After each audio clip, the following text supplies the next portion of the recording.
It's time. Time for Europa Universalis 5, gang. This game is on half volume. I feel like it's probably really fucking loud, but once you get into the game, it's not nearly so loud. I wanted to play Rome. I wanted to do Rome, but unfortunately, they start in a really bad situation. I've played EU4. They start with a fraction of what they have here. They start with a fraction of what they have here in EU4. And I think that they might actually be worse off in EU5. It's crazy. It's crazy. They looked so playable. So instead, we're gonna go here. Look, we can make the country look really big. We can make it look like the country is very significant landmass. We just have to not zoom out to the point where you literally can't even see it. Hopefully, things go okay. I hate that it doesn't save this, but whatever. Very important that we correct the name, even though they're going to go extinct.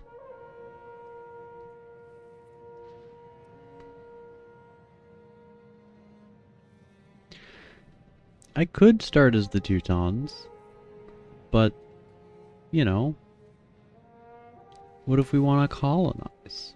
What if we want to colonialize without the hassle of escaping the Baltic? I don't know how colonization works. I don't know how colonization works.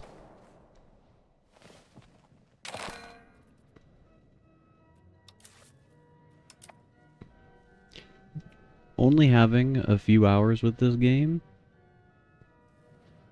is it's kind of rough. I don't understand a lot of the systems entirely yet, or even in part. Let's do that. Let's get some guilds. Let's do some technology.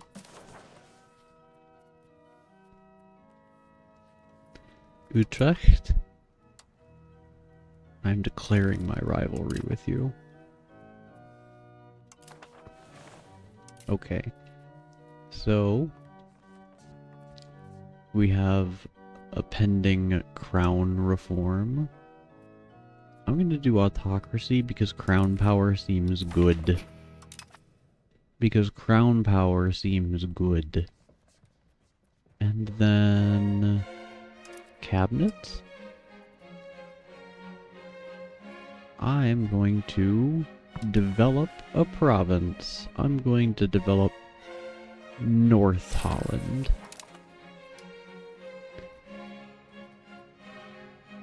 Let's see. What else do we need to do? Our stability could go much higher. Our stability could go much higher. But I feel like we don't really need it because it doesn't seem to have a very big impact. I know it does on... Yeah. Yeah. You gotta say the words right. Stability has a really big impact on, like, Byzantium, because you start with 3 pending disasters, and they want your stability way higher than the, like, -20 it is. So, I think we can leave that alone. What if we just also develop South Holland? What if we just develop our land? What if we just develop our land? What if we hire these people with strange names? What if we just hire these people with strange names to run our country? What could go wrong? Let's see. Let's automate the taxes.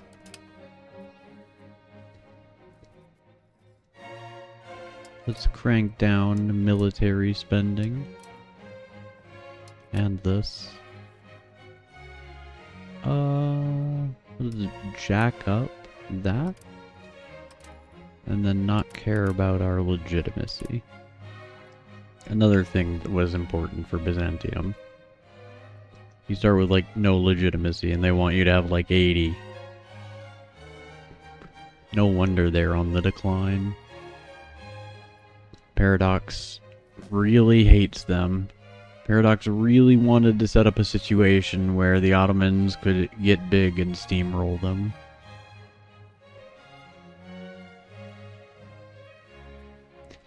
I discovered that you can't fabricate claims over here for some reason. Over here I was able to fabricate, like, claims on these places. But up here? No. That's verboten. That's verboten up here.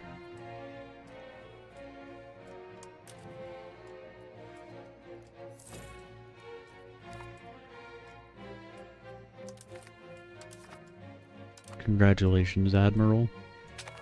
Congratulations, Admiral. In the year 1337, tensions between the Kingdom of England and the Kingdom of France have reached a breaking point. The long-standing disputes over territory and claims to the French throne have erupted into open hostilities, marking the beginning of the 100 Years' War. There's some commentary on it. Or not. It's just highlighted. Both nations are now preparing for protracted conflict that will shape the destiny of Western Europe. The Western world watches as these two great powers prepare for their inevitable crash on the battlefield. We can join either. What is a situation? A situation is what the game uses for the most important historical incidents that involve more than one country and or are happening over a period of time. Some of the most important situations include the Black Death and the Reformation. The situations of the Age of Traditions are the 100 Years' War, Guelphs and Ghibellines, Rise of the Turks, Nanbochuko Jidai, Fall of Delhi. The situations of the Age of Renaissance are the Black Death, Hussite Wars, Red Turban Rebellions, Rise of Temur, Western Schism. The situations of the Age of Discovery are the Great Pestilence, the Italian Wars, the Reformation, the Sengoku Jidai, the Treaty of Tordesillas. The situations of the Age of Reformation are the Council of Trent and the War of Religions. The situation of the Age of Absolutism, the Columbian Exchange, the Golden Age of Privacy, the Little Ice Age. Oh no. Oh no, come back. Situation of the Age of Revolutions, Colonial Revolution, People's Uprising. Got it.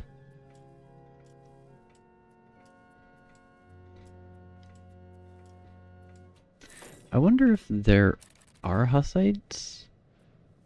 Is Jan Hus even born yet? Is Jan Hus even born yet? Let's see. Let's see. Demographics.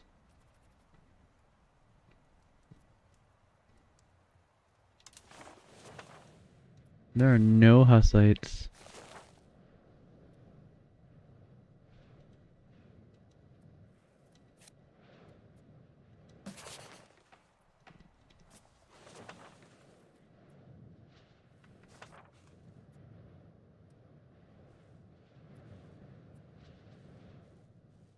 That makes sense. That makes sense. Let's see. Do we have any non-Catholics living here? We have Low Franctonians, we've got Frisians, and we've got Ashkenazi Jews. And they're not happy because we treat them like shit. Religion?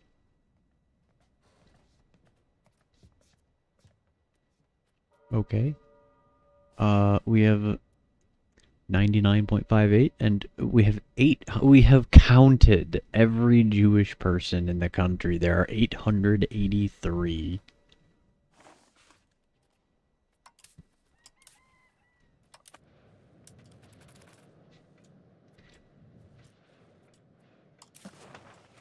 Can I join England? I actually quite don't like either of them. I would much prefer for them both to lose. I would much prefer for them both to lose.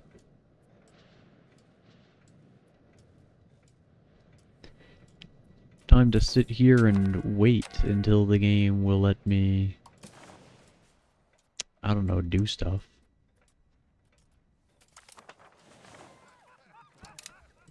Until the game will let me declare war or something. Improve the Pope's opinion of me. I don't really see any UI elements for being Catholic. Geopolitics.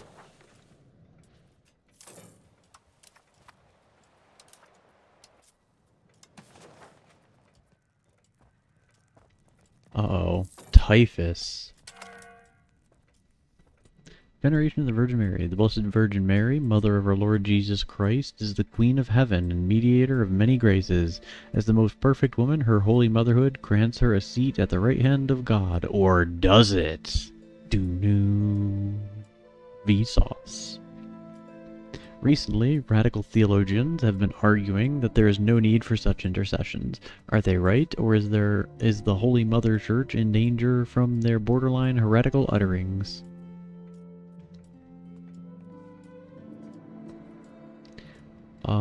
Religious influence.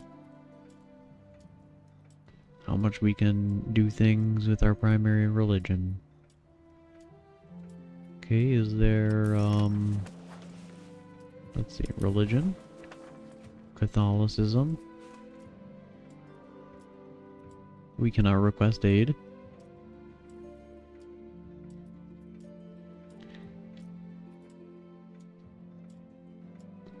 We can't do this. We're not big enough. What does a cardinal seat do? Oh, it's a building. It's a building that teaches people how to read. Well, this is only like 5 months of stability. We'll take this. Oh, we have saints. We don't have any saints. We have to bribe the Pope to canonize some Dutch saints.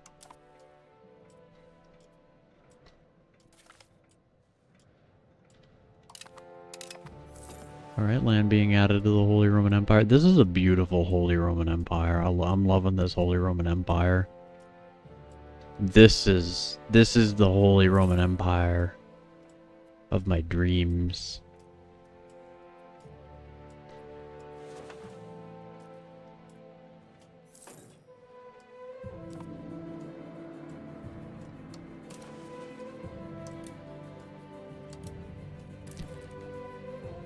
I have a subject? Oh, no, I don't. Or, wait, yes I do.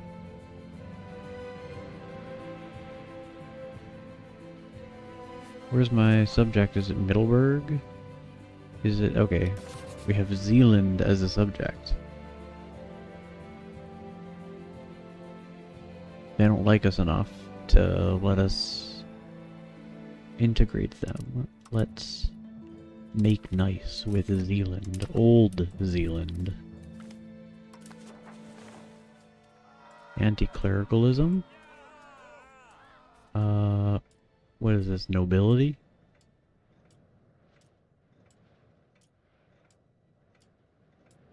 No, this is the priests. Okay, we're gonna side with the burghers. We're gonna side with the burghers. We like rich people here in Holland. And we're gonna make them very powerful so that they make us very rich. We'll go found New Amsterdam. It'll be great. It'll be the best of times. Can I call Parliament yet? No? Another 15 months? We've invented organized religion. Oh my god. Oh my god, we finally have religion in the year 1338. Free opinion from all of my neighbors. So far, I have no idea, because I'm still in, like, figure it out mode. Our heir has died at the age of 31. Uh-oh.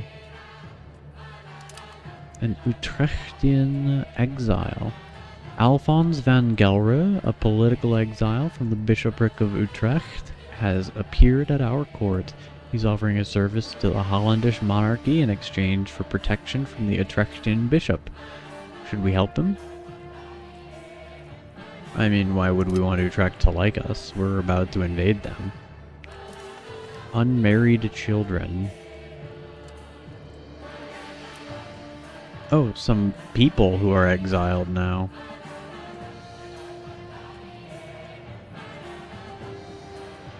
It'll make them mad at us. Oh no.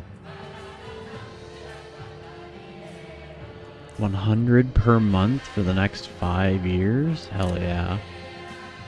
Yo, why does this game's audio, like, so unbalanced?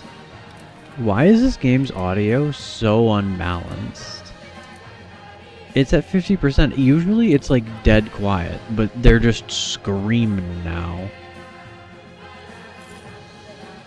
They're just yodeling now.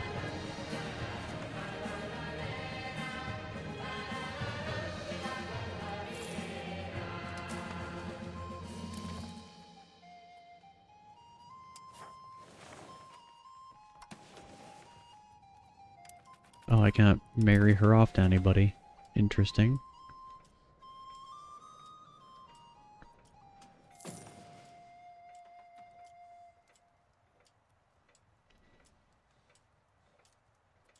Yo? France made it? France made it to the island? Good job, France.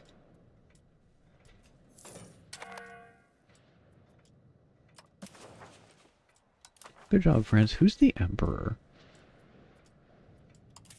Who's the emperor? Let's see. It's diplomacy. It's diplomacy.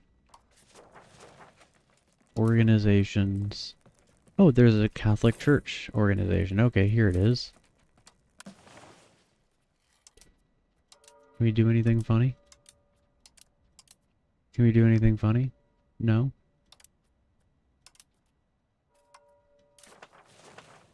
Okay, Holy Roman Empire. The Duke of Upper Bavaria is the emperor. Interesting. Interesting. Maybe we want to make nice with Denmark. I don't know. I don't know who would be potential good allies. Not England, I know that much.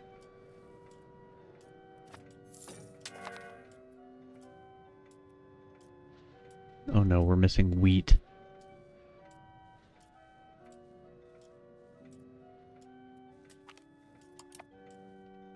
Sickness of the Count.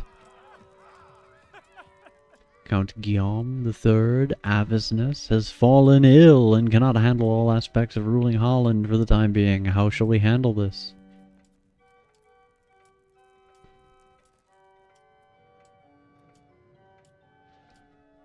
Burgers, I think. Burgers, methinks. Let's build a road. Let's build a road. Where's the build roads button? Build a road to Amsterdam.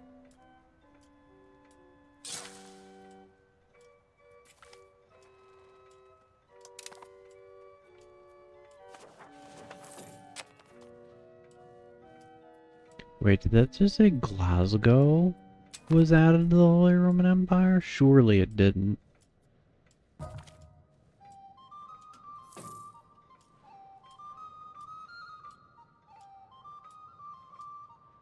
He fell down a set of stairs, eh? We can call Parliament in The Hague. Let's see, what do people want? Promote the rights of the burghers? Host army exercises? I think host army exercises, because it'll give me the most support. What'll this do? Trade expedition. More trade capacity. I don't know what that does. What is trade capacity? It won't tell me. Let's host army exercises.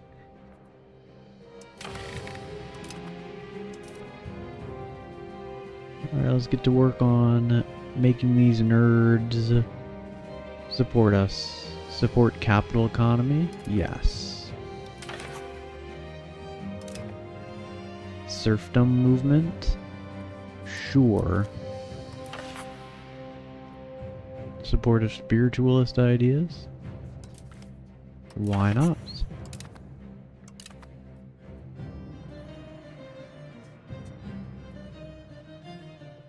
Civil society in cultural traditions.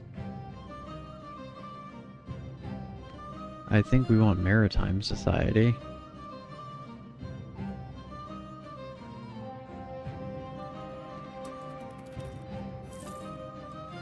No, I want to pause.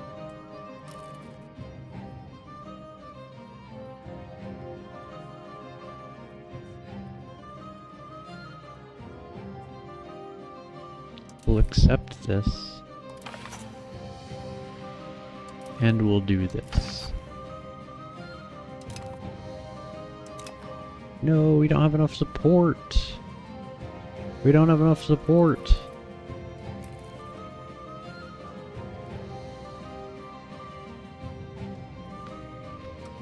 I don't care. We're gonna do this. Give me a casus belli.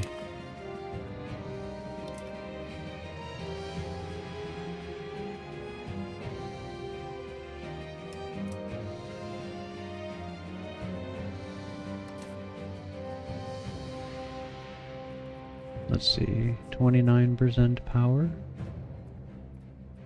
And they don't like me very much right now. We'll give them some rights.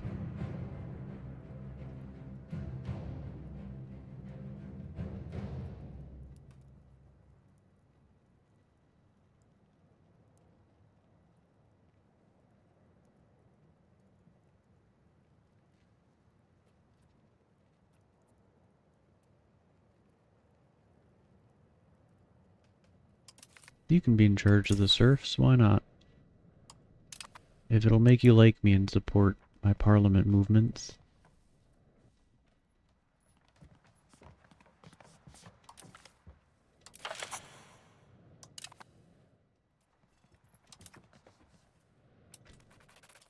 Maybe we'll just hope for an event. Maybe we'll just hope for an event that'll just tell us, hey, this passed now. And then we'll be happy. Let's turn these maintenances up.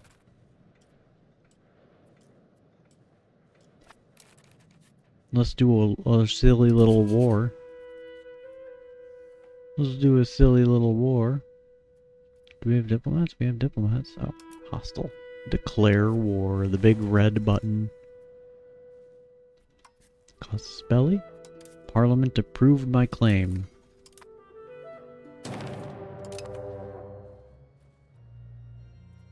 Okay, military. Raise all of my levies. Here. Raise all levies. Okay.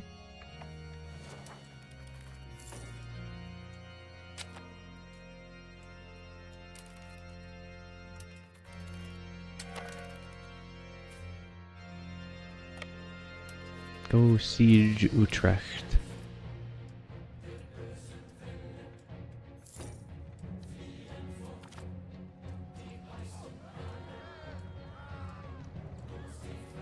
Gains 1 urban parliament seat. Sure. Sure, why not?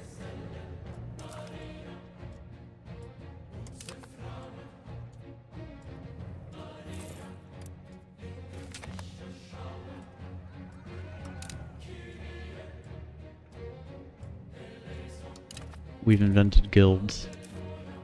Now we can name our currency the Guilder.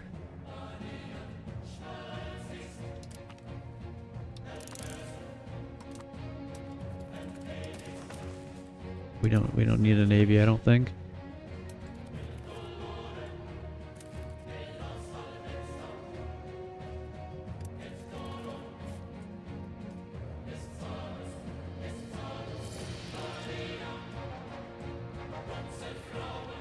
Let's see how the sieges go. Let's see how the sieges go. Alright, we're a little bit ahead. We're a little bit ahead on them sieges. For now. We did it, we passed the law.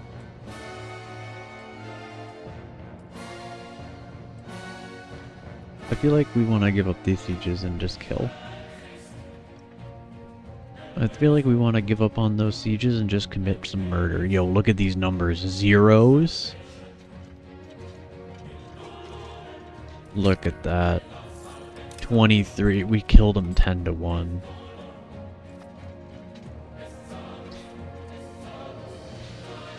Oh, we don't have a general.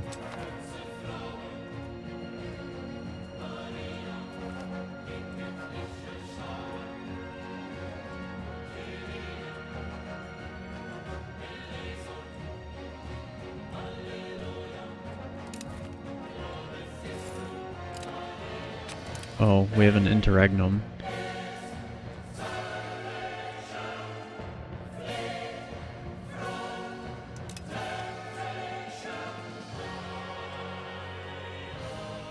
We enable the Hook and Cod Wars disaster.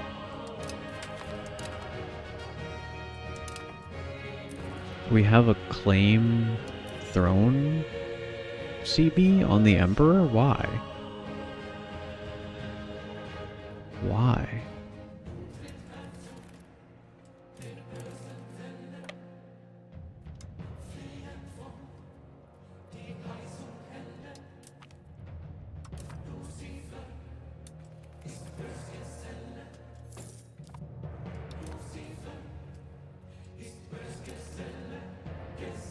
We have a claim thrown against Lower Bavaria.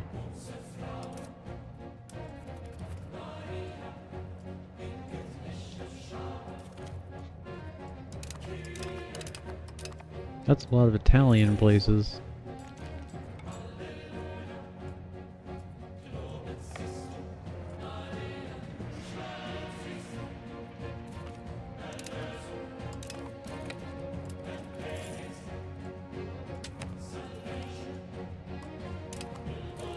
Yo, did we just stack wipe them?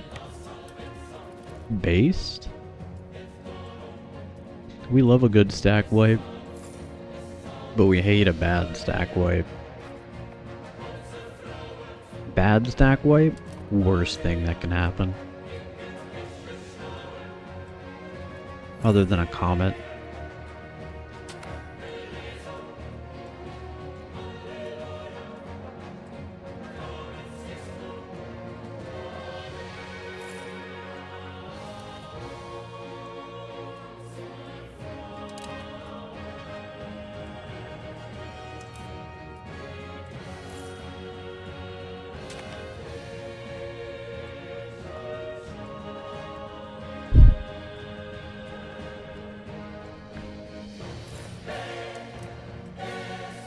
Once again, the game is just being so loud.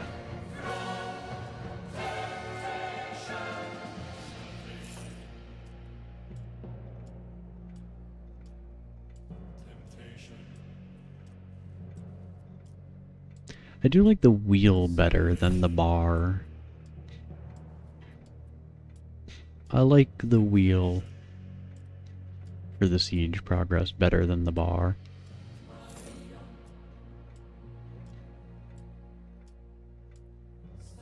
I don't like that they did not change the fucking naval or the war system at all.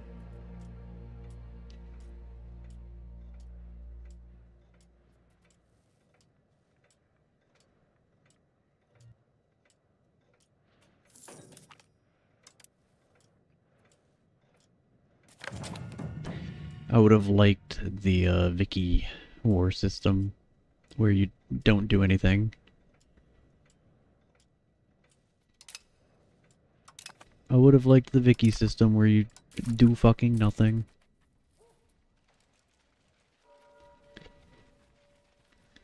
Alright, let's go do some research. Age of Renaissance.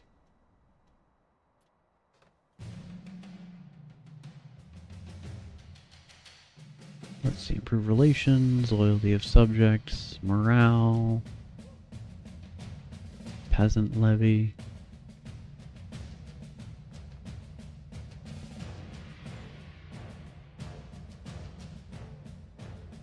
Blockades.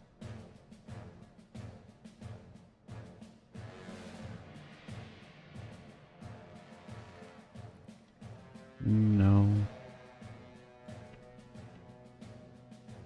Mediterranean galley, I don't think so.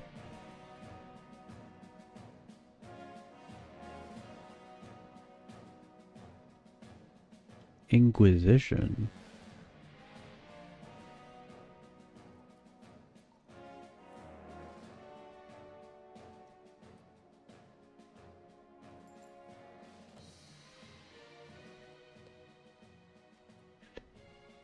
Okay, I'm thinking this way. Oh, yo, mills? A windmill? Dutch? Let's go down this path.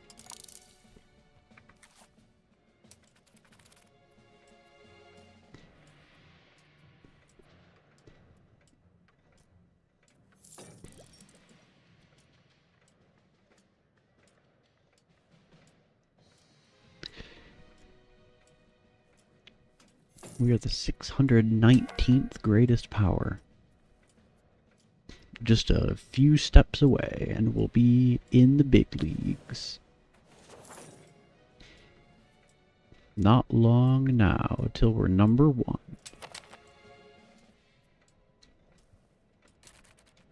Zweibrücken and Leiningen. No. Maybe Zweibrücken. No.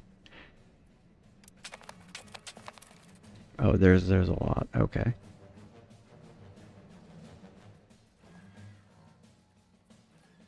Let's go to the diplomacy window. Let's see. Is there a proposed royal marriage? Who will sell us? Yes. I don't know who the royal in question is.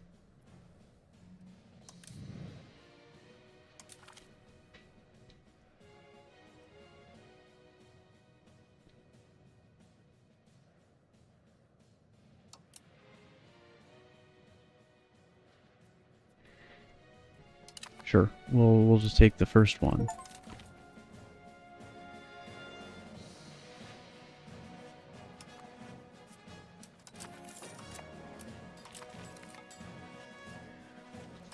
They've invented professional armies in Paris. Oh my god, the audio on this game.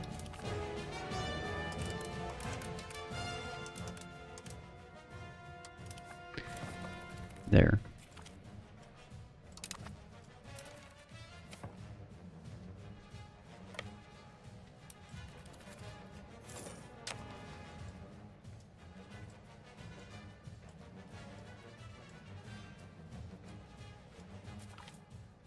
I would have thought that since there was a city there, that we would have to, like, fight for it.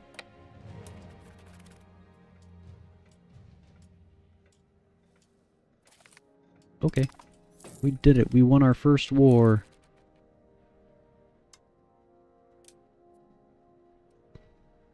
Minus 20% antagonism received. What is antagonism?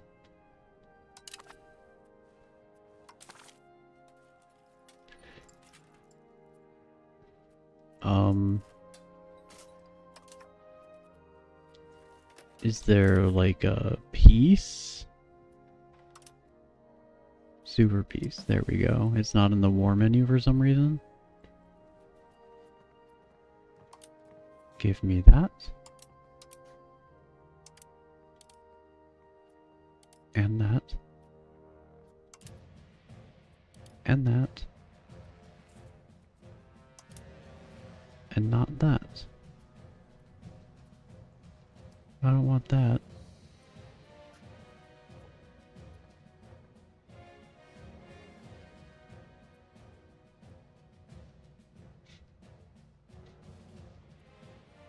Base antagonism of 25.8. Antagonism indicates how other countries are likely to view us, affecting their opinion of us. If they feel a lot of antagonism towards us, countries... Okay.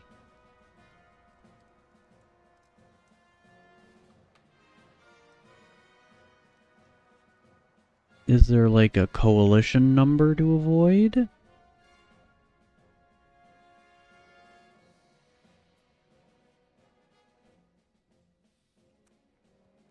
Maybe it's 50?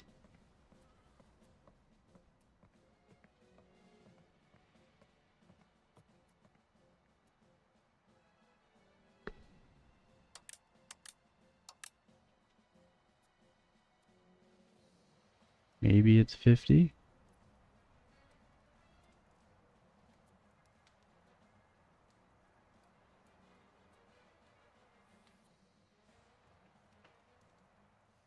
Well, we'll find out. We'll find out, won't we?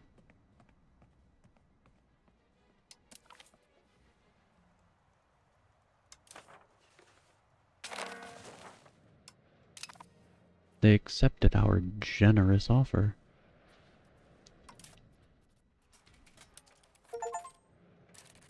Ooh, 2 Chivos. 2 Chivos. Okay, how do I lower my levies now?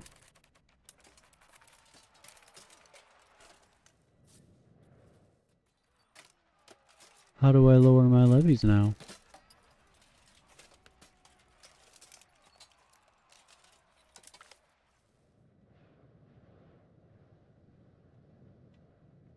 There we go. There we go, we lowered our levies.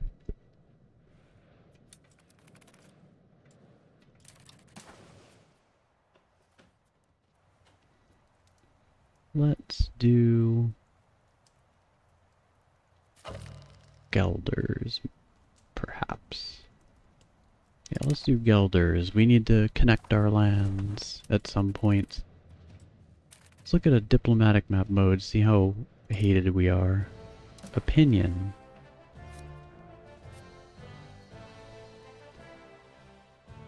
These are some low opinions, but also a lot of people don't care about what I just did. Okay, well let's improve some opinions.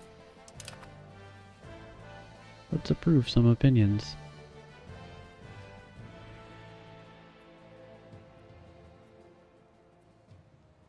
You and you.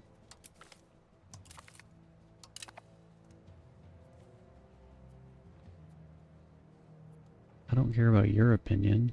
I want you to die. To me. I want you to die to me.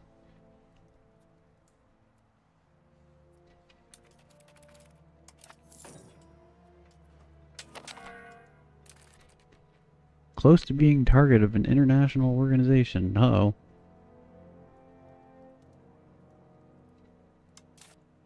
There's no relevant hint. Following countries might join a coalition against us. Not Tecklenburg.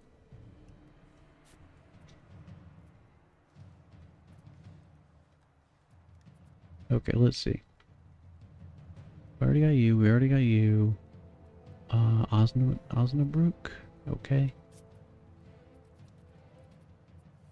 Improve opinion. We are out of diplomats. Economy. We'll lower these maintenances, and we'll spend some money on diplomacy.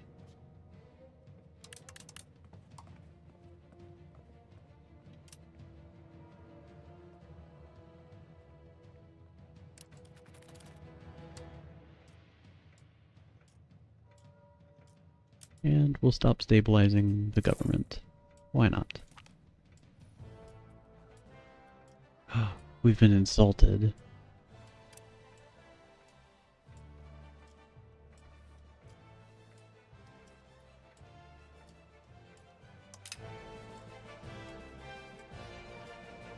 Okay, we got the Hook and Cod Wars. The succession of Jean Avesnes to the throne is a rightful one, and according to all Hollandish laws. However, it is not uncontested one, as the ambitious pretender Marguerite Avesnes has started a campaign within Holland, with Bavarian support, to claim the throne for herself. In the midst of the crisis for royal succession, the estates themselves wage a conflict against each other in order to expand their influence and privileges. Atop this, the two claimants have found external and domestic supporters for their cause. Jean has gained popularity with the burgery, as well as the loyalty of the cities, and has founded the Cod faction. On the other side, Marguerite has managed to earn the loyalty of the Adel, who sees her as the rightful successor to the throne. This group of nobles has founded the Hook faction to defend their position against the Hook. I think you mean the Cod.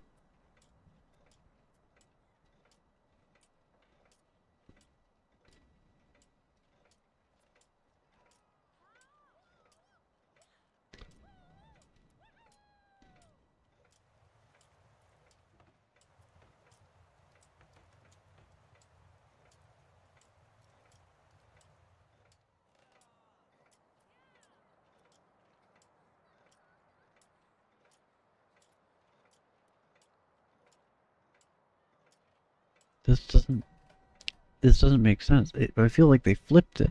I feel like they flipped the script here.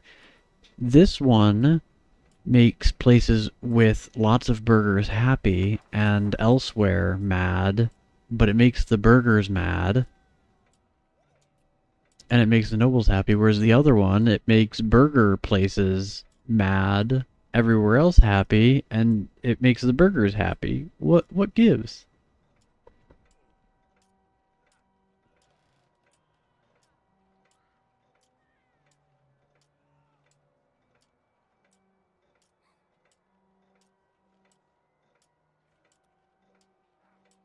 The cods.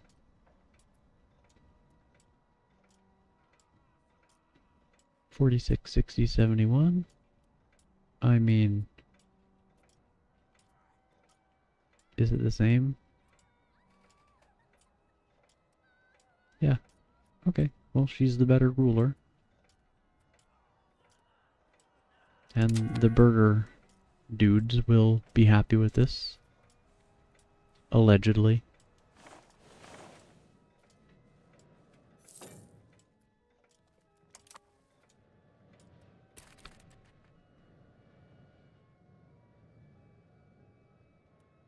Okay, how do I get COD influence? Oh my COD.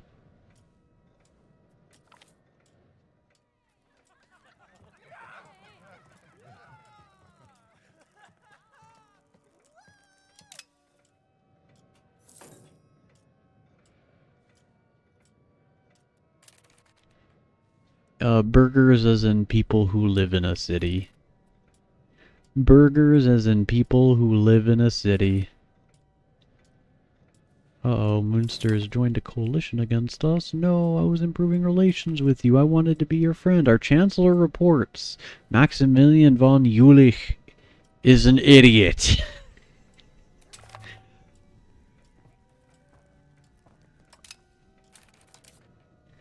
They have reported that this 3-year-old is a fucking idiot.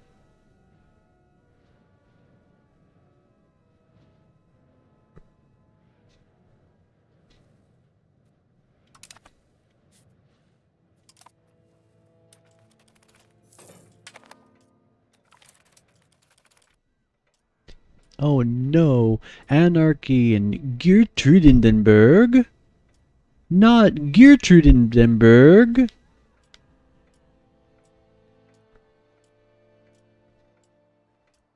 While the idle battles for their preferred claimant, the rural settlements of Gertrudenberg has fallen to complete anarchy. The Boeren refused to pay... Yo, Boeren? Boeren? Like Boer? Like the Boer Wars? That happened down here in South Africa?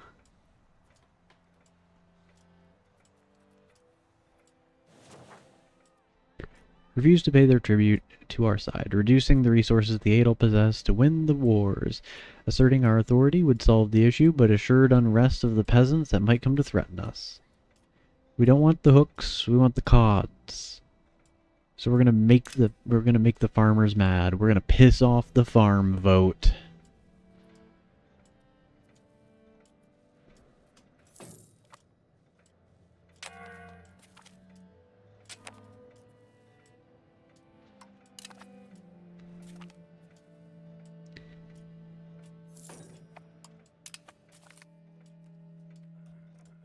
Wait, Haino is in a union? Reston Emperor.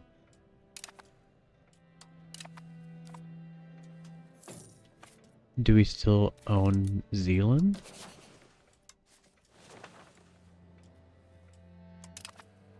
Are they still our subject? Yes, they are. They're still our subject. Okay.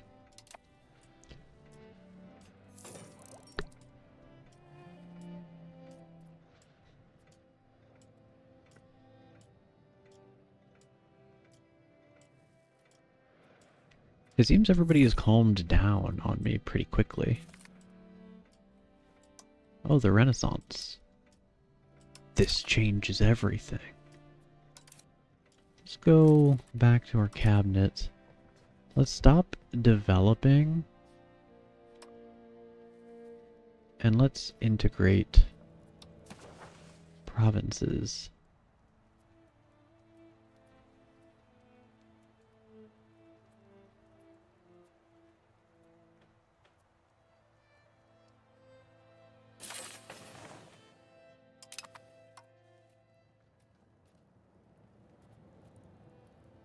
Integrate province. Overijssel.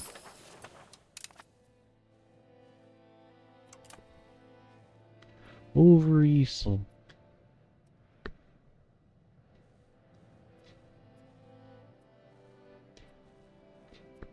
Should we have imperial ambitions? Should we try to go conquer Hamburg, wherever it is? Holstein-Pinneberg. Where's Hamburg? There it is. Hamburg. We could invade Hamburg. Get the hamburgers on our side.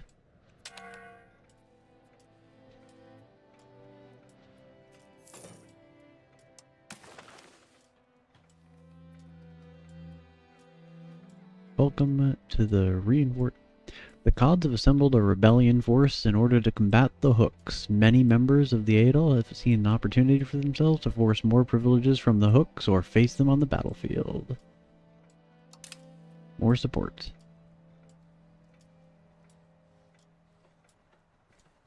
Oh, Brabant just ate that country I was going to invade. How very dare of them. I want to join the coalition against Brabant. I want to join the coalition against Brabant. Are they stronger than I am? We are a fair bit weaker than they are. Damn.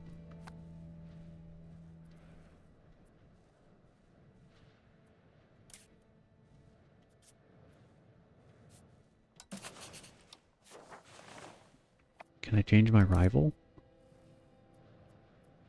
Yes, I can. Republic of Frisia. That'll get us one step closer to Hamburg.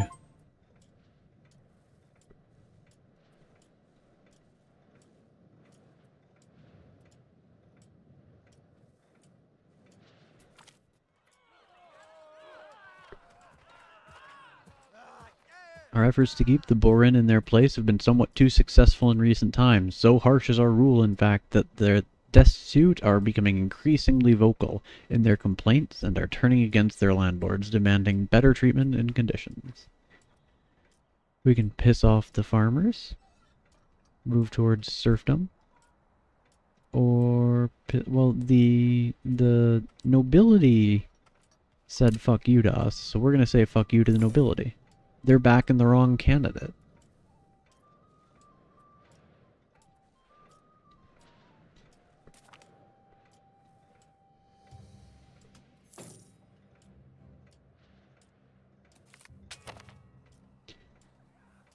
The cities of Holland see our current situation to slip away from the control of either side.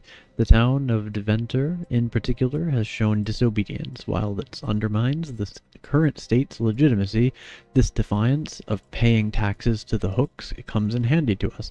By granting the town additional autonomy, we can expand our advantage over our enemies. Sure, we'll grant them more autonomy.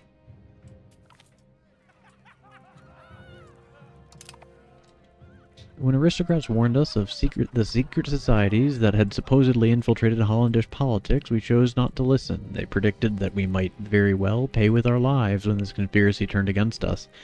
Nothing quite so dramatic has happened, but one of our close advisors, Gerloff Arminius, has made some very dubious decisions lately and eventually admitted that these services to a secret society that he is indeed a part of. Other politicians are up in arms about this, and there is no avoiding a scandal at this stage. We can kill him, or we can just not. We'll just not. We'll just not kill him. Okay, we don't need diplomatic spending to be so high anymore. We can pull back on that. Spend on our stability.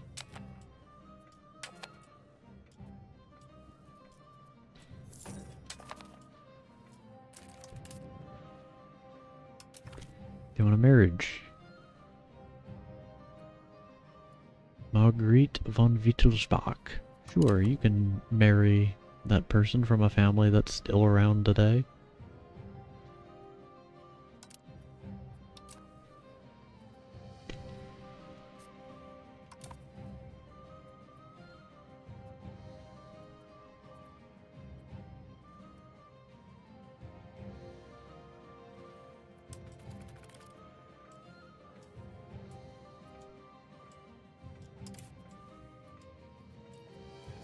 Let's start minting some coins. We don't need to reduce our inflation right now. We don't need to reduce our inflation at all.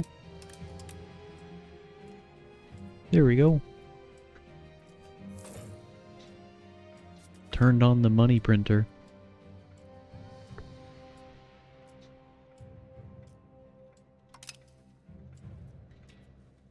Alright, the CODs are winning, gang.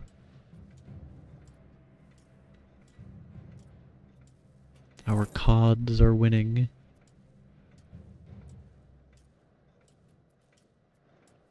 What's going on elsewhere in the world? I see Rome is having a Serbia problem, followed by a Bulgaria. They lost Constantinople.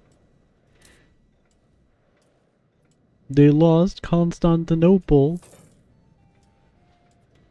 See ya, Rome.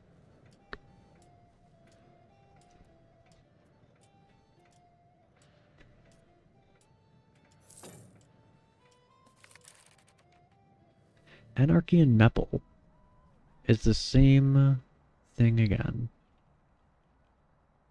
Oh no, we're just gonna piss off some people. Okay, we'll piss them off. I don't care. We have claims on Upper and Lower Bavaria. We can claim these thrones. How much stronger than us are they? We are perfectly balanced. Oh no. We are perfectly balanced. Oh no.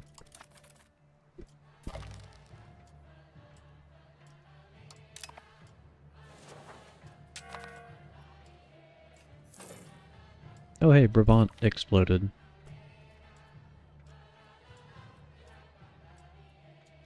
Lose some control, but gain more COD authority.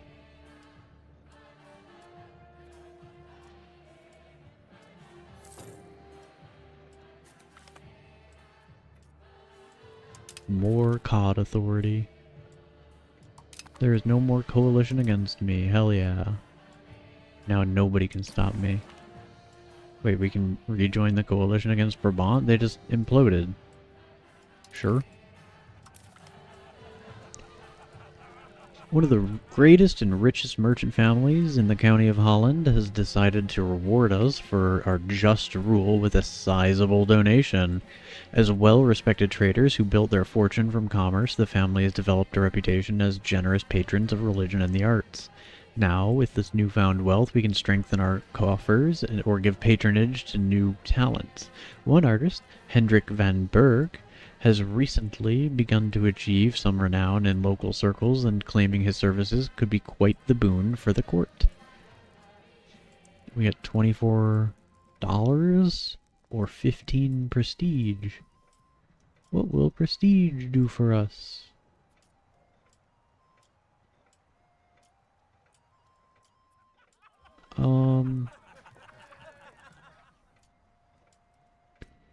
We'll take the prestige, maybe? Another town. Another COD W.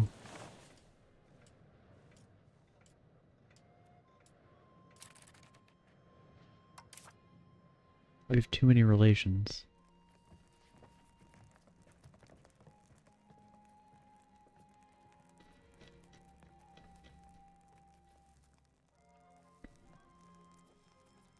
What are our relations? This vassal? Is that it?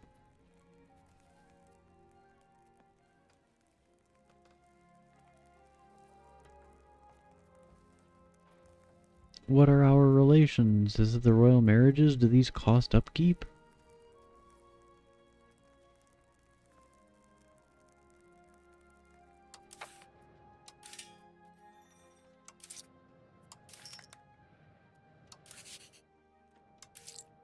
Okay, let's spend some money on diplomacy. Does this give us more diplomatic capacity? It does. Okay.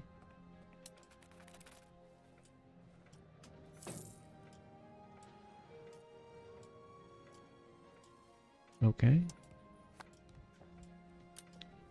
How about now? I think that fixed it. I think that fixed it.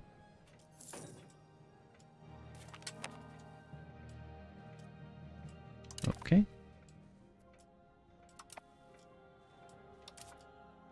Yo, we need some money.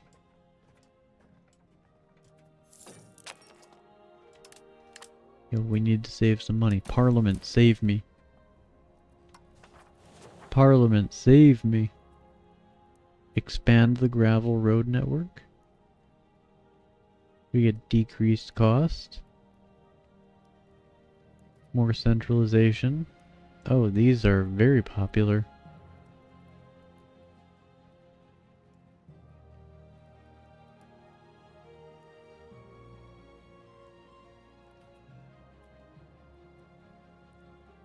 Let's do increased ties to neighbors.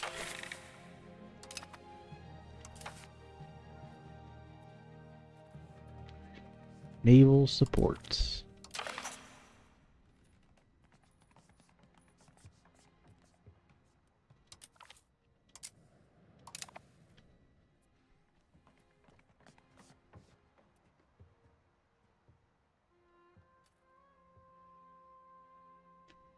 Do you want to spend it?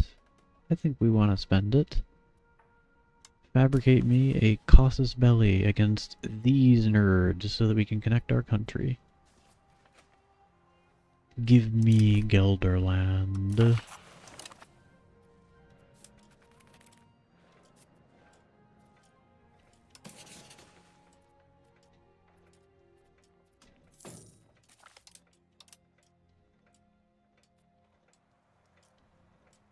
De Gratia Rex.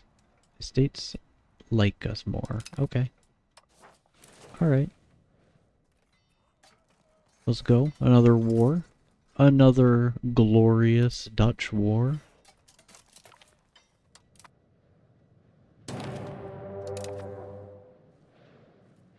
Alright, military. Let's raise our levies. Raise... Oh. Those have really piss poor levies. We'll just raise these.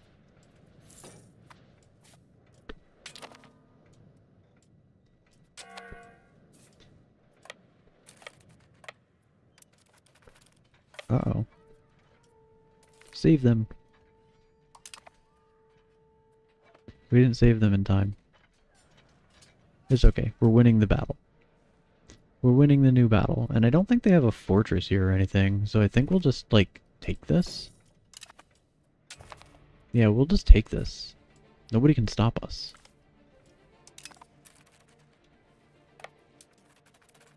Nobody can stop us.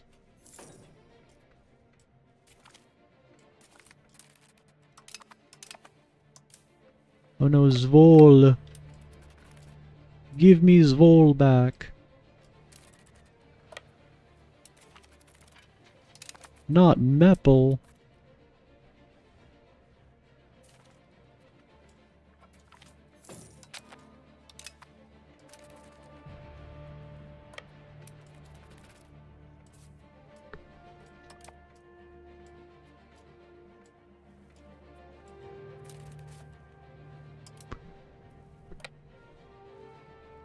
Alright, who else is involved in this war?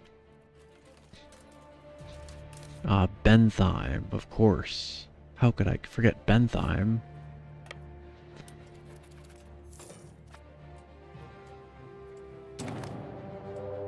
Oh no. That coalition war we were in, that coalition we joined, is attacking Brabant. Good. Good riddance. We hate Brabant. Okay, I hate it that this doesn't open up like a peace menu. Oh, that does though. Okay.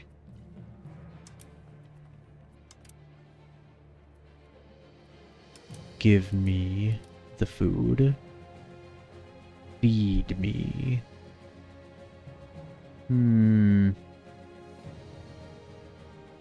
That'll make me a little unpopular, but who cares?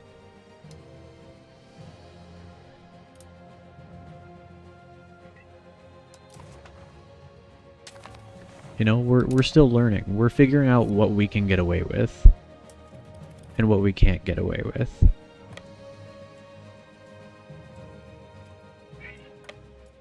Oh boy, the creature is screaming again.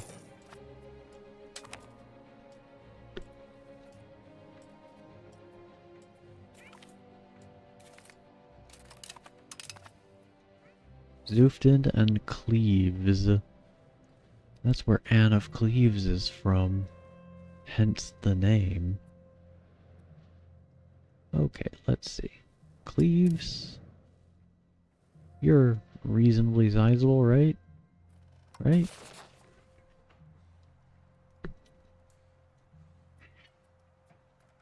Cleves. Stop hating me. It'll take a while. But they'll stop hating me eventually.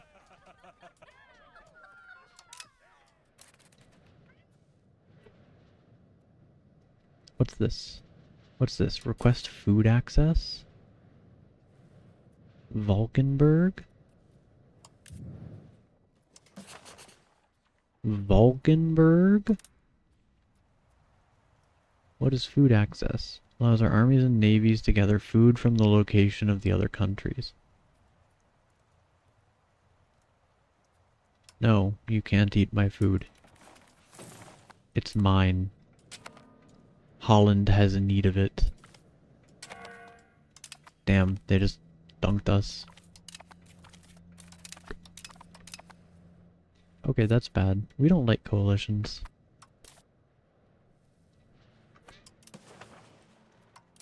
Let's look at opinions of us. Let's look at opinions of us. We're not popular.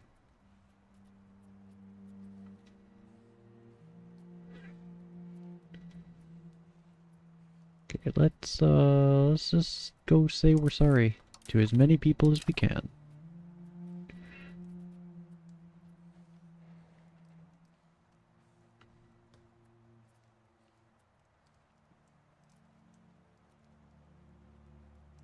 Oh, we're out of diplomats. Okay. 1 second, I have to get this creature off of my fucking head. Stop climbing on me.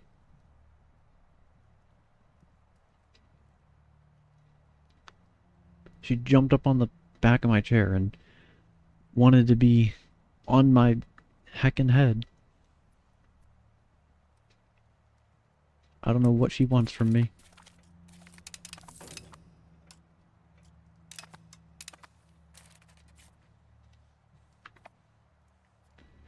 Okay, so we're in a spot of trouble. We're in a spot of trouble. With that big scary coalition.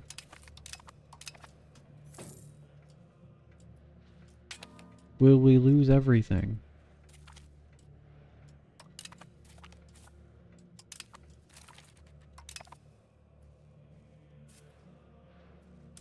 Perhaps we will.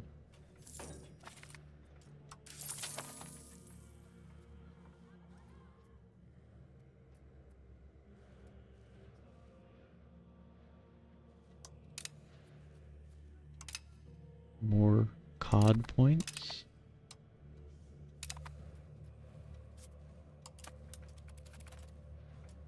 Oh, we are hella losing money. We are hella losing money.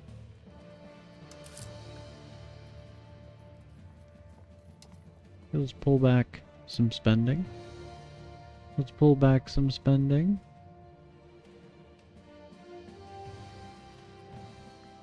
Not enough, not enough.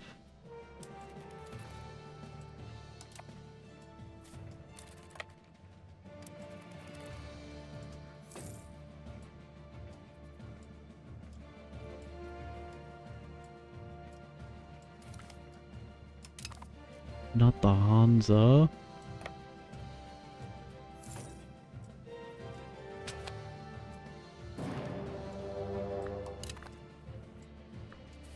Okay.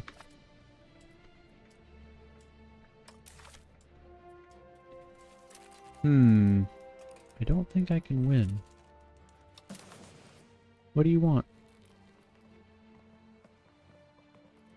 Offer tribute.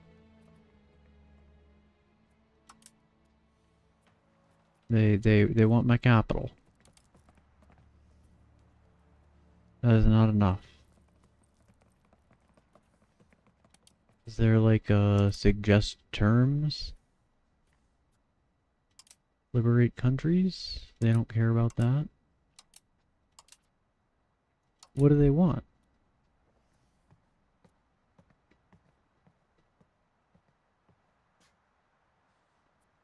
They want this, but they won't say yes to it. Oh, they want all of Holland. No? Yes?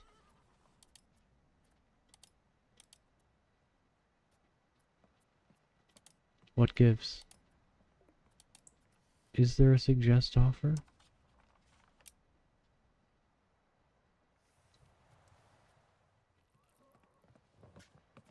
What's this tree? Humiliated and liberate gallery. It says they're much weaker than we are. It said they're much weaker than we are in that one menu. Maybe we can fight. Maybe we can win a fight. Surely not. This is more soldiers than I have. That's twice as many soldiers as I have. That's twice as many soldiers as I have. Okay, we've learned our lesson about aggressive expansion. We've learned our lessons about aggressive expansion. Don't do it.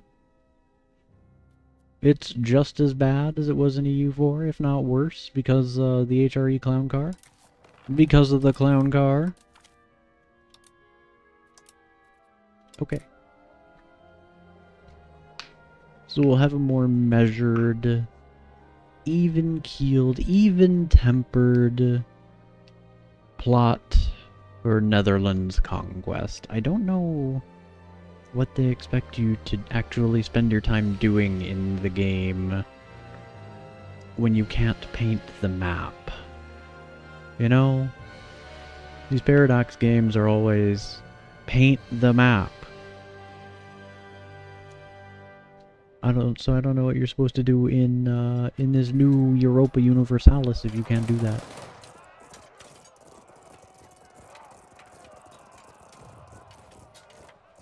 I like the parallaxing on these artworks.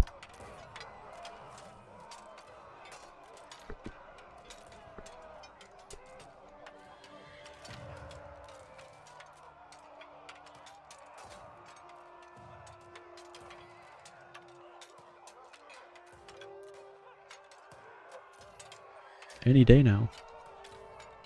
Any day now, EU5.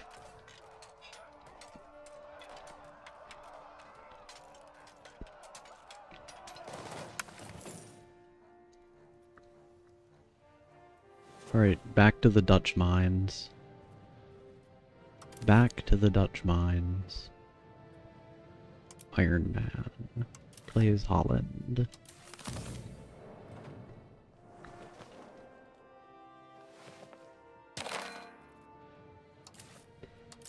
Alright. Let's improve some opinion with our subject so that we can integrate them in 10 years. Let's research organized religion and guilds.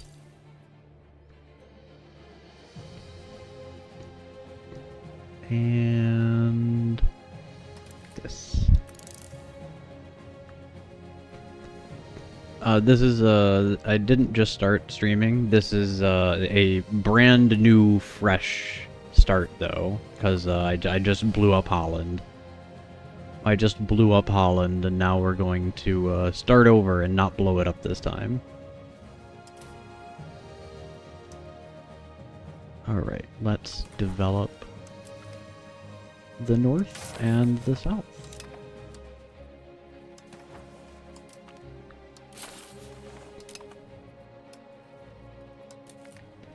We bit off more than we could chew in our experimentation to see how much we're able to chew without choking. Alright.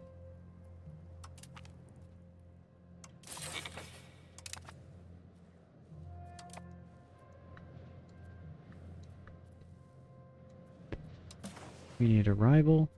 That's going to be Utrecht again.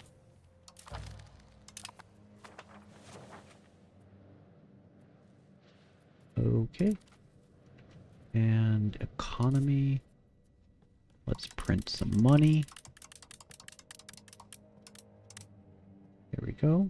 The money printer is on. Let's get this to 0. Get rid of these. Get rid of that. Boost this. Automate these.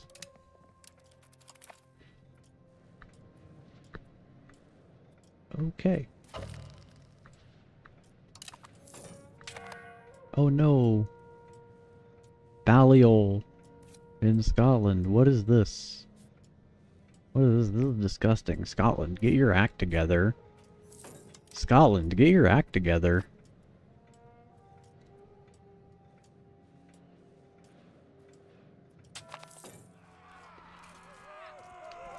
In the year 1337, tensions between the Kingdom of England and the Kingdom of France have reached a breaking point.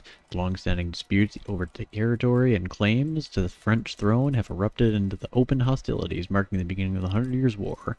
Both nations are now preparing for a protracted conflict that will shape the destiny of Western Europe.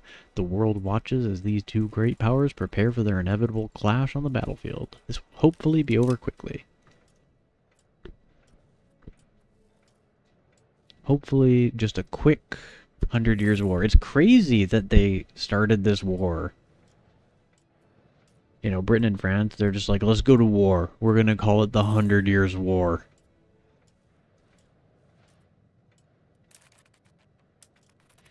So it's not a real-time strategy game. It's not a real-time strategy game because you can pause. You can pause. You can run the game at speed 1. As you can see, that's like 1 hour per second. Speed 5 that I've been playing on is 1 day per second. Actually probably 2 days per second, but I don't know enough about this one to tell you on it. It's a grand strategy game. This one seems more interested in simulation than like grand strategy, if that makes sense. It's grand strategy, but this one leans more into simulation than EU4 did, where EU4 was definitely like more hard leaning into grand strategy, paint the map your color, you know, kind of set your own goals, do whatever you want in the sandbox. And I think that is the biggest appeal of these games, is that the game provides you with a sandbox to do whatever you want, and there's not really winning the game. You don't really win the game.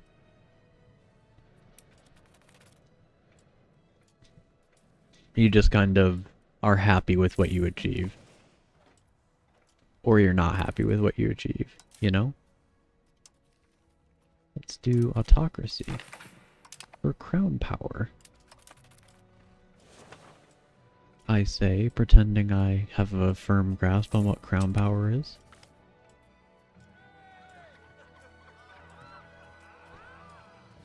A devoted young preacher by the name of Theodulf Visser has spoken out recently about how great our adherence to the teachings of the Holy Father in Avignon is. This can only be good for the future. Let's see. Prestige or religious influence? Let's go prestige. Let's go prestige with this guy here. He's gonna live in Holland. Oh, he brought measles with him. He brought measles with him. Shouldn't have let him come here. Shouldn't have let him give us measles. Another appeal of this game is, I mean, just look at that beautiful Holy Roman Empire. You love to see it. You love to see the Holy Roman Empire border gore.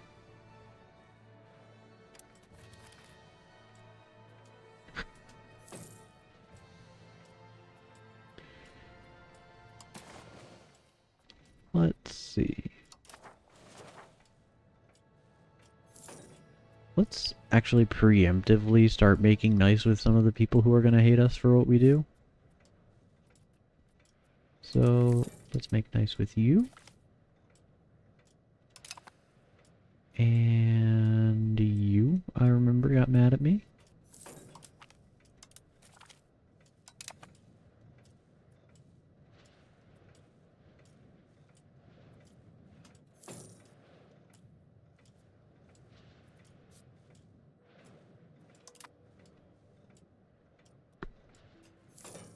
And now we wait until we're allowed to call Parliament so that we can convince them to say, why yes, you can invade Utrecht.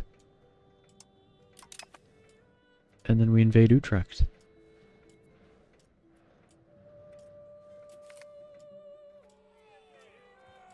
Let's see.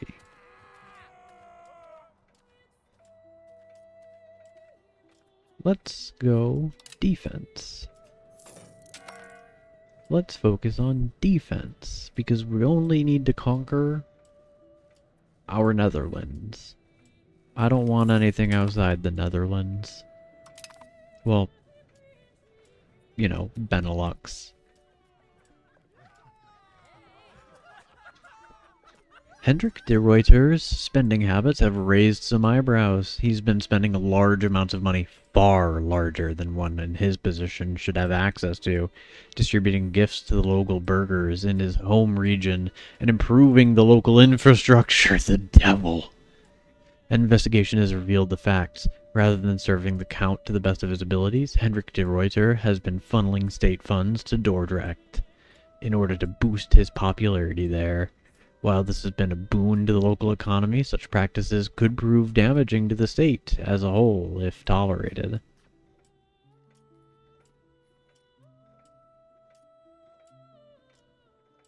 You know, De Ruyter, good job. Don't make me look bad again, or you're going to jail. If you do it again, you're going to jail.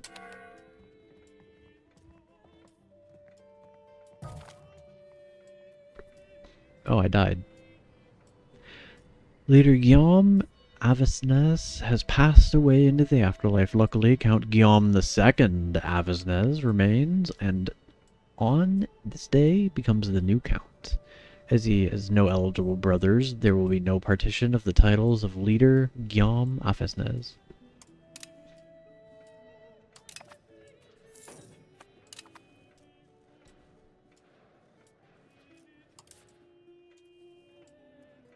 Alright. Yo, Jean de Valois? I'm related to the Valois?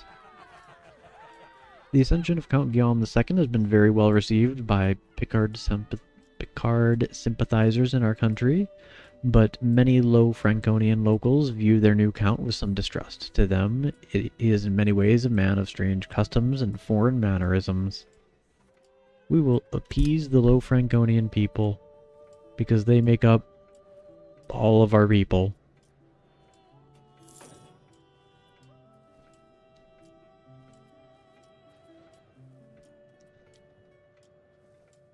Do we have enough money to build a road? I want to build a road. I want to build a road. I guess I should probably invest in RGOs.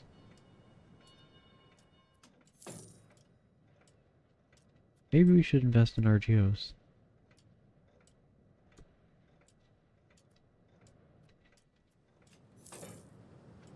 Will it tell us like how much we're making off of dyes? Do we have to like look at market stuff?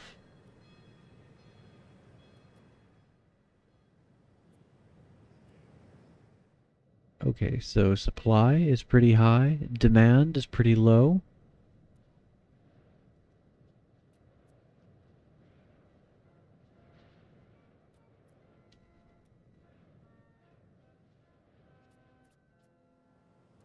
Market price is 4. Okay, what about salt?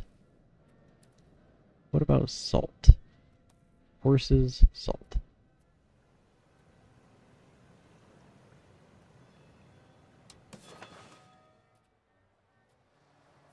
Market price is also 4. What about horses? What if we built a horse-based economy? What if we played Uma Musume and built a horse-based economy?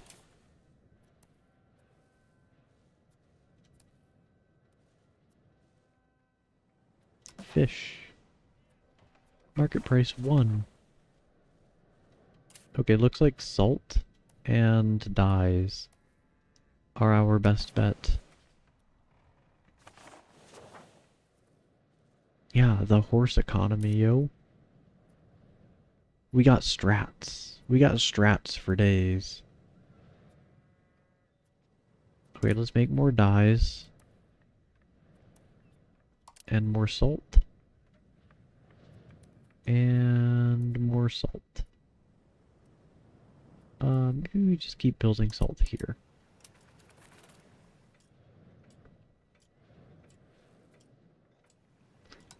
Let's invest in a salt economy.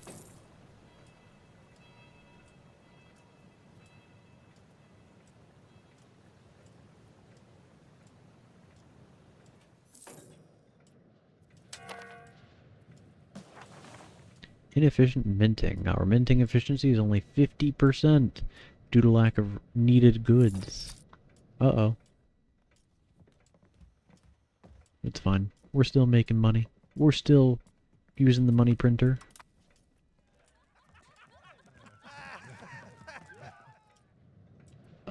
More fort defense on The Hague, or let's do that.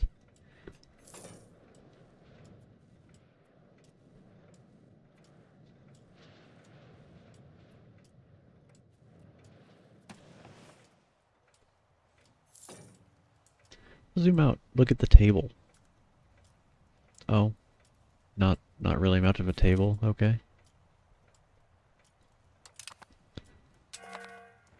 Glogov.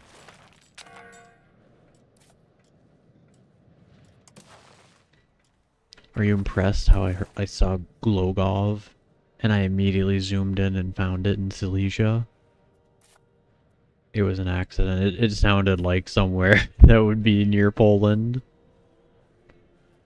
So we looked and we got it right on accident. Alright, The Hague and increase ties to neighbors? No. Host army exercises. Alright.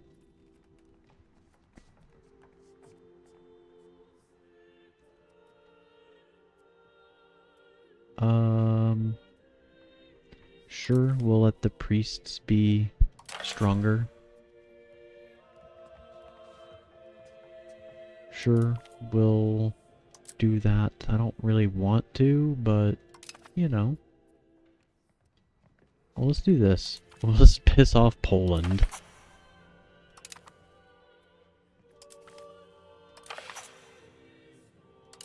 I'm not gonna have enough support. No. Oh well.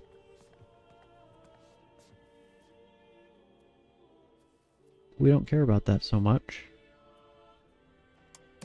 Let me invade Utrecht. Let me invade them.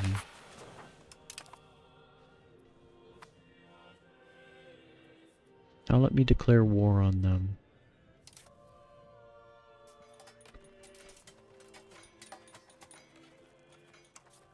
Casus belli? Parliament said I can.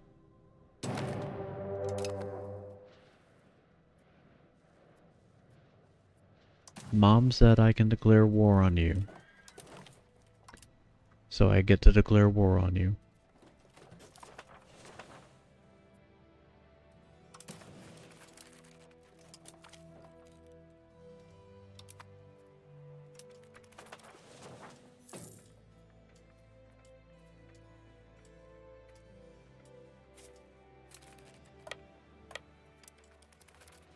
Oh no. Go get him. Go get him.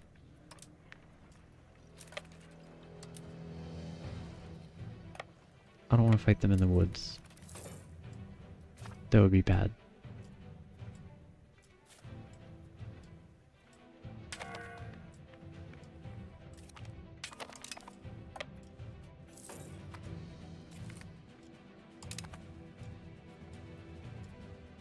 Once again, we've researched guilds. Once again, we can have guilders. Let's just do a little sieging. The town of Dordrecht has grown rich and prosperous, and the people there are disappointed that they have not been chosen as the seat of the current Landtag. The representatives of Dordrecht demand a compensation and a guarantee from us securing their interest in the future. They're threatening to leave if their demands are not granted. Okay.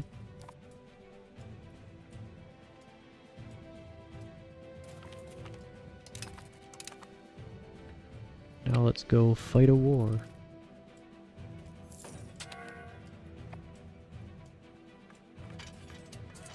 Oh no. Okay, there we go. 6 casualties a day. That's some kind of warfare.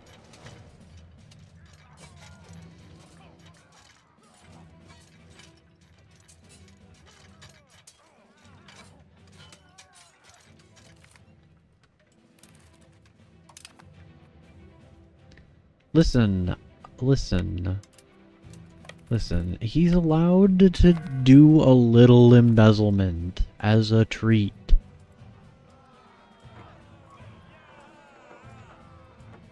Trade over large distances can be risky, if profitable.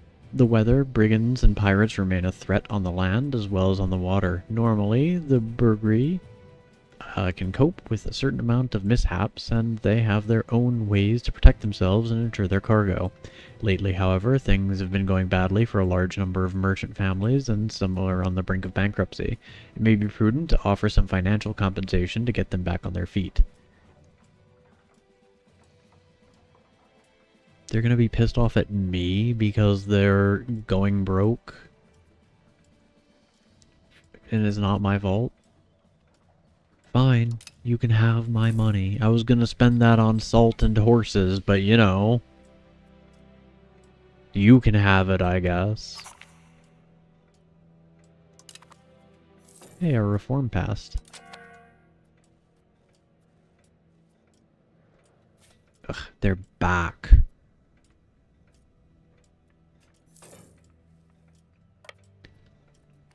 Go away. I hate Dutch people who aren't me.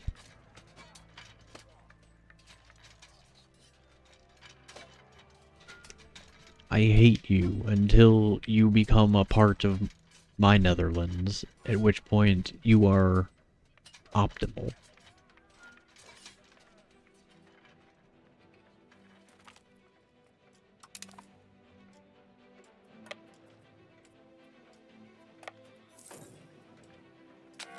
Yo, they're trying to get Amsterdam.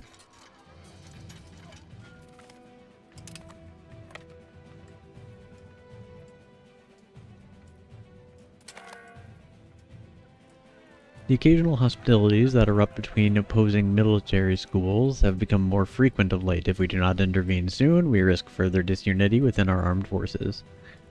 Attack, defense, or both? I think defense.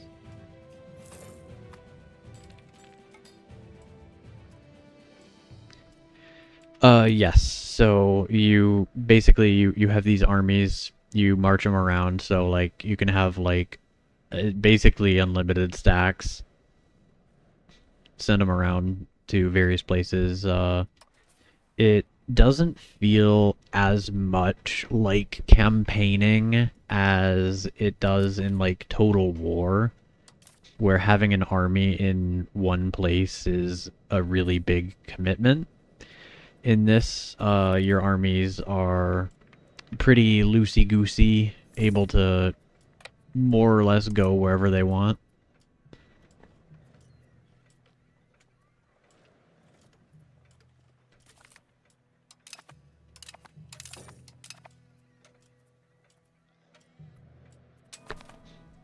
Because you're not, you know, restricted by turns, just time. And right now, we've got sieges going on. So we're just in an RNG race, and if I get good RNG, I'm going to keep the siege up. But if I don't get good RNG, then I'm going to break away and go kill armies.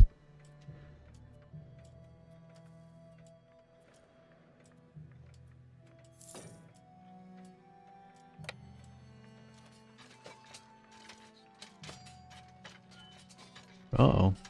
Okay. That's good. We're winning.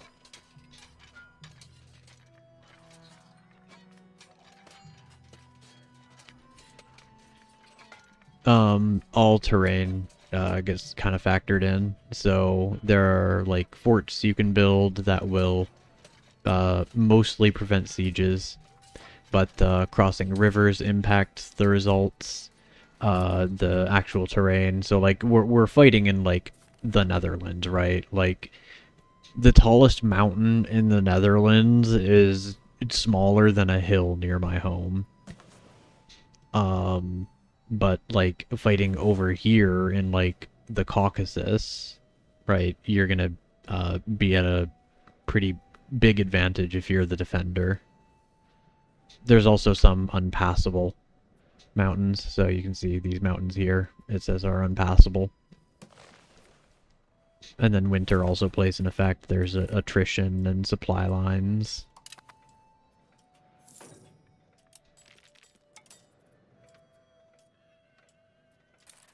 Army, go.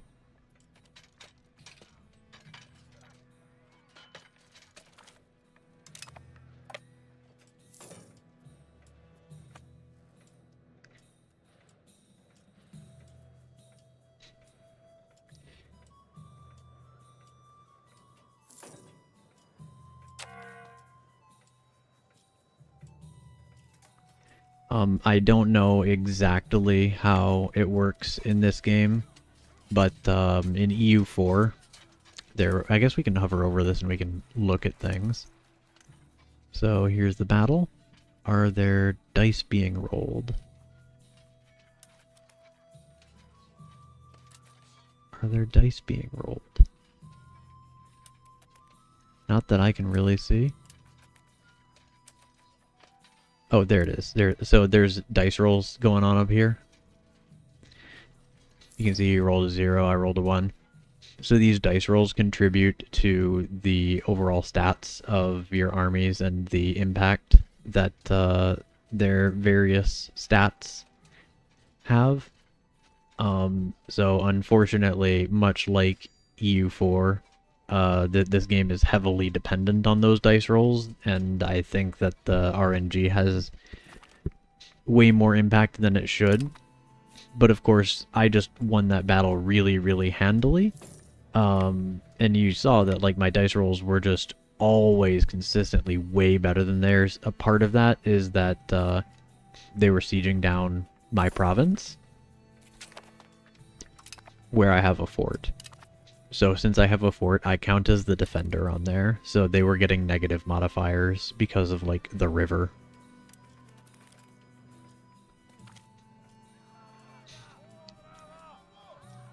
Our Geestelijken do not feel that the County of Holland is properly sticking to the principles of divine supremacy. We have heard them condemning the government. Let's, well, let's go further towards being innovative. We want to be innovative. I don't know if it's good or fun yet, because I'm primarily focused on learning. I'm having an okay time, but I don't know if I'm having a $60 okay time. You know?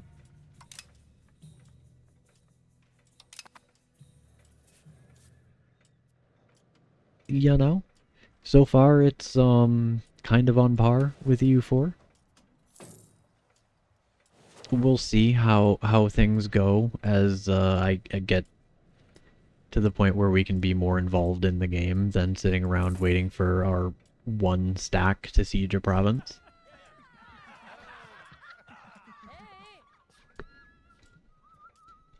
From the highest noble to the lowest peasant, people believe that the veneration of relics allows the supplicant to reduce the time in purgatory. However, a treatise opposing this practice has been found in Amsterdam, nailed to the door of one of our churches, which is a very substantial relic collection. Is there any truth to the treatise's complaints, or are they merely the words of naysayers and heretics seeking to harm the unity of the Catholic Church, our one true path to salvation?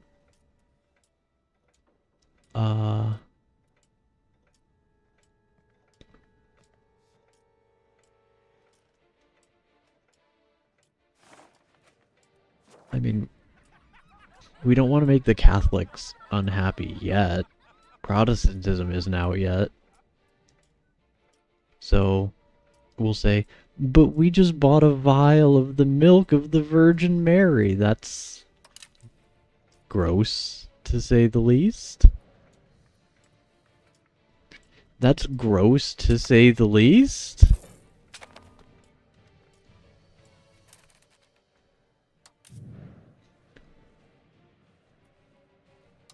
You want a royal marriage.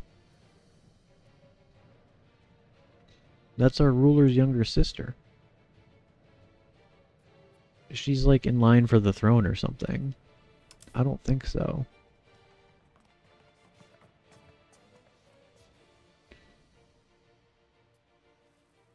Let's see. We have no children. Is she our heir?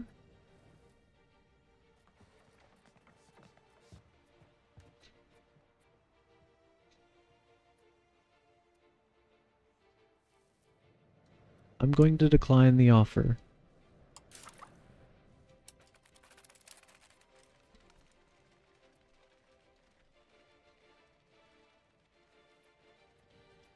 Let's see. Let's do this. Diplomatic capacity increase. No, let's do institution growth.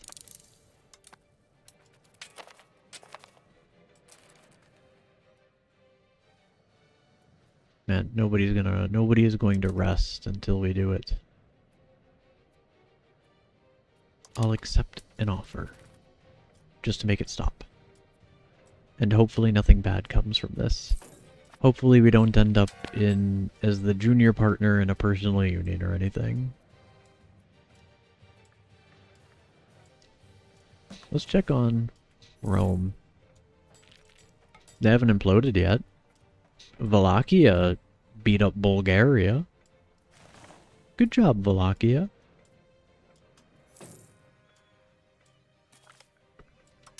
We did it. We finally sieged down Utrecht.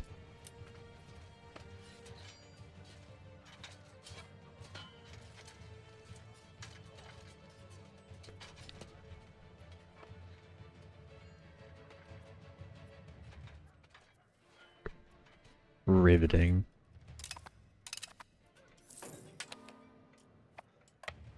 Wait, did they run off? Did they just run away?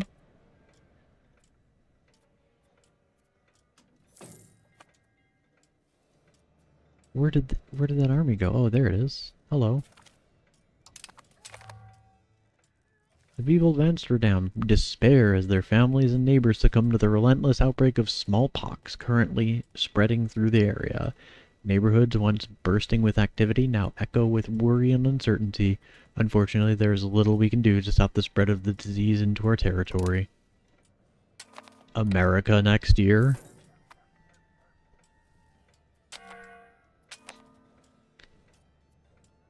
America 2026?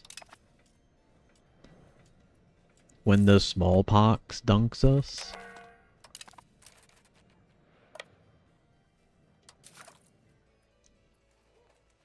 Okay, let's make food cheaper for peasants.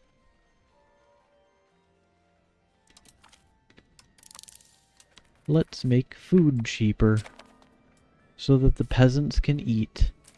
Bread and circuses, you know?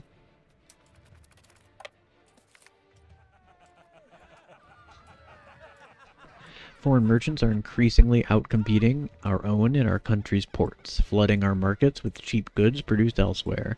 This is making it difficult for our merchants to make a living. They have come before Count Guillaume IV Avesnes to propose a new tariff on trade foreign goods, which will help them protect from competition from abroad.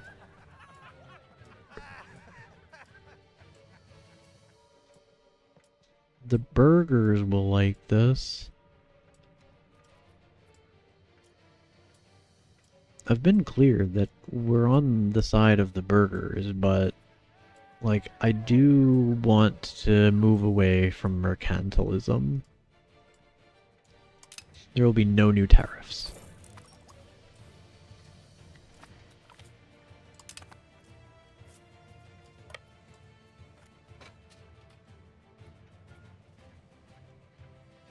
Yeah, we're doing real good in these battles. We're doing real good in these battles. If only the war would end.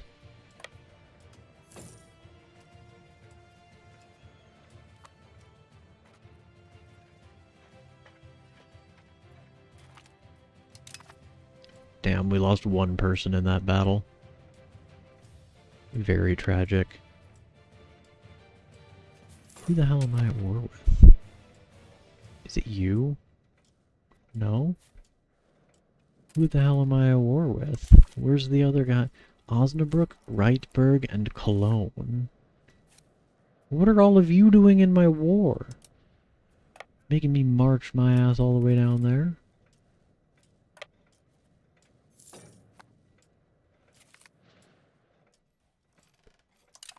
Banking exists. Alright, let's just stay at home and kill armies.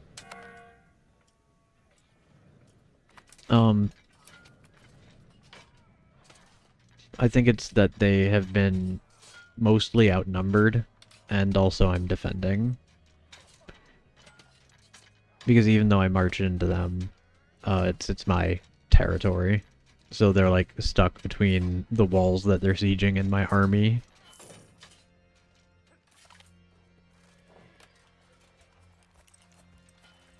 Stuttgart has invented professional armies.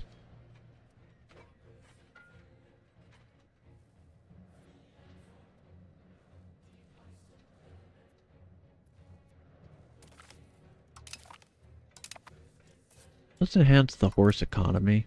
We can't? It costs $53.77 to enhance the horse economy? In this economy? Oh, our vassal got sieged down. Let's go save them.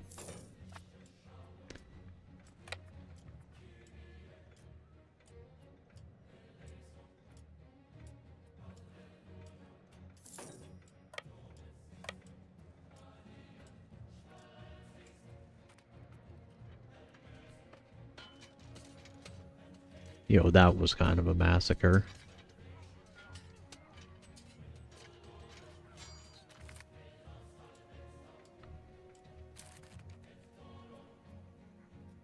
Why was that a massacre?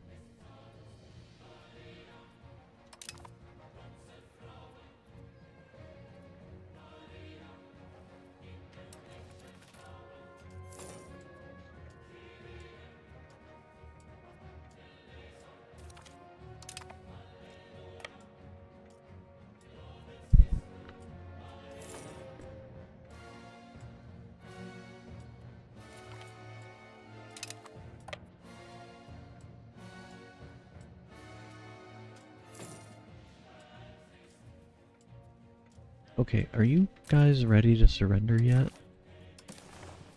Are you ready to sign the Declaration of Surrender pendants? Yes, they are. Give me all of your money.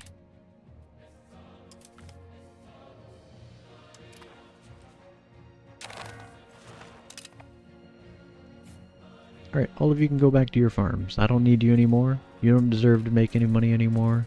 Go back to subsistence farming where you belong.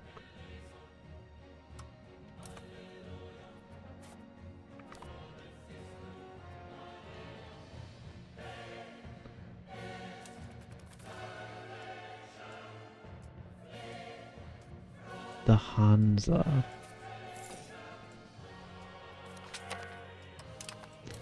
Are they in Lubeck?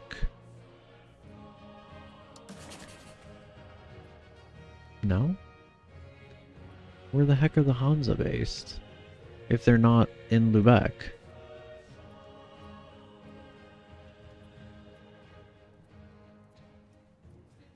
Are they even like a country, or are they... They are a country.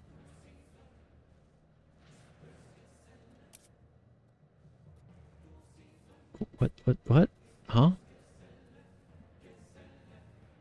The Hansa. Okay, Hanseatic League. Where is your capital?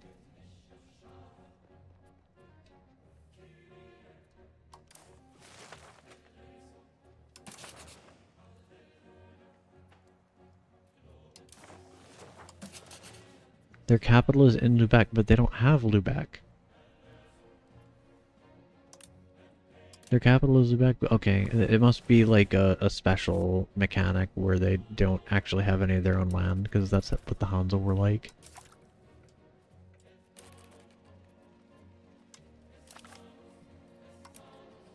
Okay, Renaissance. We were gonna do...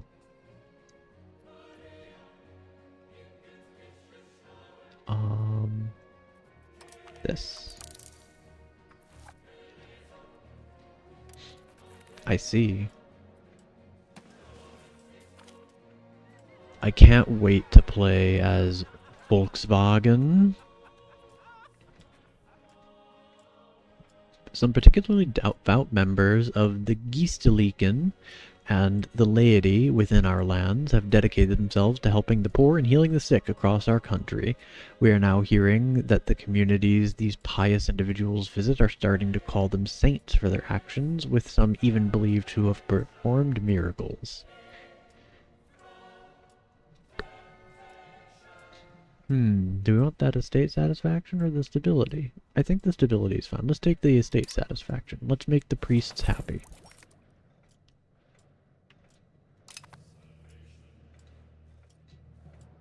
Alright, let's open up that opinion map mode. I don't care, Frisia. Nobody else will join you. Nobody else hates me. You're the only ones. In an effort to bind their family to the Avesnes, Sebastian van Breda has proposed that he should marry Jean Avesnes. Sure. Cabinet lacks members. Hello, Simon Gerulfing? Gerulfing? Simon Garfunkel?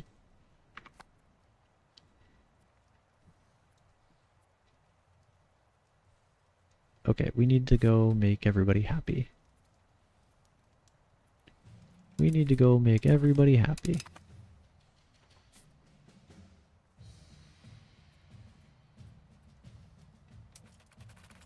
A lot of diplomats. Let's fund the diplomats. The Low Franconian Frisian War. The Frisian people have claimed a godless life, independent from any kind of feudal rule. Unleashed from any divine guidance, life in Frisia resembles more an anarchy than any Bible-approved existence. As devout members of the Christian faith, it is our holy duty to end this affront to the Lord and end this freedom once and for all. They insulted us.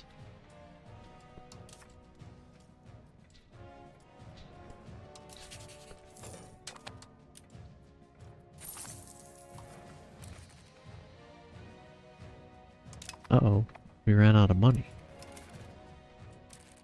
We ran out of money. Let's lower our maintenances. There we go. Let's lower our stability spending.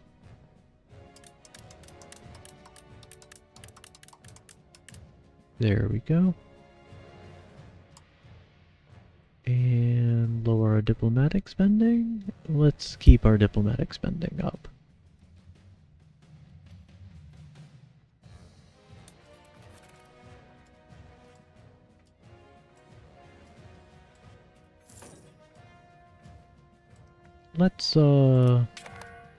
Let's fuck our economy a little bit. Let's screw up our economy a little bit.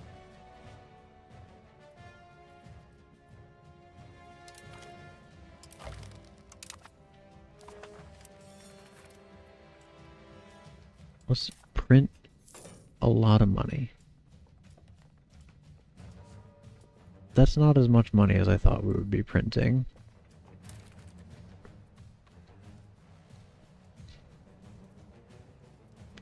Let's stop printing money. That's just dunking our inflation up without actually getting us any real benefits.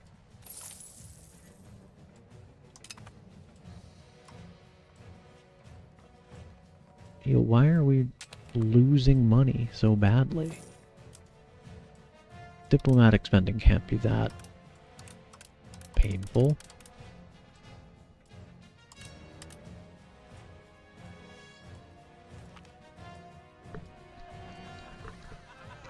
While none would openly defy the Geestelijken, there are a few states where they are as influential as in Holland. There's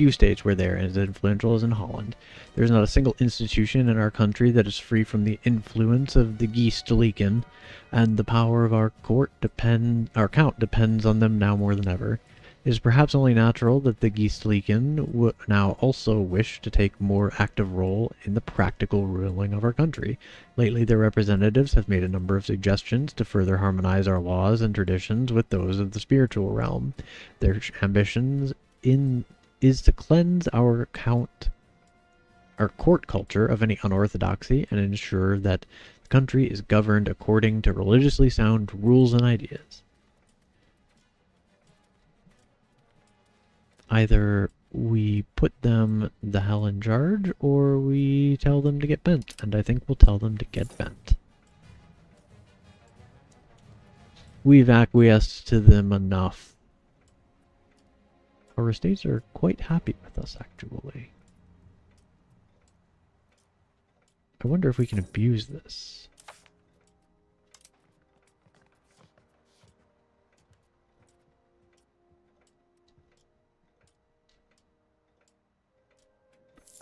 We'll keep that. We can leave that.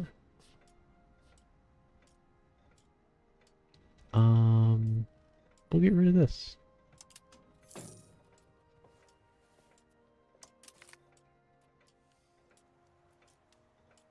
Minus 40%, that's a lot. Turns out people hate it when you take their rights away.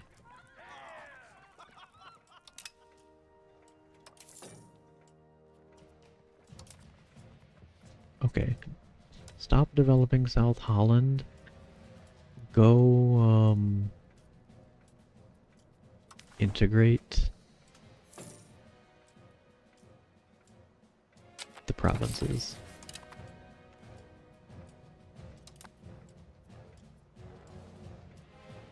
Oh, we can make somebody not angry at us. Let's go with you. You're pretty sufficiently pissed off.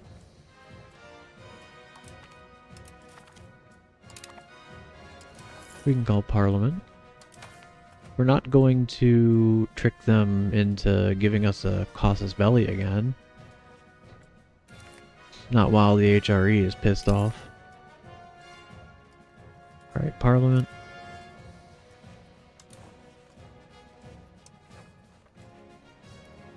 Let's see. Cheaper roads. I like the sound of that.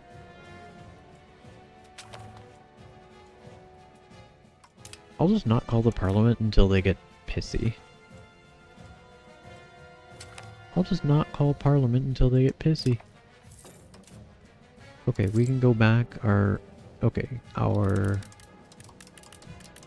inflation is back down, so we can go back to the money printer.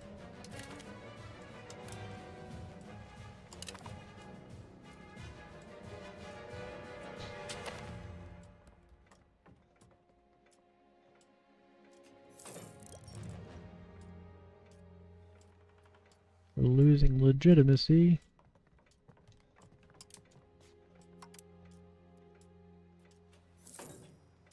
Alright, we gotta get a new rival, I guess. Cleves? Why did you conquer that land, Cleves? I wanted that. I wanted that land, Cleves.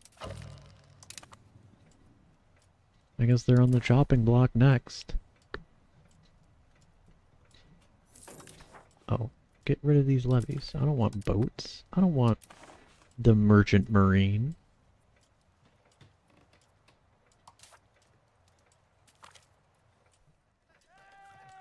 A group of renowned minstrels recently crossed our nation's borders. Their intention is to roam the county of Holland's countryside, bringing joy to all who hear them.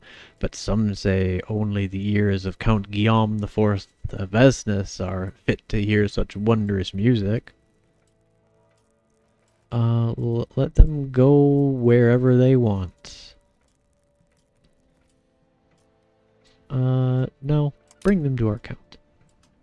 We're kind of draining this. We want more crown power. We need more legitimacy. Nothing says rightful ruler of all the land like nobody except me is allowed to listen to the traveling minstrels. That's how you show people you really are the one who deserves it. Uh-oh. Disturbing news have reached us from Ivanteyevka,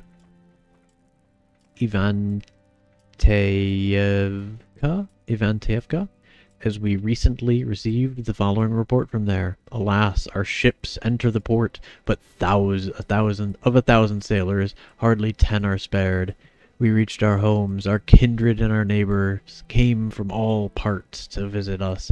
Woe to us, for we cast at them the darts of death. Whilst we spoke to them, whilst they embraced us and kissed us, we scattered the poisons from our lips. Going back to their homes, they in turn soon infected their whole families, who in 3 days succumbed and were buried in one common grave. Priests and doctors visiting the sick returned from their duties ill, and soon were numbered with the dead. O death, cruel, bitter, impious death! which thus breaks the bonds of affection and divides father and mother, brother and sister, husband and wife. Lamenting our misery, we feared to fly, yet we dared not remain. Rats!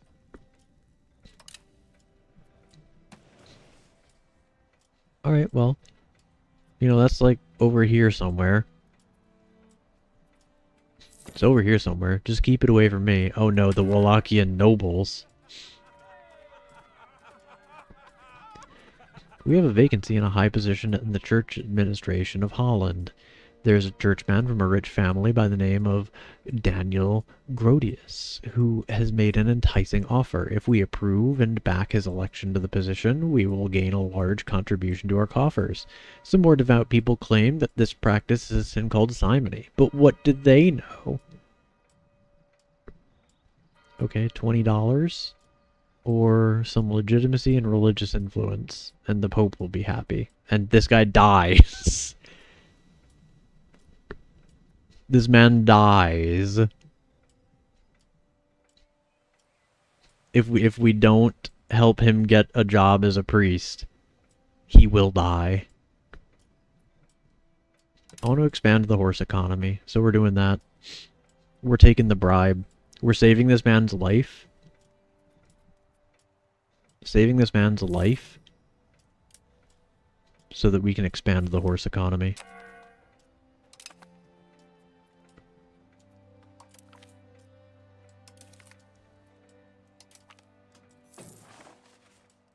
Actually, you stay there.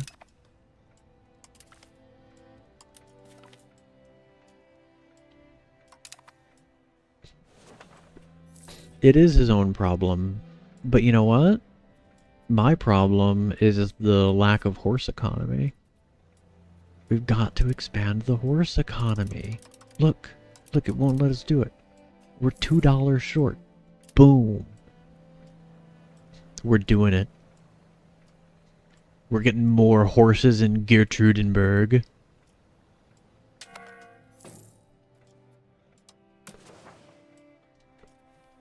Oh, there's a debate going on in the Holy Roman Empire. Start law debate is being debated. 406.5 voting for Seal the Golden Bull.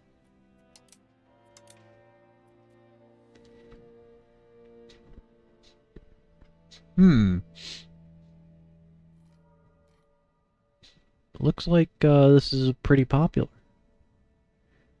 What are the options? What are the options? Selecting this issue will add 13.4 to the Parliament support, as members of the Emperor are backing this issue if the debate passes. The resolution Start Law Debate ends with Seal the Golden Bull winning in Holy Roman Empire. Seal the Golden Bull. Enables Leave the Holy Roman Empire peace. Forbidden unjustified wars against other members. And some monthly imperial authority. When implemented, we lock the Golden Bull Law. What is the Golden Bull Law? Is that just what makes, people vote? It's 10 years too early for this. It's 10 years too early for the Golden Bull. The Golden Bull is 1356.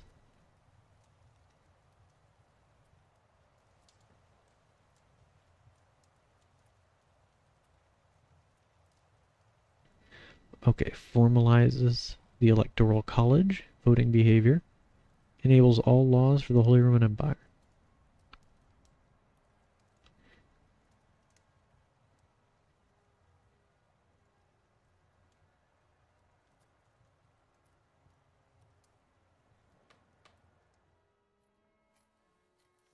Okay, what if it fails?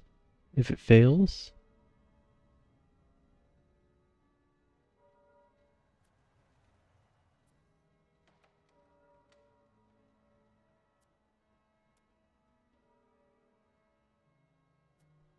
It doesn't say what happens if it fails. We'll see how things go. Looks like the Golden Bull might be a little popular. Looks like it might be a little popular.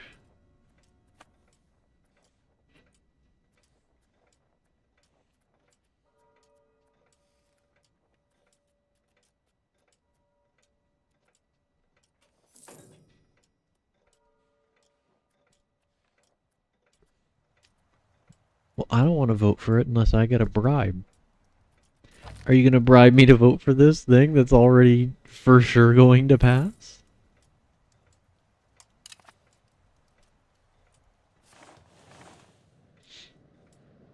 Oh, hey. They broke free from, whoever. We've been contacted by a group of Zootfentner dissidents who claim to have a vast network of supporters ready to support the Zootfentner Count to adopt a pro-Hollandish course if we can just provide them with the necessary funds. Although they are most likely lying, their claims have excited many influential people at our court.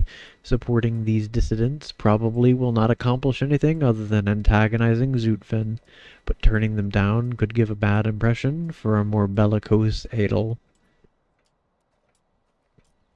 Bro, they want $20? I'm not giving them $20. I'm not giving them $20.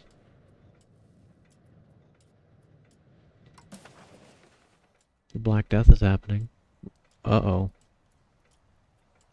Uh-oh, it's making its way over here. It's encroaching on us. Guys, I don't like the looks of that. I don't like the sounds of Black Death. Are we still unpopular? Are we still unpopular? I mean, probably. Yeah. Yeah, we're unpopular.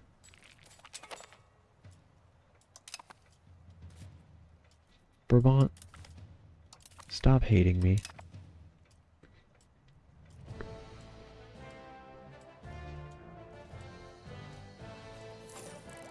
Berg. I don't have diplomats, okay.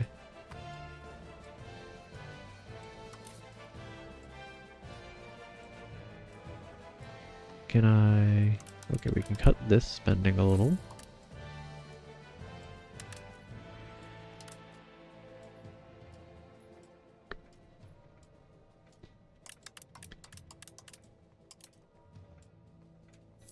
Okay, we can jack up our diplomatic spending.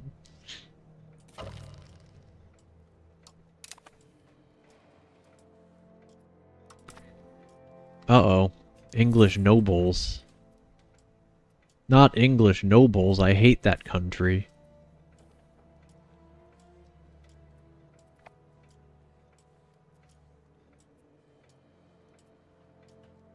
And Wallachian nobles are still at it. Damn, I can't believe that passed without my support. Very sad. I didn't even get my bribe. I didn't even get my bribe.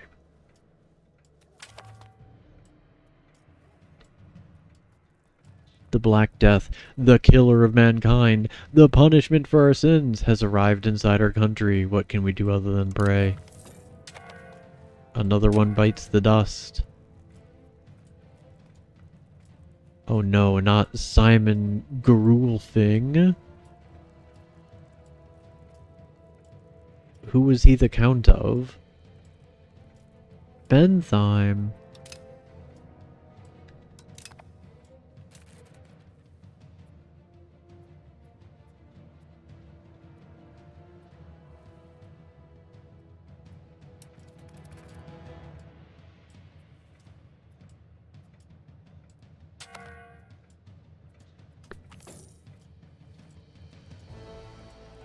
News has arrived of an official decree by Pope Benedictus XVI Bianchi warning rulers and community leaders to avoid fueling hatred against minorities. The Black Death is without a doubt an act of God. Anyone who claims otherwise is committing blasphemy and could be excommunicated. Unfortunately, minorities make for great scapegoats and targets for anger when great tragedy strikes. Whether we choose to continue to benefit from this or heed the papal warning is up to us. Damn, we can just blame minorities for all of our problems? What is this, America? Let's see, the priests will like this. And the farmers will like this. I mean, fuck the farmers. This is absolutely an act of God. Minorities did not do this. It was the Space Wizard. It was the Space Wizard who afflicted us with the Black Death.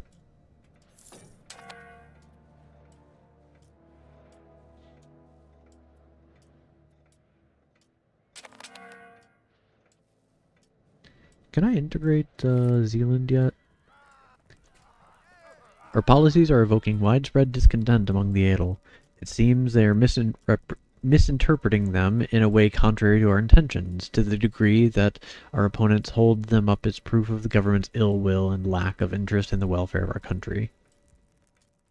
Piss them off, or lose some prestige? We'll take the prestige hit. We have 0 already.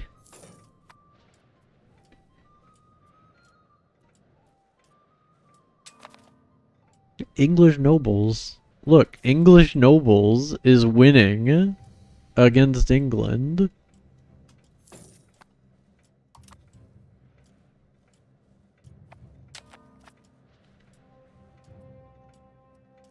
Damn, we are losing lots of people. This Black Death is not messing around.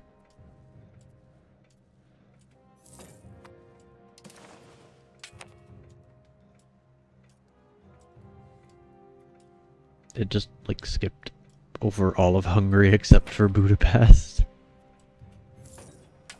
Oh, there goes Hungary.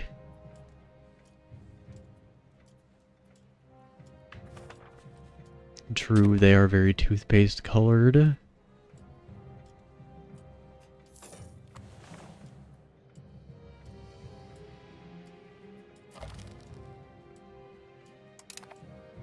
That's fine, Bremen, I don't care. We have formed a marriage unit with Brabant, Hainaut, and Holland. Did I just get a personal union over them? Do they just belong to me now? That's not me. Oh, that's my wife. That's my wife.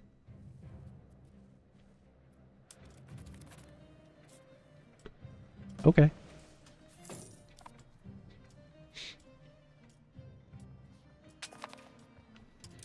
Do we have any children? We do have children.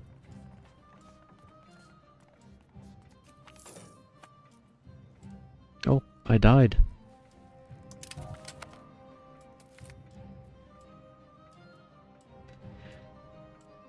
With the death of our previous ruler, Count Guillaume II of Esnes, the succession of Holland hangs in the balance and no clear uncontested successor is determined. Leader Guy of Esnes is the first rightful claimant to the throne by law, yet his claim is challenged by consort Marguerite of Esnes. Holland is on the verge of a bloody conflict, and the strife of the Esnes is not resolved soon. Let's hope for the best. Who would win? Nuclear bomb or coughing baby?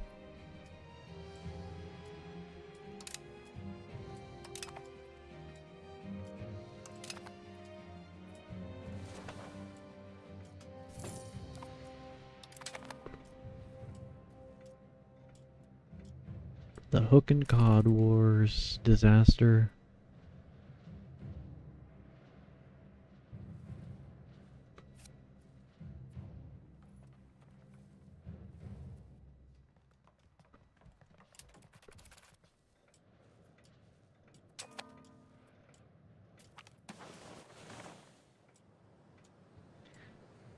A landed member of the Adel has died without any immediate heir. Our heralds have determined that, under Hollandish law, the extant title would pass to the lowly Jan Albrecht Meyer, a very distant relative. Despite his blood connections, he's clearly not of noble stature, so it might be preferable to merge the title into the crown instead. Ooh.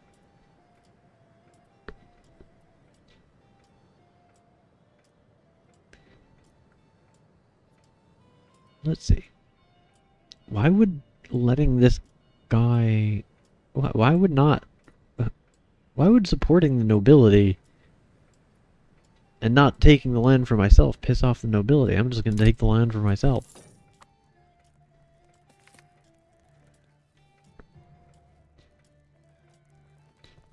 The anger and fear in the population has reached the point where it can no longer be contained inward and must be projected outward unto others. Someone needs to become the cause for the plague, and that someone must pay. Be it the poor, the ugly, or any number of minorities, the masses demand that a group be hunted and persecuted for bringing the wrath of God down upon us. We can either help organize this event and control it, or try to stop the violence across castes, only for it to be directed at us.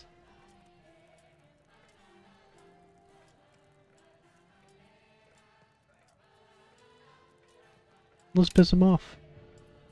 Let's piss him off. We're listening to the Pope this time.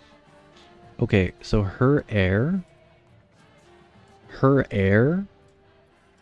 the Duchess of Brabant, her successor is the coughing baby. So if the Duchess of Brabant dies, and we're the coughing baby, then we will get Brabant.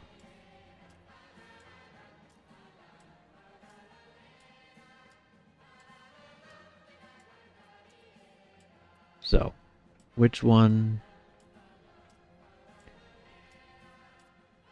Okay, so we want the hooks. We want the hooks, because we want the coughing baby.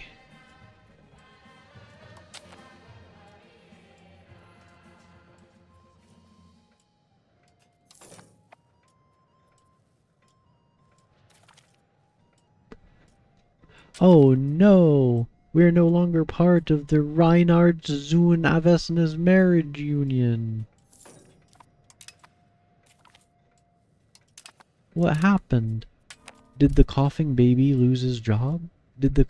What? You weren't supposed to succeed her. The coughing baby was... We chose the coughing baby.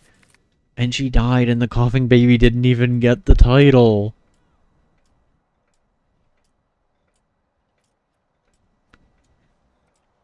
Alright, well, we just promote the hooks. We just promote the hooks. We just back the hooks.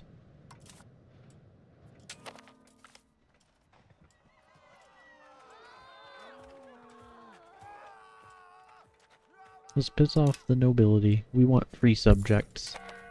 We're gonna start building a better Holland. A Holland without serfdom. A Holland ruled under divine right by the coughing baby.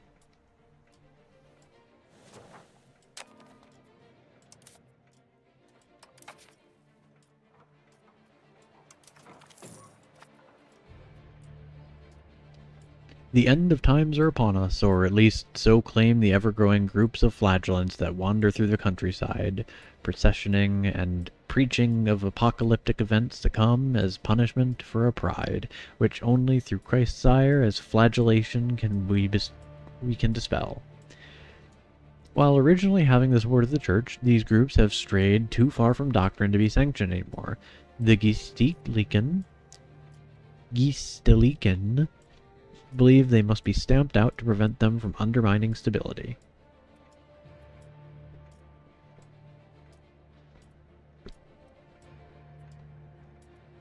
Let's side with the priests and piss off the farmers. And this will reduce the plague. Okay, we're reducing the spread of the plague.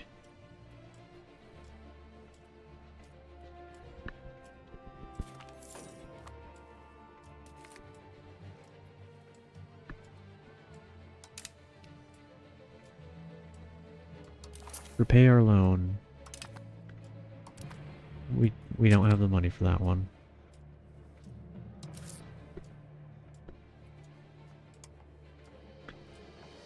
Okay, let's reduce our diplomatic spending. Okay. We don't have the money for this. We'll go in debt. We'll go into debt for this. We'll go into debt to bribe a town. That coalition against us broke. Are we still unpopular? A little bit. A little bit.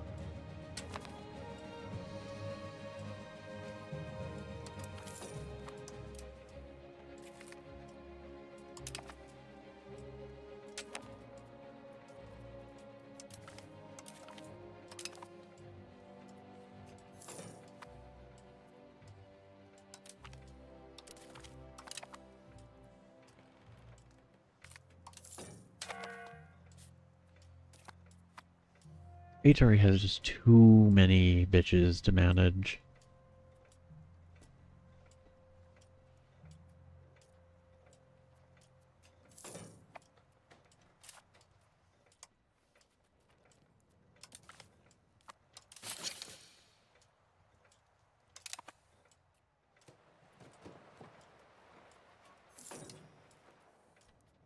Go integrate.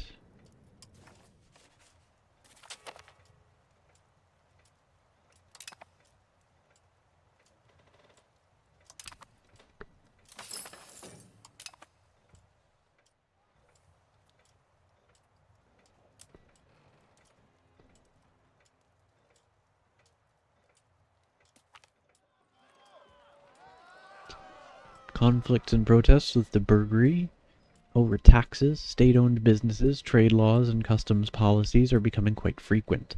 This could result in a sharp drop in our revenue if we do not handle the situation carefully. That doesn't sound careful. We'll take the prestige hit.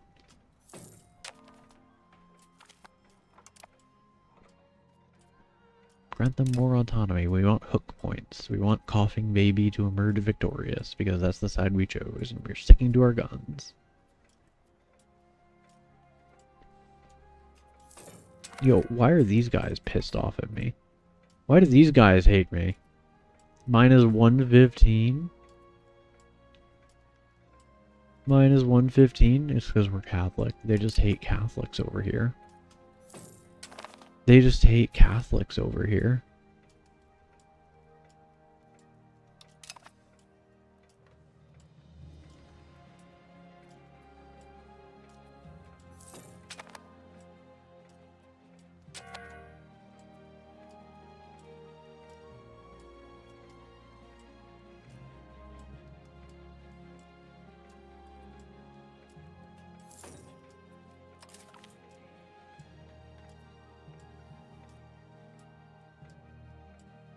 The location of Amersfoort is considered a part of our patrimony. We shall defend it to the last drop of peasant blood.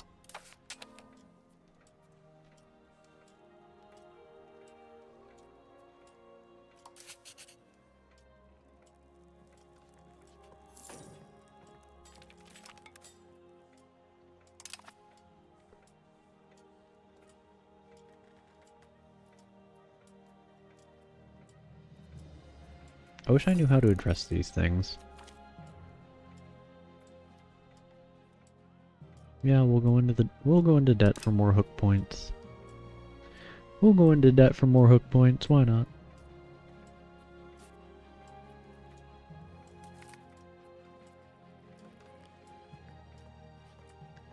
Groups of alchemists have gathered before the court, desiring funding to expand their research. Their proto-scientific language, wrapped in mysticism, speaks of great bounty, gold from base metals, a cure to any plague, an elixir of life, perhaps even the discovery of the Philosopher's Stone.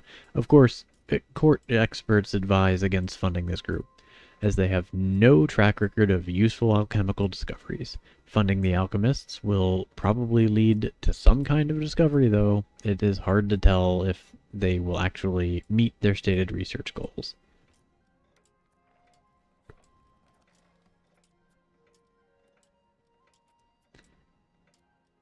Um,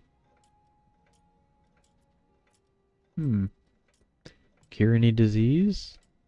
Cure any disease? I mean, we could roleplay. Cure any disease? Or we just do this.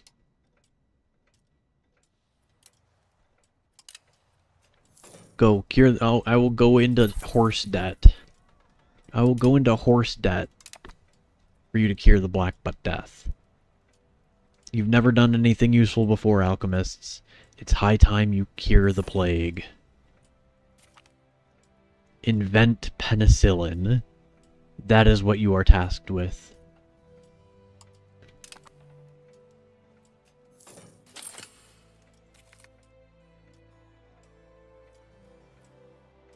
More autonomy, more hook points. Everything is coming up coughing baby.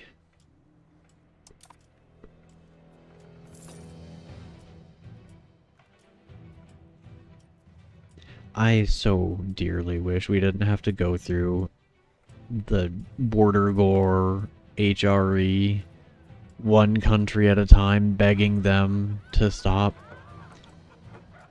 hating us. Last year has seen such a fine harvest, and I don't think it would have. Like a third of our population is dying.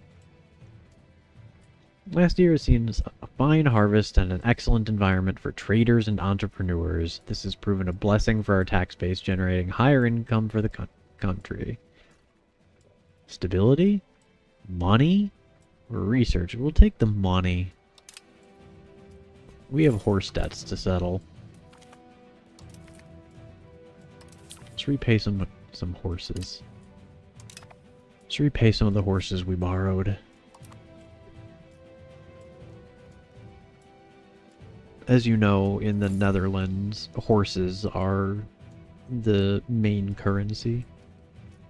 Dutch guilders are backed by horses.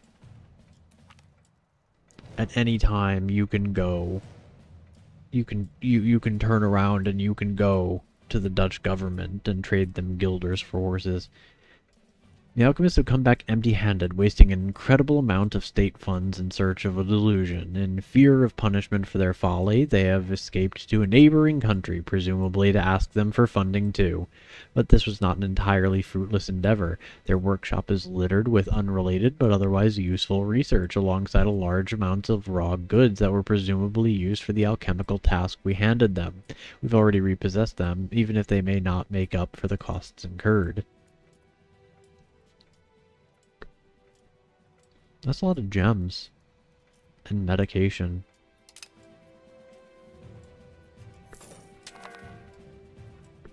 We can use those medications. We can use those medications to feed the poor, starving people who are starving of Black Death. More hook points.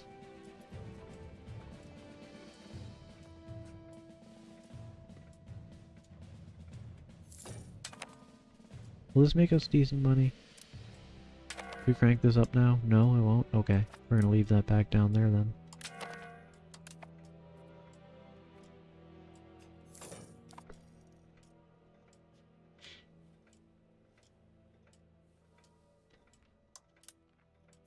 We're just gonna lose legitimacy. We're just gonna lose a bunch of legitimacy, I guess. Integrate province.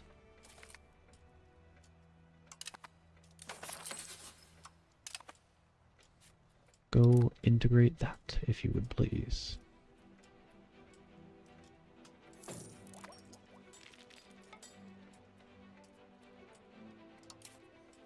We're in the black, let's go.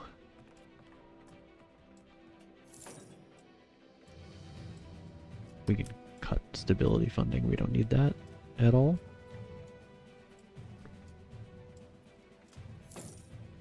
We gotta get rid of these loans.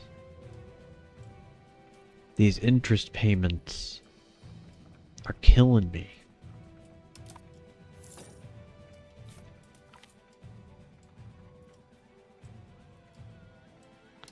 No more debt. more debt for hook points. The forts are our strength. We want defensive. Because we're not gonna be invading everywhere for very long.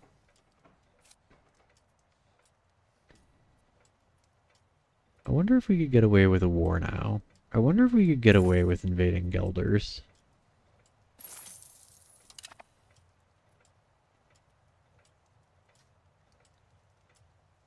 Dortmund wouldn't like it very much. But Dortmund doesn't like anything we do.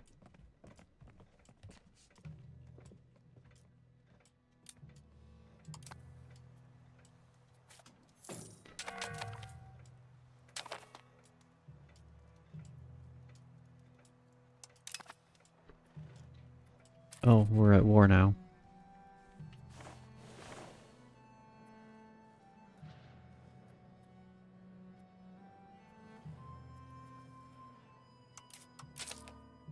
Oh good, it bumped up our army maintenance. Okay.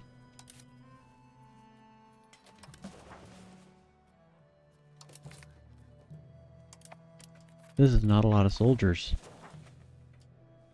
This is not a lot of soldiers. We're hurting.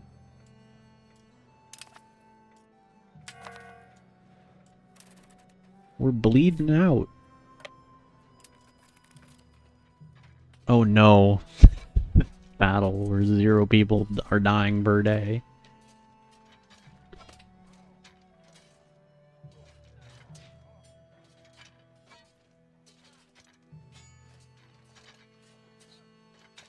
Why did it go to speed 2? Speed 5.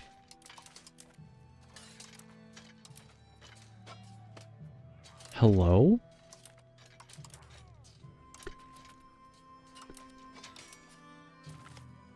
There we go. Why was it locked on speed 2? Buggy ass, unfinished game. 0 out of 10 unplayable.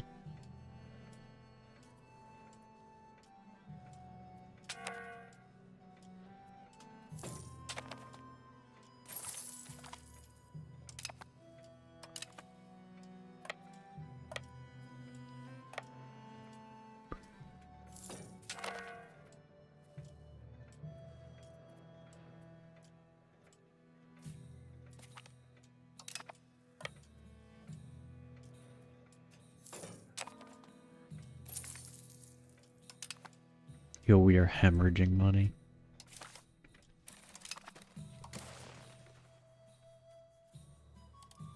This better not give me aggressive expansion. Okay, good.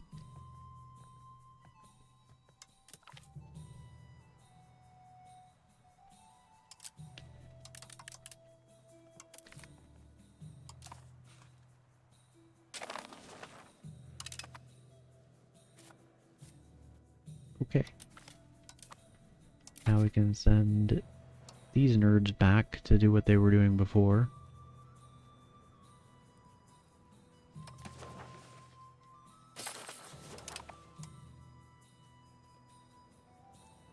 Go integrate these lands.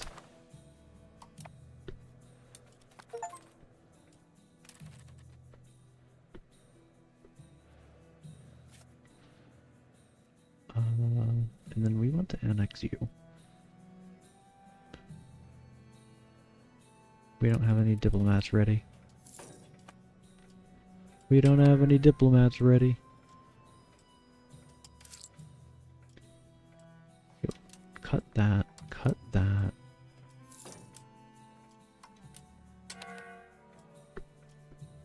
Let's print money. Rev up the money printer. The Holy Roman Emperor is dead.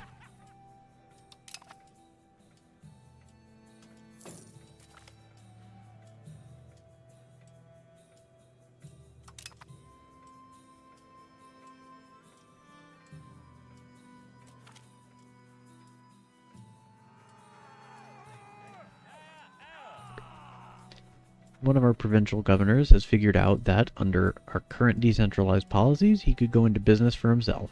The fact that the army he has managed to raise is way too small to support such a claim does not seem to worry him very much. Rein them in.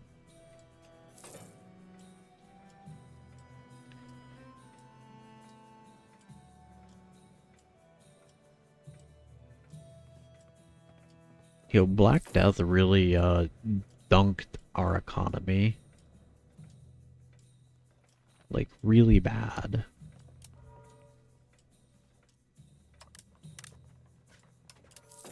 Okay, let's cancel, like, all of these.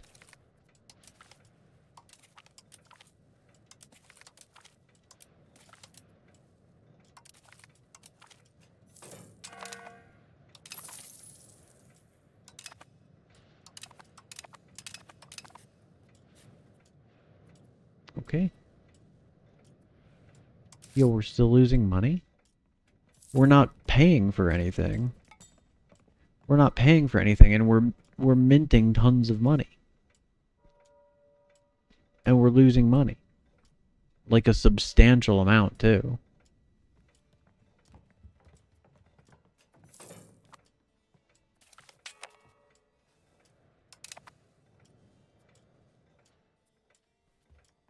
Okay, let's do this. All of the estates hate us right now. They used to really like us. They used to like us, but now they hate us.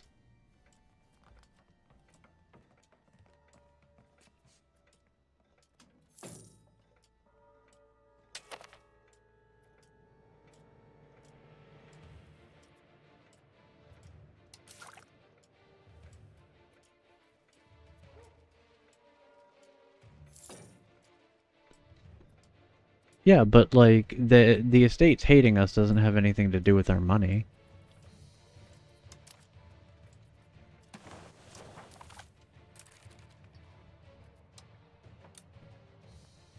Let's see if we can find a way to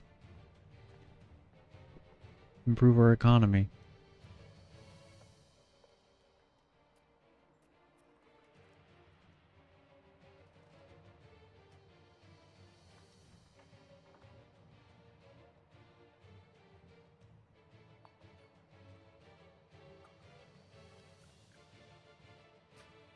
No?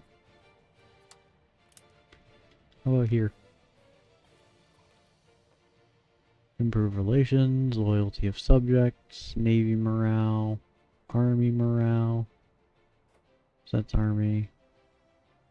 Prosperity recovery. Change policy cost. Diplo rep. Improve relations. None of that is economic.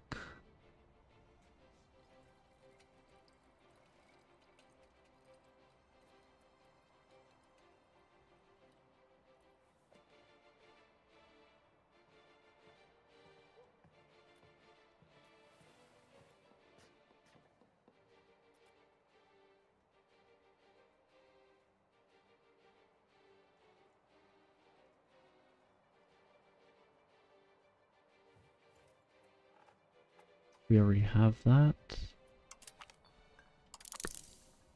Let's get that, maybe?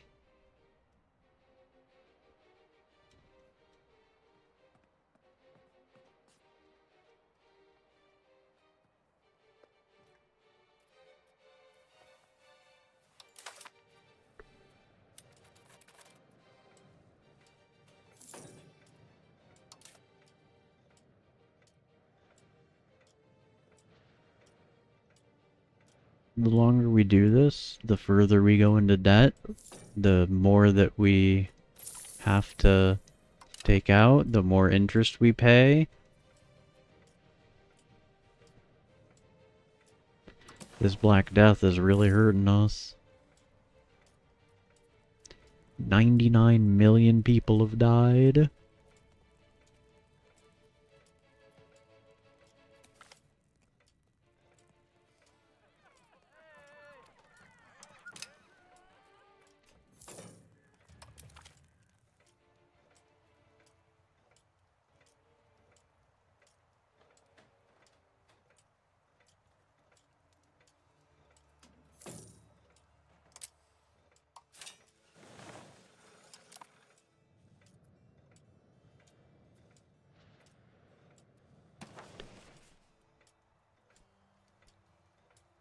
Our population is growing, so that's nice.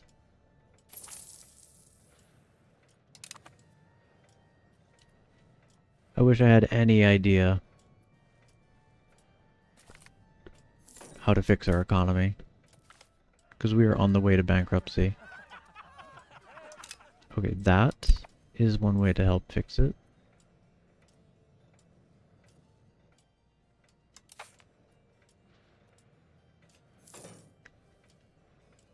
No. The Hansa are like a special, unique situation because they functioned like a government. They were basically like a huge monopolistic union in northern Germany. And they had a lot of power, influence, and autonomy.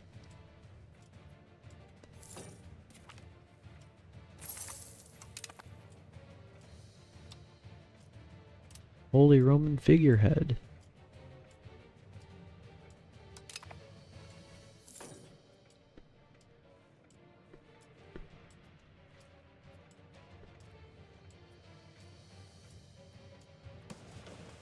I wish we could fix our economy. I wish we had any way of doing that.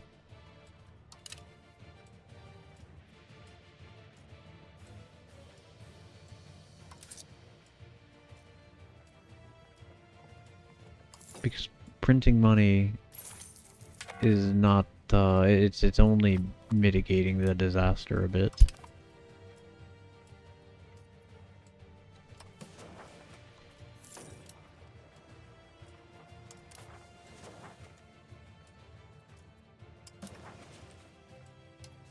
Okay, they're mad at me for not hosting this.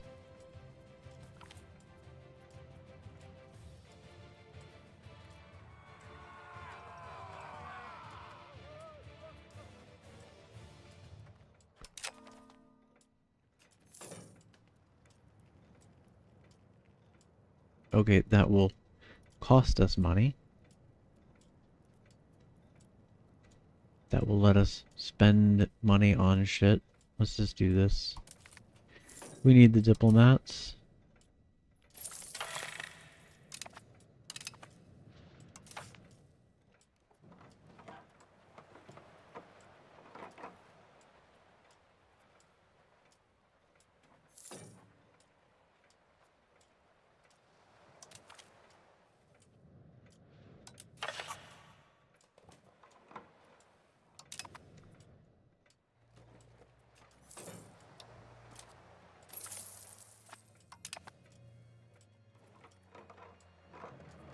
Damn, the estates are peeved. Why is there equilibrium? What? It says the equilibrium is really high, but that looks like it's really low.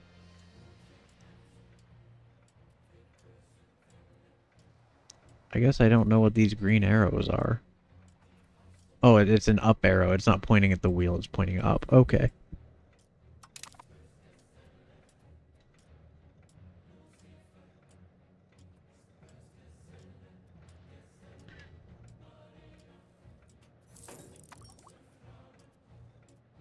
Oh, our economy is rebounding a little bit. Okay, printing money.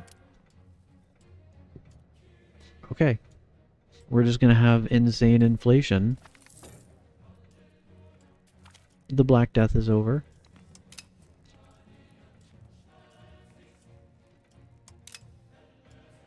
It claimed 161,000 lives.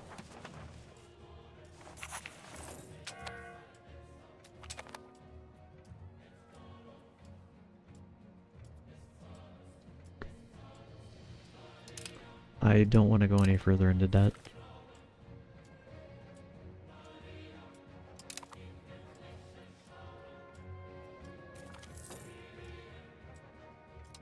Repay the loan. Repay the loan. Repay all the loans we can. Cut down on the interest payments.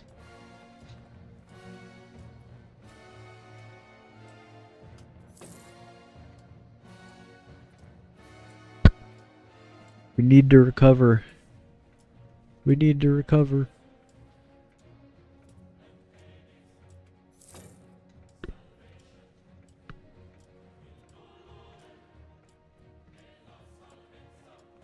Alright, we're only in a whole fuckload of debt.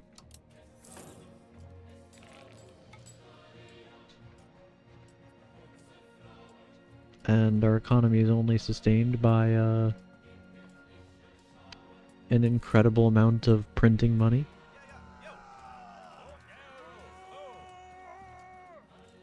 Plutocracy and quality. Hell yeah. We like that.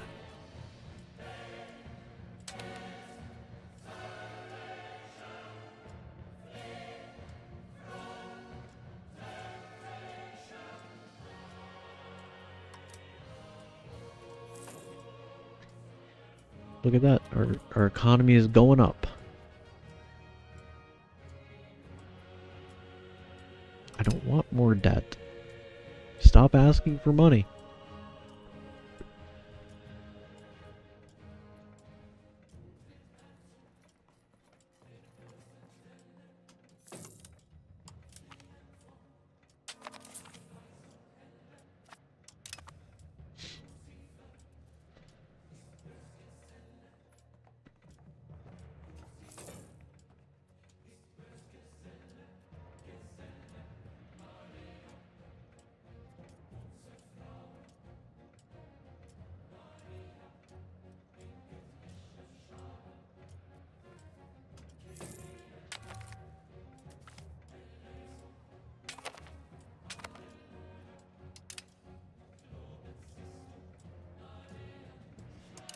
Again?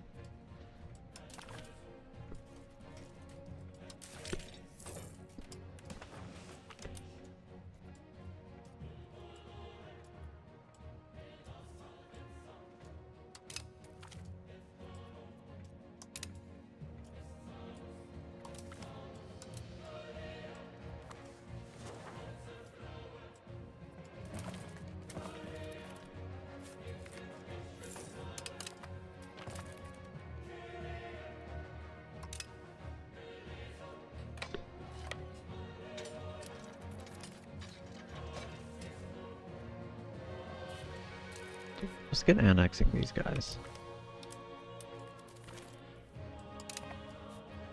Bring them into the fold.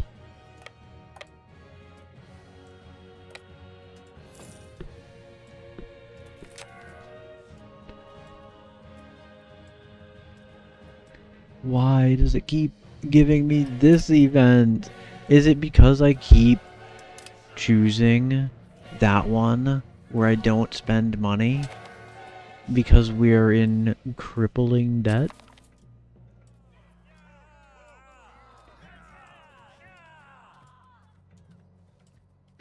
Sure, only noble land leaders, that's fine. Only nobles can be generals now.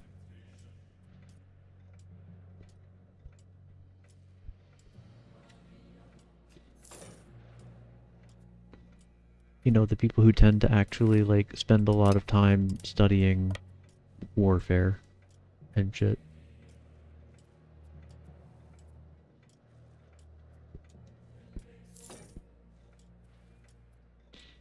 People who spend a lot of time studying warfare and shit.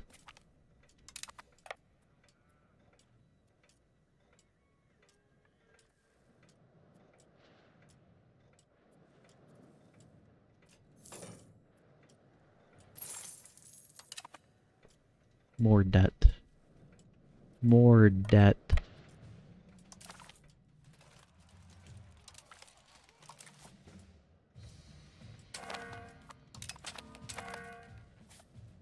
Okay, disband.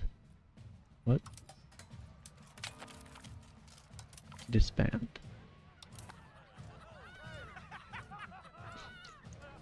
In our state, intellectuals do not stay cooped up in their homes or waste their time on strange theoretical concepts at secular institutions.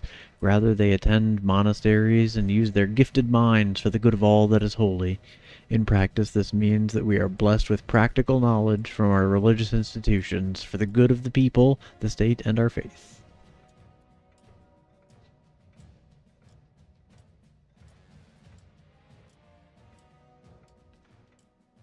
Research is considered unholy.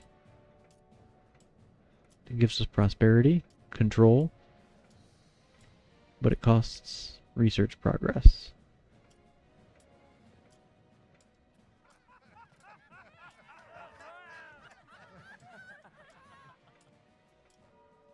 Well, normally I focus research, but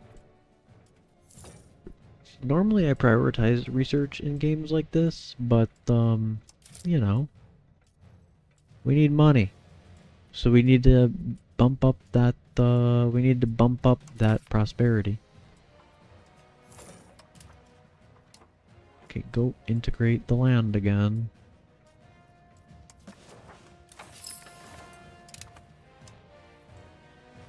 Go integrate the provinces again. This is not good. Our inflation is insanely high. Why are we losing $14 gajillion a month now?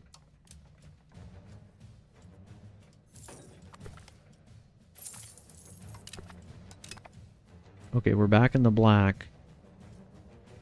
But, this is gonna get out of control real fast.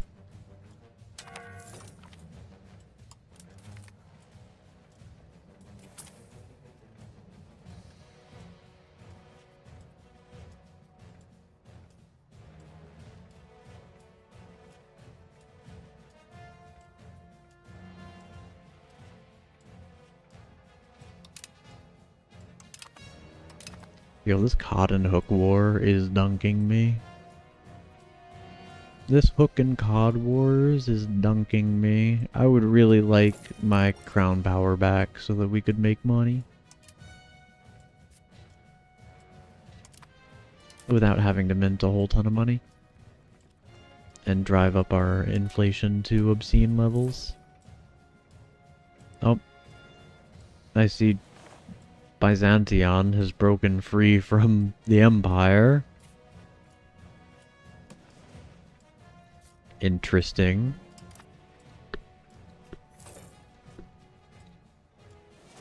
That's some CK3 behavior right there.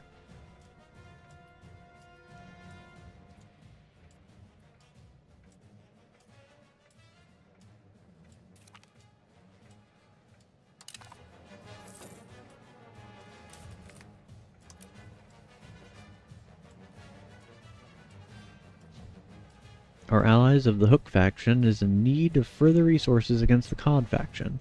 Fortunately for us, we are not the only ones who side with the Hook faction. Brabant has promised their support for our cause. It might be worth asking our trusted ally for support. That's so much money. Help us, Brabant. We will do without them, okay. Thanks, Brabant.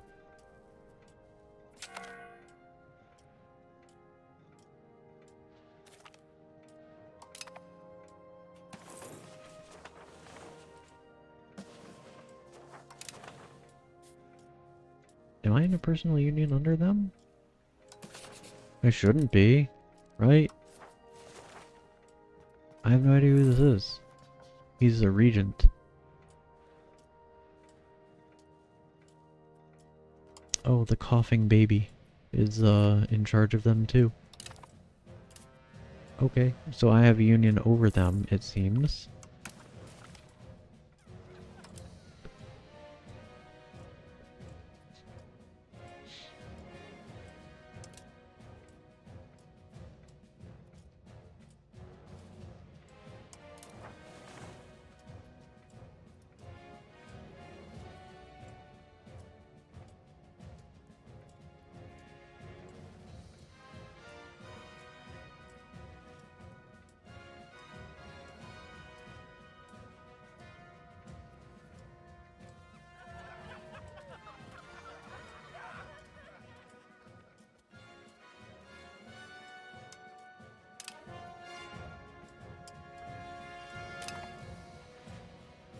Oh hey, I got Middleburg. They're annexed now.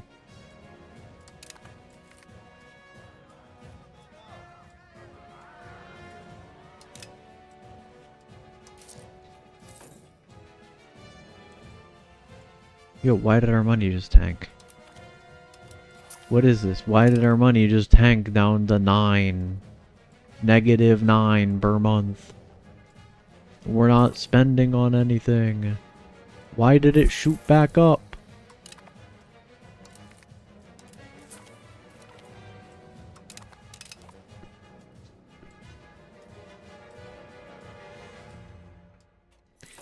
Okay, let's scale back on this a little bit, just so that our inflation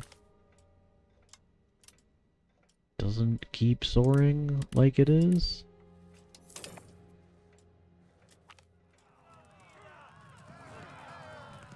The Geistlichen seeks our help, claiming that in accordance with our censorship laws, we should remove all outdated religious texts that are in circulation. Recently, it was found that decades of small tweaks and deviations in newer versions of our holy texts have led to a divide between those who preach the old word and the new word. This rift is minimal, but the very idea of holy texts deviating from one another is revolting to the Geistlichen. As such, they have asked us to purge all of the older copies, which could lead to instability on account of having to destroy the old and relished copies of local temples. No deviancy. No deviancy allowed. Get out of here, you deviants.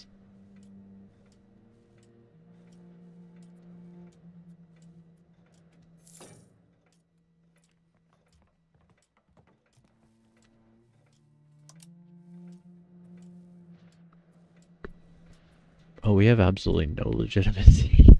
Very cool. Brabant has declared war on us. Cool.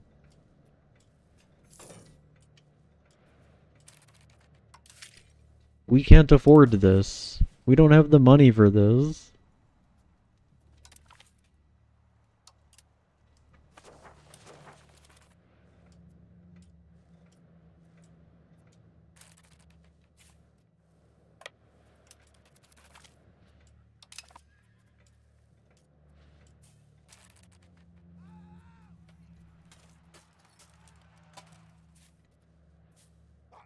Can I merge these?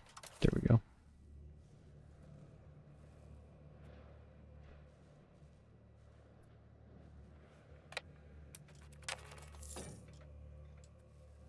They pretty dramatically outnumber us.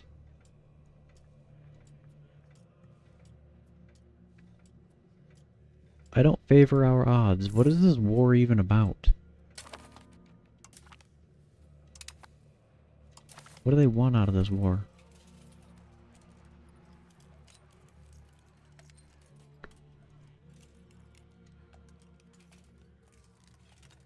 Ah, they want my capital. Okay. They want my capital.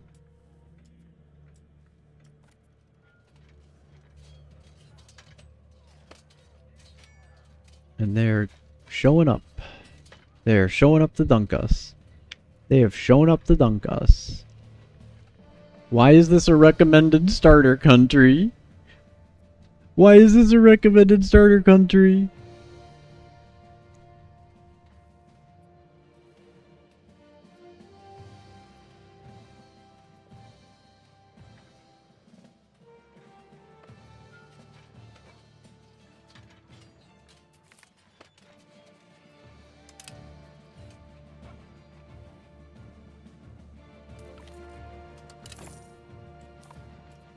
Alright, maybe the answer is that,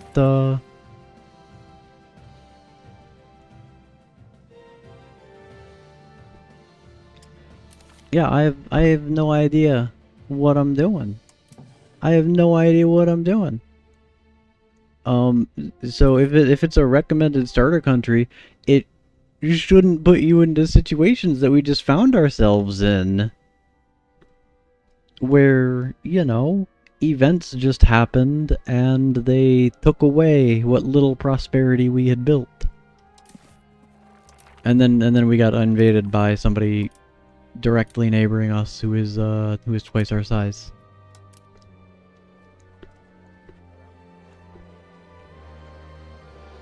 They recommend Holland to learn how to play the game.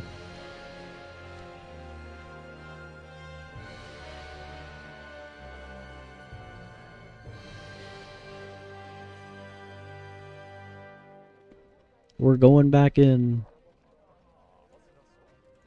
We're gonna do some more learning. We're gonna not invade Gallery this time. We're gonna sit inside of our own borders and watch as things happen, I guess. We're gonna just sit back and watch as things happen.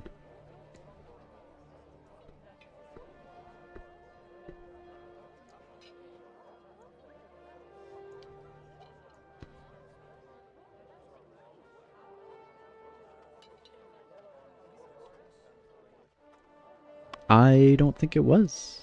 I don't think it was.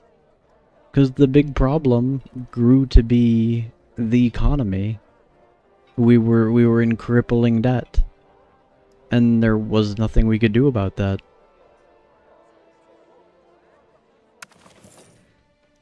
No, because the first run we ate the other Dutch quickly enough, and that dunked us. That exploded us with the mother of all coalitions.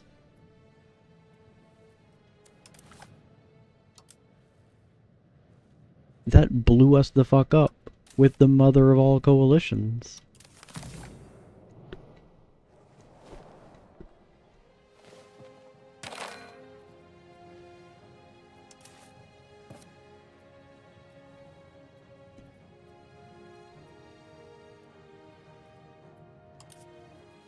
Hello, Brabant. Will you, like, be my ally or something?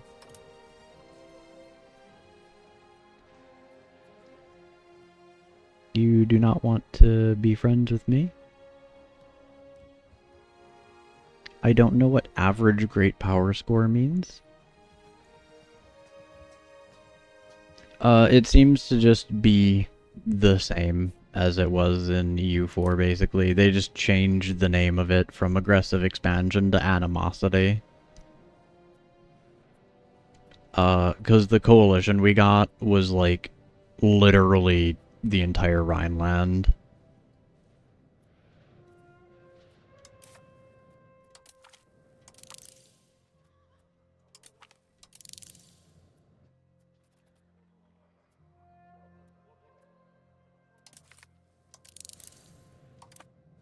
Okay, I have no idea what to do. I have absolutely no idea what to do.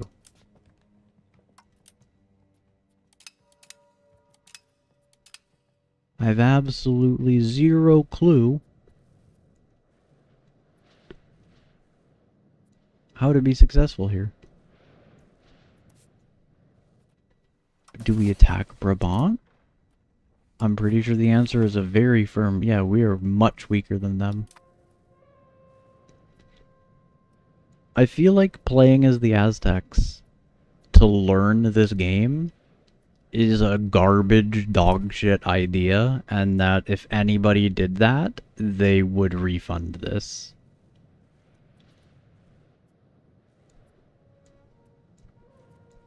I feel like that would be, like, among the worst places to play to try and learn this game.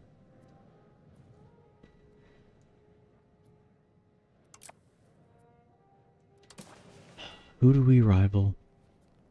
Who do we rival? Utrecht again?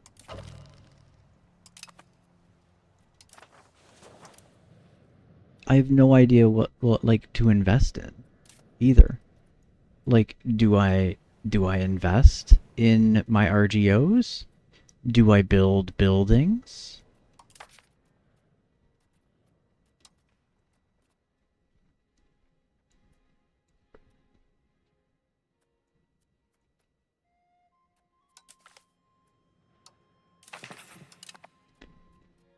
invest in RGOs, build buildings.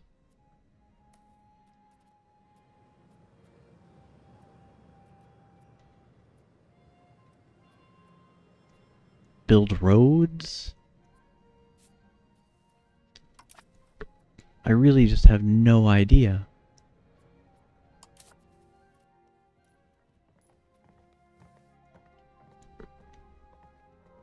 And like, I did all the tutorials, and it does not give you very good guidance. It just shows you some menus. It just shows you menus and says, this is the economy tab. Automate your taxes. Because otherwise you're gonna wiggle them around specifically to adjust, like, if the estates will tolerate you. Because if you tax them, they hate you more.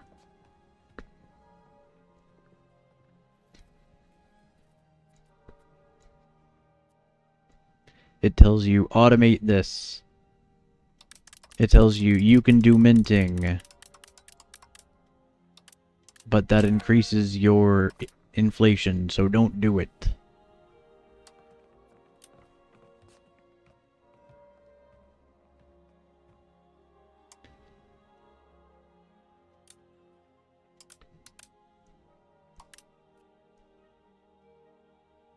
But like, as somebody with 2,000 hours of Europa Universalis 4, you would think that coming into this, anything would be familiar.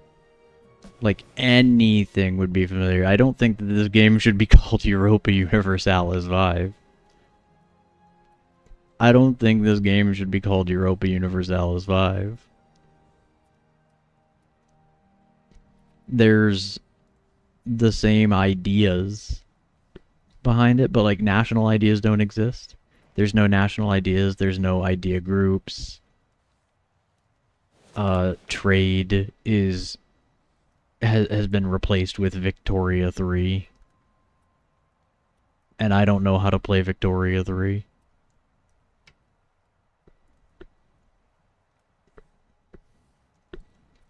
This should really be a new IP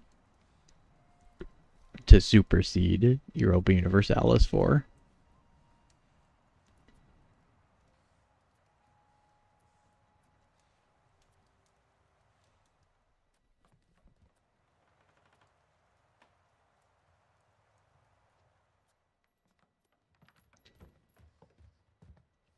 It does make sense for it to change.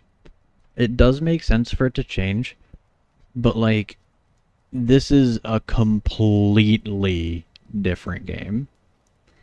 Like, the change from like Crusader Kings 2 to Crusader Kings 3, it changed a lot. Eventually for the better.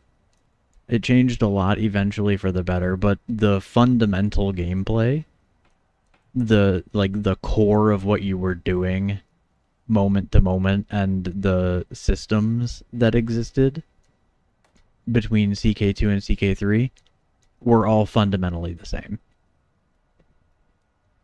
They just changed a lot of the specifics, but the core of it was the same game.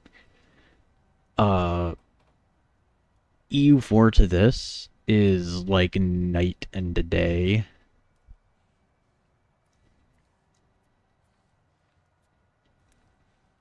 Also, that EU4 got feature bloated over the last 12 years.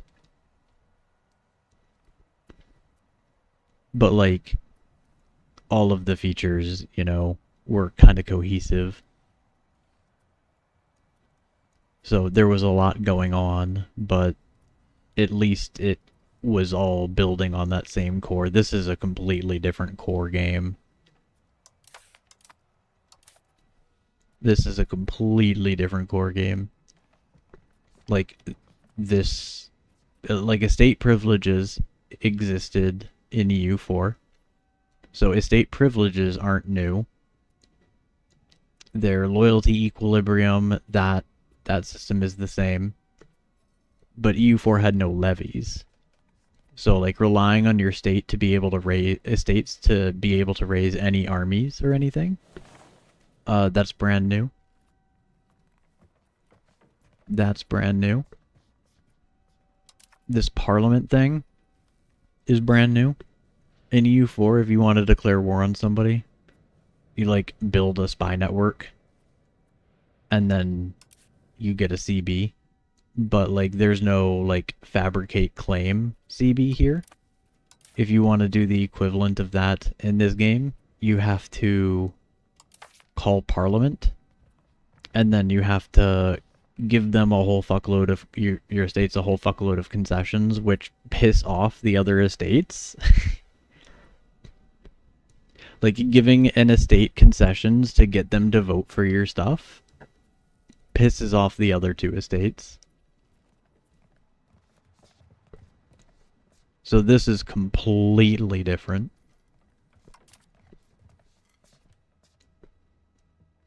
You have this cabinet now. You have these laws, which I have not messed with, like, at all.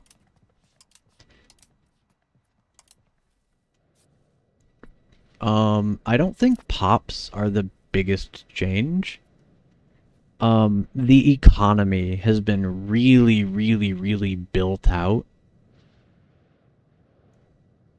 Like, the economy has been built out like crazy.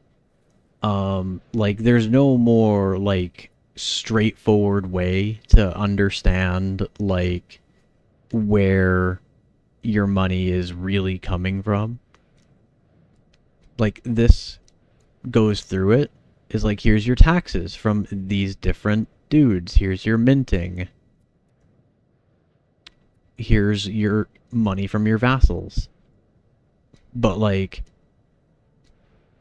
if we look at a province, so, like, we look at a province here.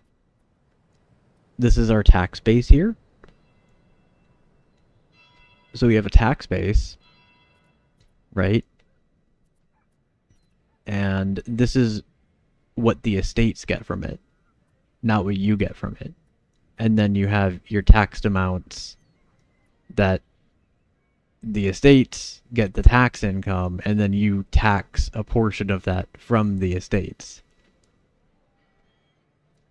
But, like, where is this 7.19 coming from? Right, where is this 7.19 actually coming from? That doesn't do anything.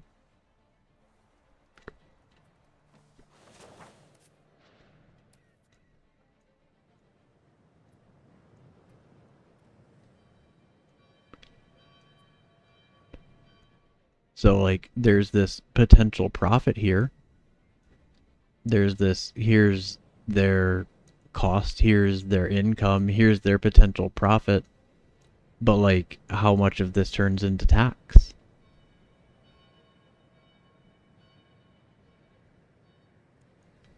It presumably is from pops doing jobs and shit, but I just said that I don't know how to play Vicky 2, or Vicky 3. That I don't know how to play Vicky 3. I don't know how these profits turn into taxation. Whereas in EU4, you don't have all of this. You have, here's your province. It has base tax. It has the amount that you get just in taxes. It has a trade good that it produces, and that trade good is worth a certain amount of money and trade value. And then manpower, and that's how many dudes you get in your manpower pool. And this has obfuscated everything. This has obfuscated everything. So the information that you have at your fingertips in EU4 is now buried beneath layers and layers of this nonsense EU4 trade is also a province and its trade goods generate trade value, and then that trade flows along trade routes. And you can collect off of a trade route, or you can push trade further in a route. So that's how trade works. So if you're in Venice, right, you can push trade from Constantinople up into Venice. And so there's a lot of trade value here because there's a lot of good trade goods here.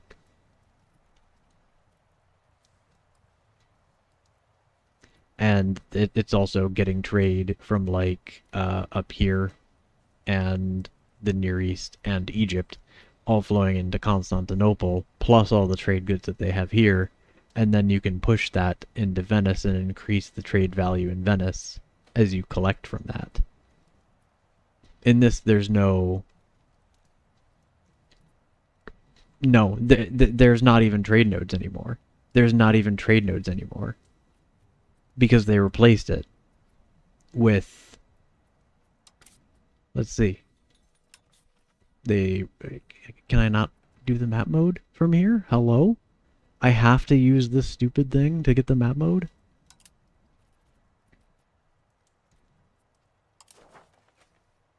There are no longer trade nodes, there are now markets.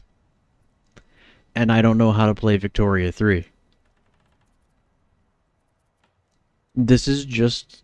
It's not even EU4. This is closer to Victoria 3 with EU4isms. So you have these markets where the trade goods go into the market, and then you economy simulate in here rather than grand strategy.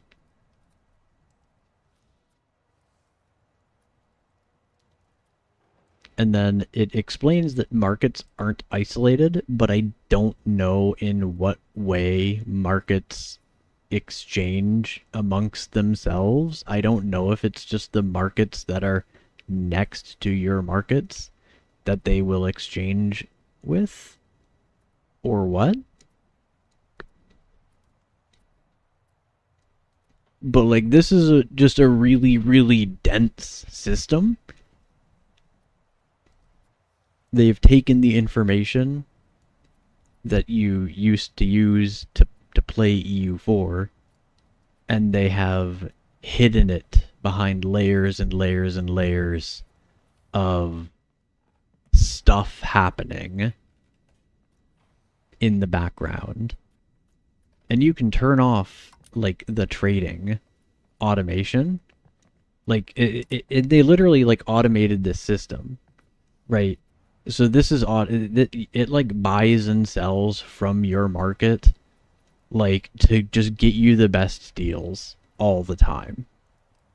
So it just constantly automatically makes you the best deals, and de-automating it is just for once you really understand the system and know how you can take advantage of it by making deals that are not just the numerical best ones, which of course I don't know how to do, and I probably never will know how to do, because that would require you to, you know, understand a system that they automate.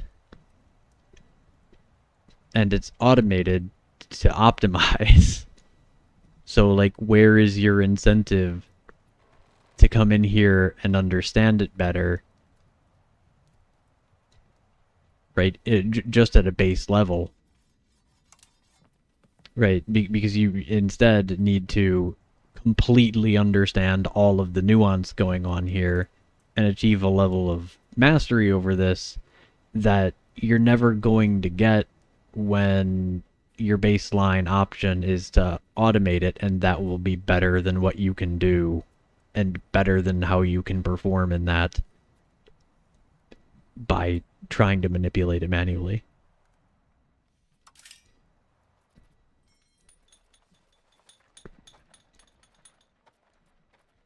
So there's just so much. There's just so much. Then there's food. You have to be able to like feed your pops. That's not that's not a straightforward system like Stellaris, for example, where food is just a resource. Because apparently like food is created by laborers. Like you have to actually produce, you have to turn like grain into food. You have to turn trade resources into food.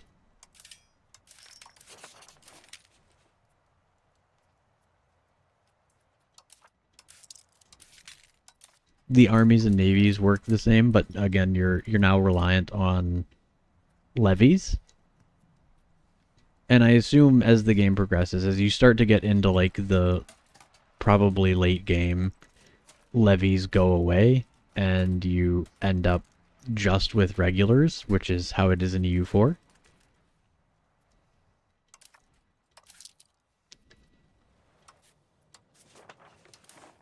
The diseases is an entirely new thing, but that, I mean, in EU4 could basically just be chalked up to events, which is ultimately, it seems, just what was happening, but it's impacting the pop system now.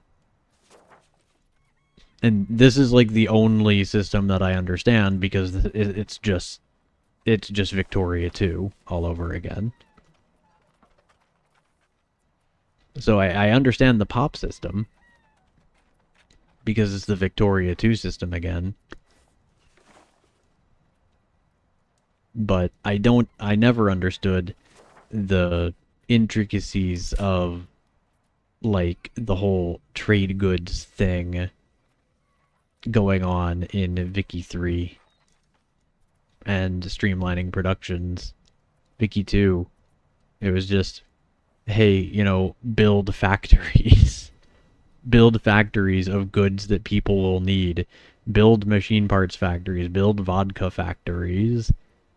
Build glass factories to sustain your vodka factories.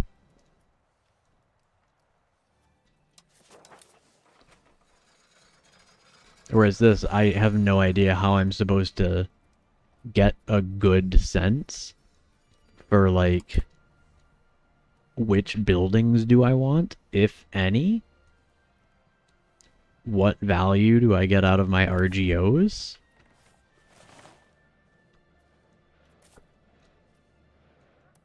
Like, how valuable are these horses? Right, I've got this 3 market price. I've got a market price. But that doesn't mean anything to me. I don't know what the market price actually means in the context of how does it impact my country. Because I can understand this, right? The price at which a certain good is traded at the market center. The market price is incrementally adjusted towards the target price. And then there's a supply-demand system. I understand that, but what does this 3 have to do with Holland?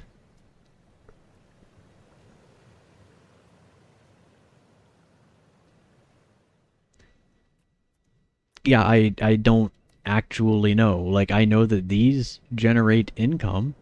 I know that these profit, but the profit is meaningless because I don't know how does that profit impact Holland. Like, great, we've got these buildings. We know how much profit they make. We know that at some point that profit turns into tax. We know at some point that profit turns into tax, and we know what that tax ends up being, if I can find it.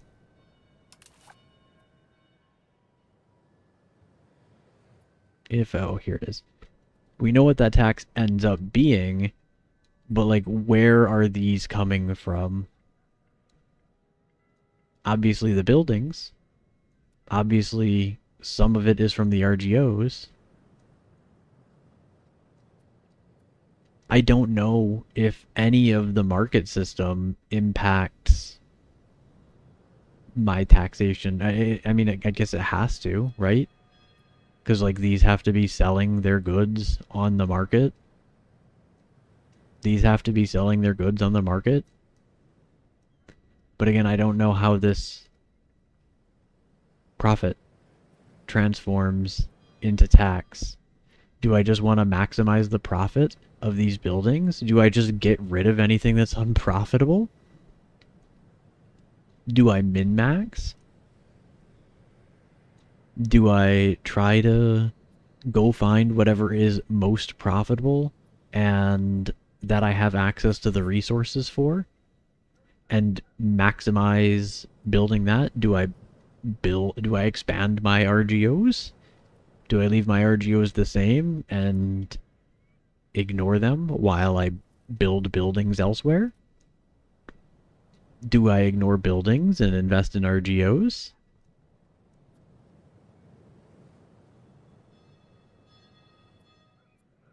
And the very first thing that it teaches you to do, when you do the tutorial is to build roads. But I don't understand the impact of roads beyond increasing a number that I further don't really understand. Here's the control, and I know that it's a multiplier on the tax base, but I don't understand how much of a good investment a road is. I don't know how good of an investment a road is, an expensive gravel road, when I could invest in an RGO, or I could invest in a building multiple times for the cost of one road, and how much is the road actually going to increase my control? How much is a road actually going to increase my control? Because I know that the control is influenced by the proximity to the capital. I know that the control is influenced by proximity, and that what the road is doing is that it's modifying the proximity, which then impacts the control, which then is just a flat multiplier onto your tax base. Right? So we've got 61% here, so our tax base is multiplied by 0.61. So I understand that, but how effective is it to increase this to the point where my tax base is 2.25, or should I be investing in these to increase their profit so that there's a bigger increase in the tax base? Surely you're understanding my confusion. Surely you're understanding my confusion here, where we used to have straightforward systems. They weren't even straightforward, but I guess they were straightforward. They were just a little dense. But they were nothing like this. There was nothing like this kind of depth to the systems in EU4. This is very, very, very obfuscated. It's really hard to get information. And these, EU4 is a game largely about information. And as long as you go access that information and apply it, you're able to build out your little empire. But here, we're like, we're playing the game, and characters are dying left and right, getting us a disaster 3 out of 3 times.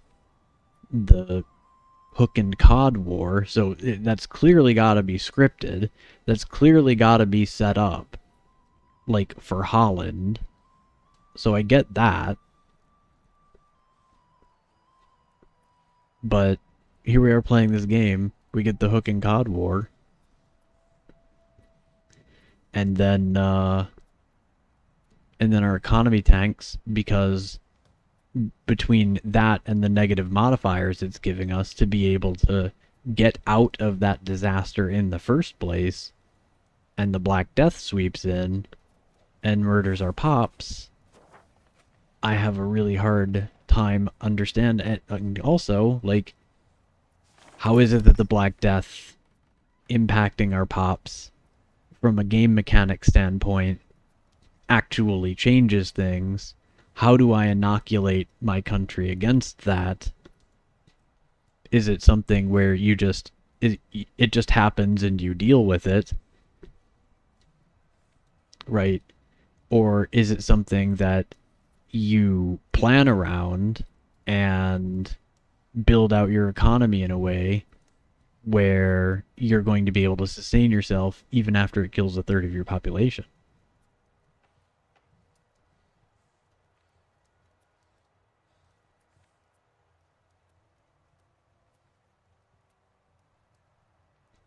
And then there's, of course, your crown power versus the estate power.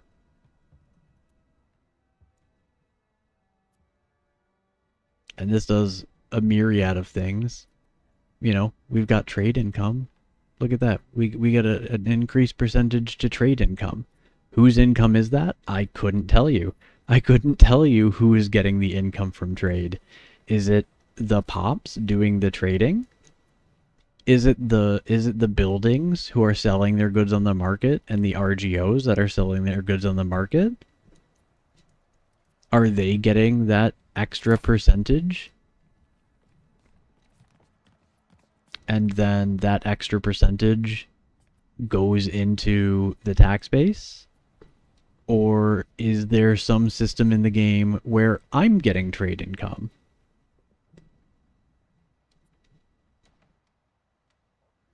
Okay, so it's split between the crown and the estates, so trade income. So is it not the pops then?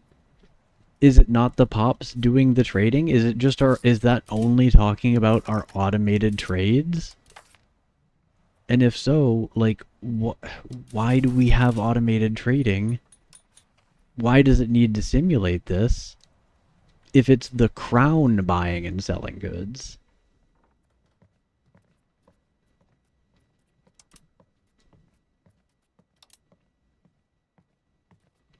Why did they turn it into an economy simulator? Why did they turn it into Vicky 3, but 500 years earlier? Why is this just Vicky 3, but 500 years earlier?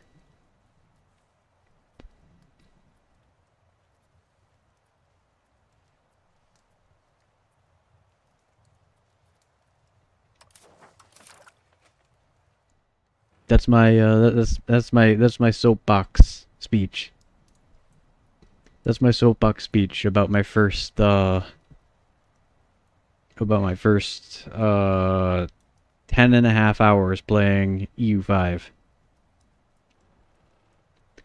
That's my soapbox speech about the first 10.5 hours of playing EU5. I guess maybe instead of waiting for the game to come out and going and playing the game that is a follow-up to a game that I have put 2,000 hours into and know like the back of my hand, and expected it to be a little different. Maybe I should have kept up with every single dev diary.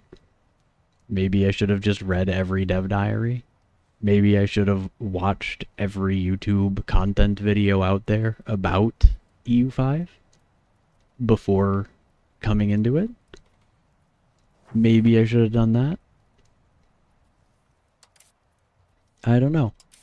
But when it introduced the systems and showed me how to engage with the systems, it seemed straightforward enough. And like, oh, well, and it literally says, like, this is complicated. We're not going to teach you about it. Don't worry about it till later because it's complicated.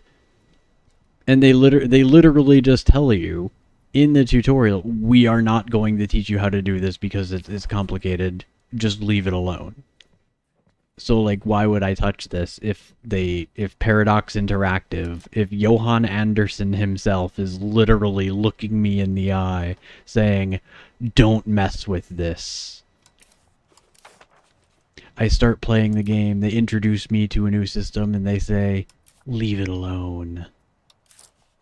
It's automated. So, like, why would I touch this? Why would I touch this and dunk my country?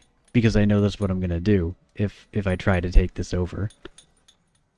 If I try to fuck with this.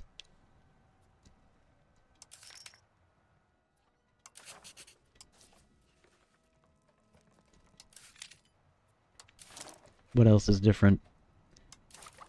What else is different? This is the technology is way different, but that's fine. Like we get it. We can understand the idea of a tech tree. We can understand the idea of a technology tree.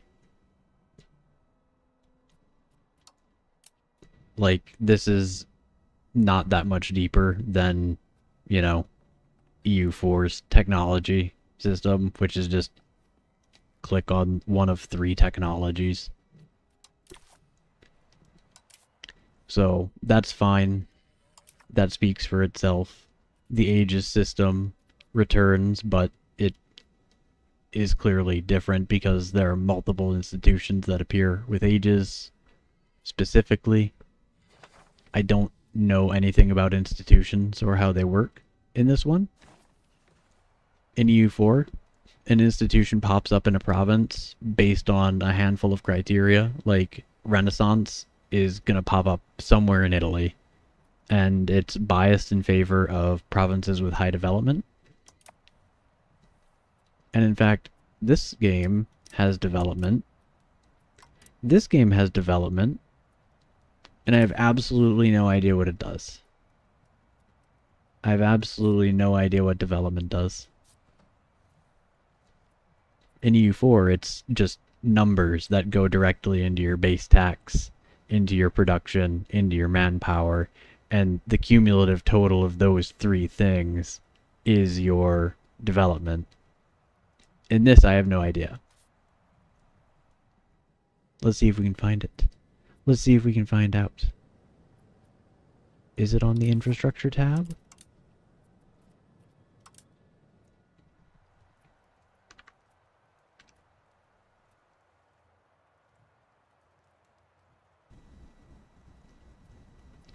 Panicking because I had to sneeze.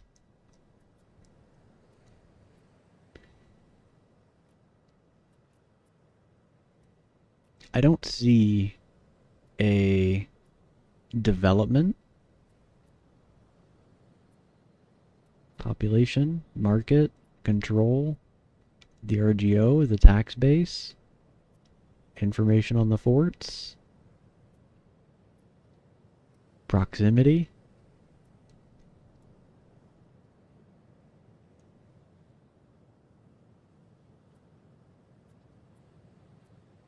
Food, institutions, building levels, art. Art is new.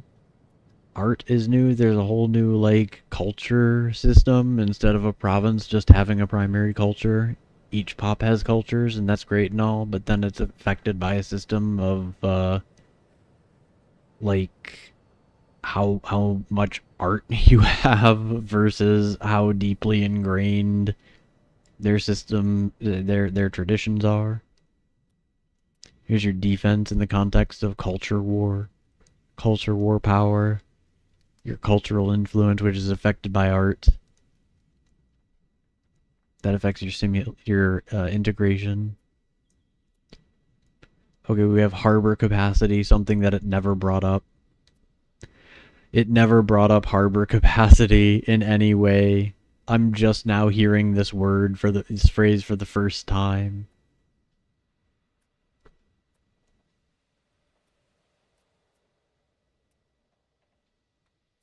There is nowhere here on this screen. We just looked at every element on this UI. It's not here either. It's not here either.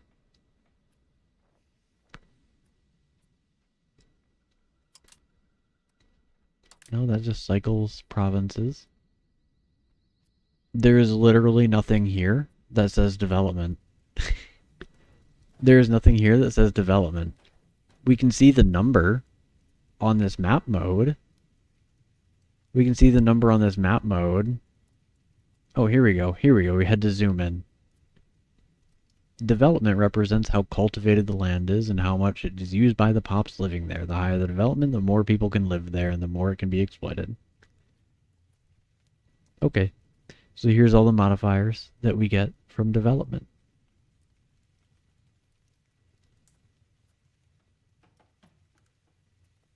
I wish I understood how more maximum RGO size matters, right? Because that's just the maximum. Am I supposed to be building my RGOs to the limit? Am I supposed to build every RGO up to the limit? And that's my encouragement for increasing development, is that I can further increase my RGOs?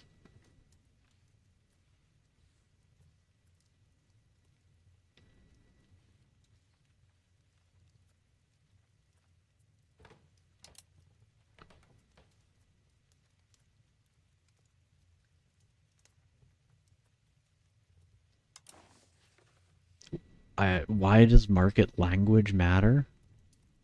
Why does market language matter?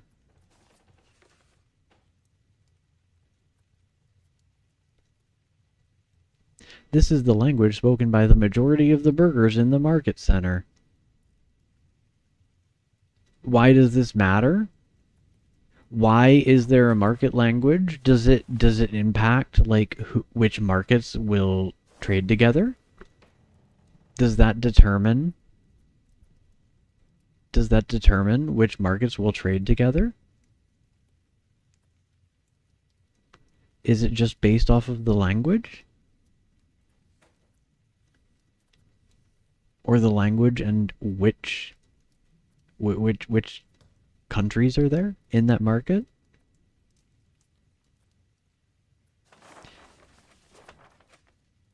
And then what is and then it's got a liturgical language. It's the language you use for your religion. Why does it matter? Why is there a liturgical language? Does it impact anything? Yes, it does. The language power of that language.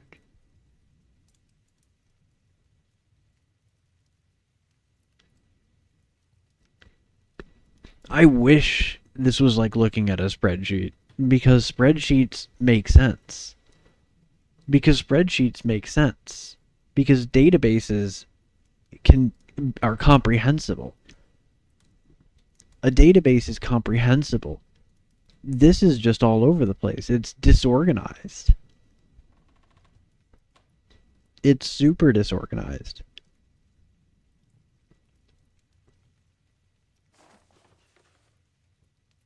Language power represents the reach, influence, and prestige of a language. It is expressed as a percentage relative to the most powerful language in the world.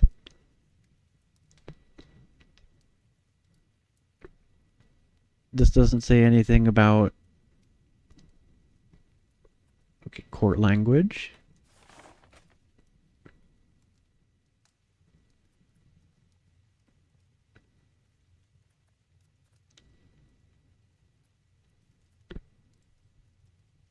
Okay, finally, so it doesn't say.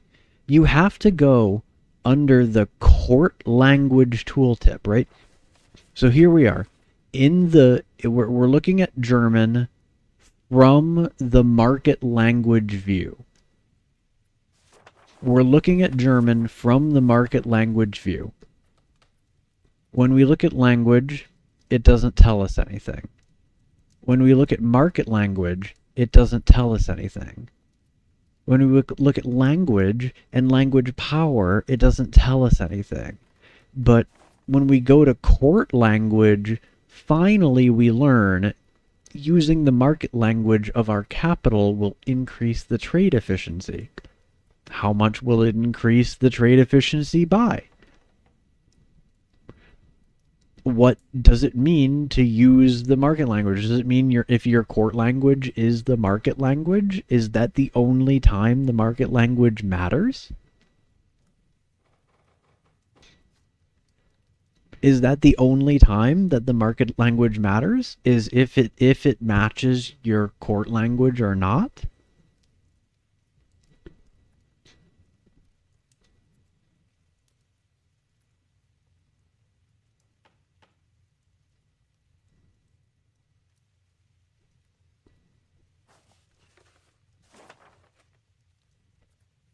Yeah, and that's my issue, is that I don't have a problem with the systems existing and being highly interconnected and complex. Like, the complexity isn't that big of a problem. It's how obtuse it is. It's their inability to communicate what it is you actually need to know or would want to know. They don't make the information that you have very useful. Because they're giving us access to lots of information, it's just none of it is useful, because if you don't understand these systems inside and out, then you're not going to understand what any of the information that they've given you actually means. Right? Because, like, I now know a little bit more about language power. I know that German has 3% of the language power that Mandarin has.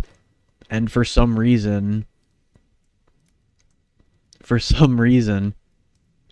fact that Mandarin has so much language power means that over here, your fucking nobles aren't going to care, aren't gonna like your regular language. You're not gonna get bonuses from your nobles because you don't speak Chinese in Germany.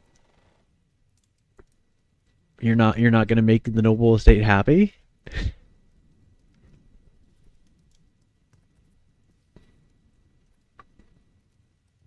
Is language a system that's intended to be interacted with, or is it something that you boot up the game and you don't touch?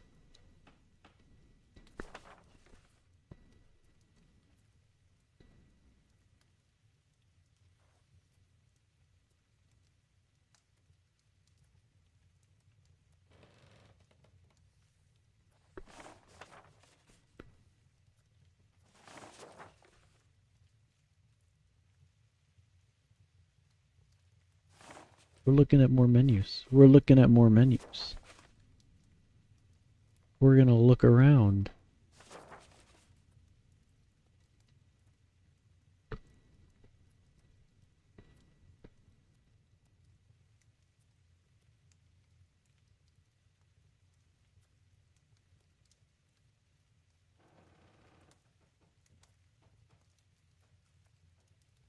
Artistic skill. This is the skill is the biggest influence on the art quality of the work of art that an artist can create. Artist is a character. Janky ass nested tooltips. Prestige? No? What were we, there we go. Skill of new artists. Artistic skill. Artist. An artist is a character who creates works of art. They can be any of the types below. This right here is completely worthless information. This right here is fluff. I don't need to know that an artist can be all these different kinds of artists unless they're here to tell me, like, hey, different types of works of art do different things. But it doesn't seem that these different... and they don't. They don't. There's no way, because when we look at these works of art, there's just flavor text. Okay, so this does something different. That does something different. An icon does something different.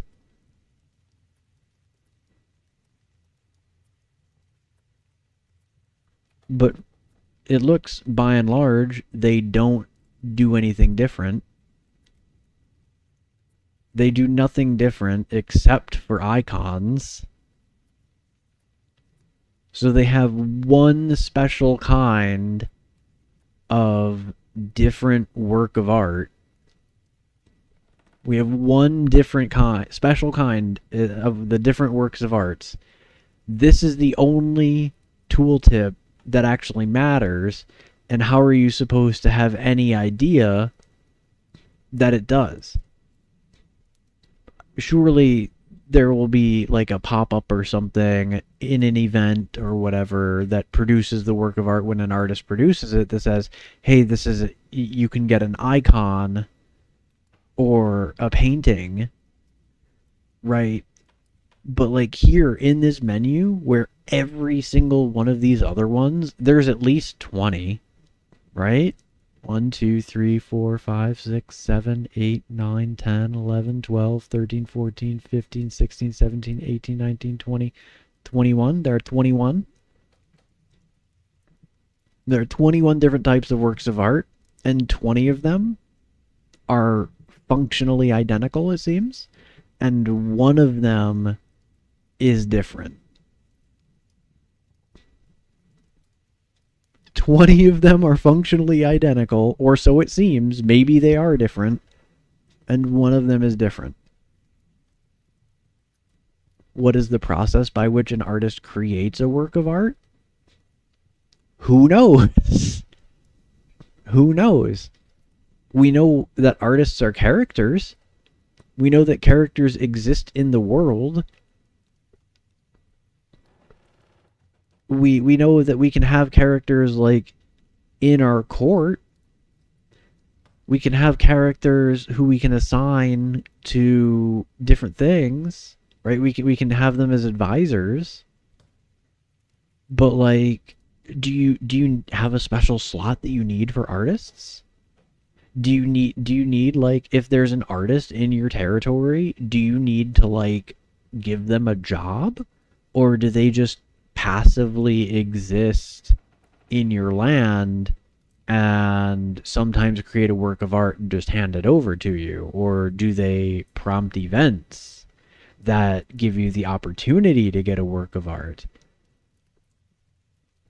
As a matter of fact, I know that last time we had a work of art, right? We had a work of art. We got an event about a work of art. Where would I even find my art? Where would I even find my art?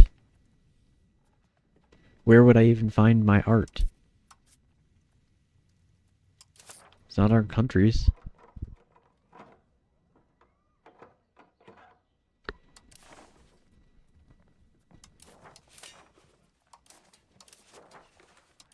It's not going to be under production and food.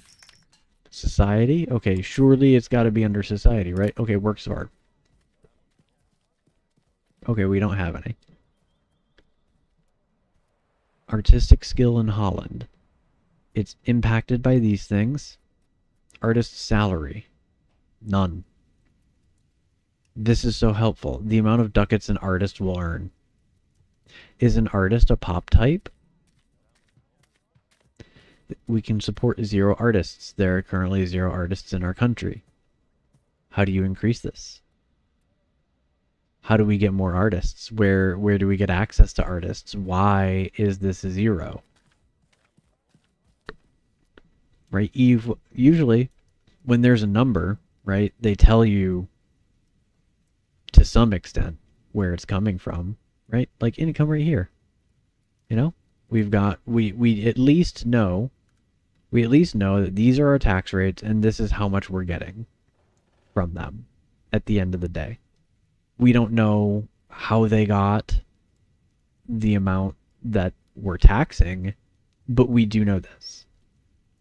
And what's more is usually these would have tooltips, you know, that tell you like, hey, these are the provinces that have forts. These are the provinces that have forts. What is the food expense? Is this a general food budget that's being handled by the automated trading? Or is there something more to this? I assume it's the automated trading. Here's the building costs. Obviously, it's all of our buildings, but like, where are the costs coming from? Cost of the court, I know what that is. Navy maintenance, I know what that is.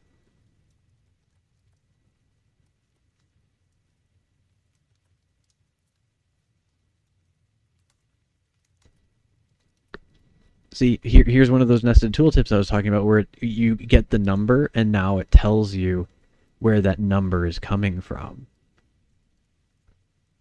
But this doesn't make any sense because the stability K is minus 0.14. Okay, so is this like our current stability? Is our stability always decaying? So let's see, we've got the 48% of 29. So yeah, that makes sense. So that makes sense.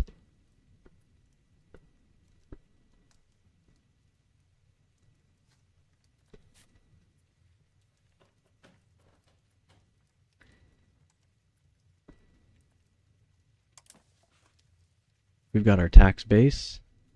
Oh look, they have a graph for us. They have a graph for us. And they labeled the y-axis, but they don't have grid lines. But at least they labeled the y-axis, and they used a white font that can be intersected by a white line just to make it harder to read. They could have made these two numbers green. Or if this is bad, they could have made it red.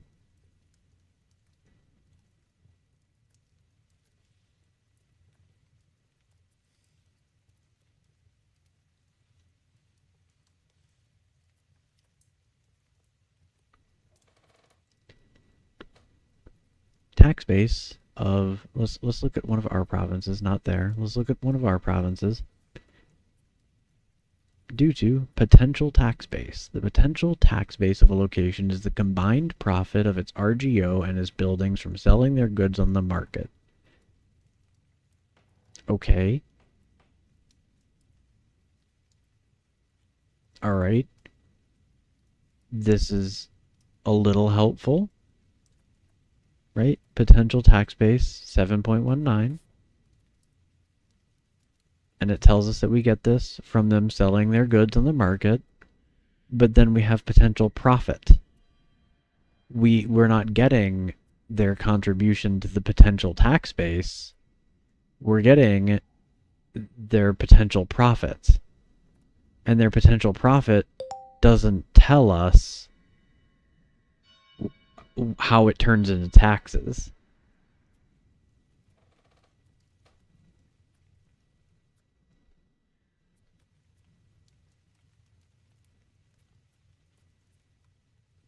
Production efficiency. This impacts the output of buildings. Okay. So this doesn't actually explain what production efficiency actually does. It says this impacts the output of buildings. A positive production efficiency increases the profit, while negative may make it not worth keeping open. And then they give us a number. They give us a number. They give us 8.87%. Does this 8.87% apply to the production output? Does that 8.87% apply to how many trade goods they're producing, or is it just a multiplier on the actual profit?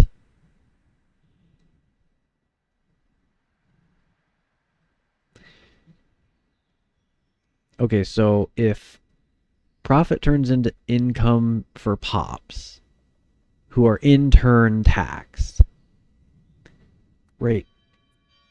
Why, like, where do we see that? Where do we see that? Where do we see, here's the laborers, right? Here's the laborers. It doesn't have anything here about, like, how much money these laborers have, or how much money these laborers are making, or how much these different pop types are contributing to the taxation. So if the building generates profit, and then the profit is going to the pops, then they've just added in a black box now. Because we have no way of knowing, right, how this turns into tax base, because we don't have that information if the pops do have money.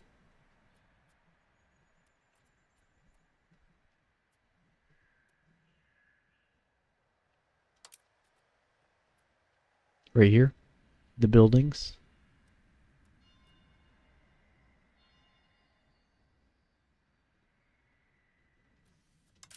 Maybe in production. We have minimum and maximum profit here. We have profit, costs. We have how much it costs to build another one.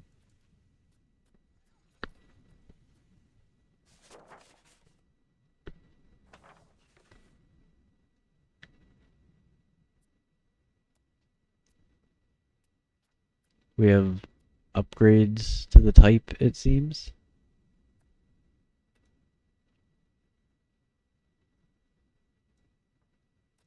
But I'm not seeing, like, even as we hover over these numbers.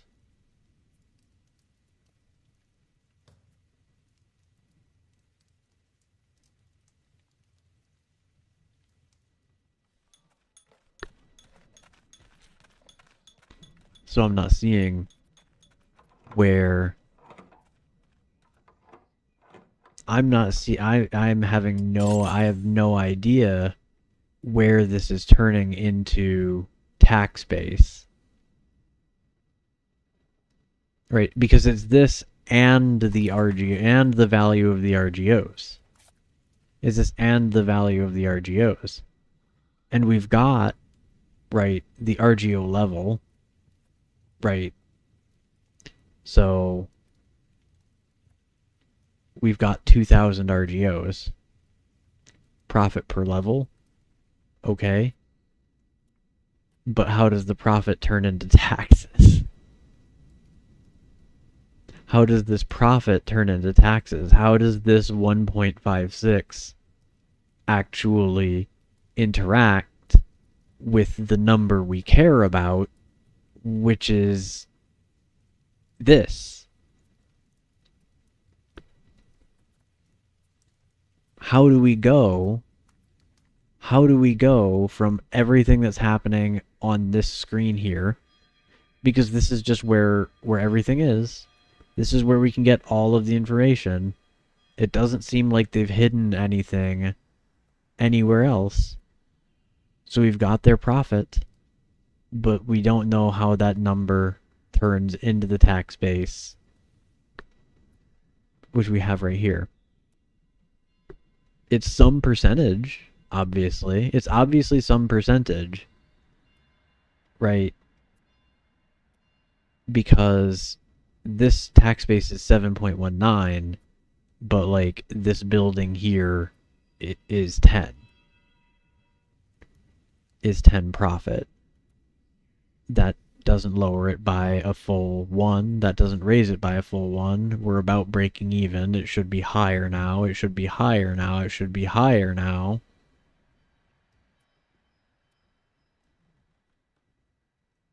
Alrighty, take care. Thanks for dropping in, Dawn. Thanks for chatting. Thanks for listening to me bitch about the latest paradox. I almost called it slop, but it's obviously not slop, right? Like, they obviously put a lot of effort into this. They've obviously put a lot into this. There's a lot going on. There's a lot of complexity. My issue is that they have obfuscated the information, that it is as obtuse as possible, that we can't directly relate the numbers that it gives us to the numbers that we care about. Because, yes, I care about, I can even accept, right, like, even if I have to do the extra work of looking at the way that the estate is taxed. How does the profit turn into the tax for the estate? Or even if there's another step involved, right? Even if all they tell me is how the profit turns into the total tax base, and then I have to in turn go look and see, okay, well, the total profit turns into the tax base like this, which then turns into this number for the estate, which then turns into this number for me, for my usable money. That is like one of the main things that you're going to be dealing with, right? Because they've gotten rid of monarch points. There's no monarch points anymore. You used to every month accumulate administrative, diplomatic, and military power. There was a base of 3. You could get more by hiring advisors who just that's just a conversion of money into monarch points, and then your ruler would have 3 stats, each between 0 and 6, which would further add to that. So if you had a ruler with 2 administrative power and an advisor who was rank 1, and no policies that were draining or anything that's adding, because they added a couple of ideas in the game where it would increase your monthly power. So you've got none of that like extra stuff that's highly conditional, and instead you've just got the base 3. Your monarch has a skill 2, and you have a level 1 advisor. You would get 6, 3 from the base, 2 from your monarch, 1 from the advisor, and you get that every month. In this, they've gotten rid of monarch points. They've eliminated that system entirely. Monarch points were used for everything. They were the core currencies of the game. They were used for technology. They were used for idea groups, which were like special bonuses that your country would get access to at certain administrative tech levels. You would unlock new idea groups, and those idea groups are kind of like linear skill trees. So like an idea group is going to be a linear set of bonuses that you can get in that group. So you unlock the group, and then you unlock ideas in that group one by one, and those might be, and they're all themed, so it might be like economic ideas. So you unlock it, and then you spend monarch points, and you get additional base tax, and then you get inflation reduction, and then you get less annual interest, and then you get whatever the hell else it was, reduced building cost, reduced advisor cost, right? And you go down that list, and you unlock those, and you get those bonuses for your country. But that's the same resource that you use for, if we're talking about economic ideas, it's administrative monarch points. So you use admin power for unlocking admin tech, which gets you access to more idea groups. You use that for that idea group, that economic idea group. You use it when you conquer a new province. You have to go through a process called coring. So you take that province and you press a button, and it's like the integration that we were doing earlier, where instead of it being like a task that you assign to a cabinet member, you click a button, it spends admin points, and then it takes a while, and it turns it into a core part of your country. And there were a lot of negative penalties for having provinces that weren't cores through the overextension system. Let's see. You would also use that on developing your base tax. So in EU4, your provinces have a base tax level.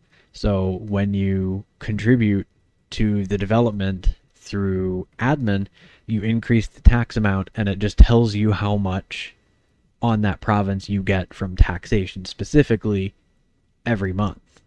And then there's also production, which is governed by diplomatic power. And then there's manpower, which is just how many soldiers can you recruit and have in your standing army.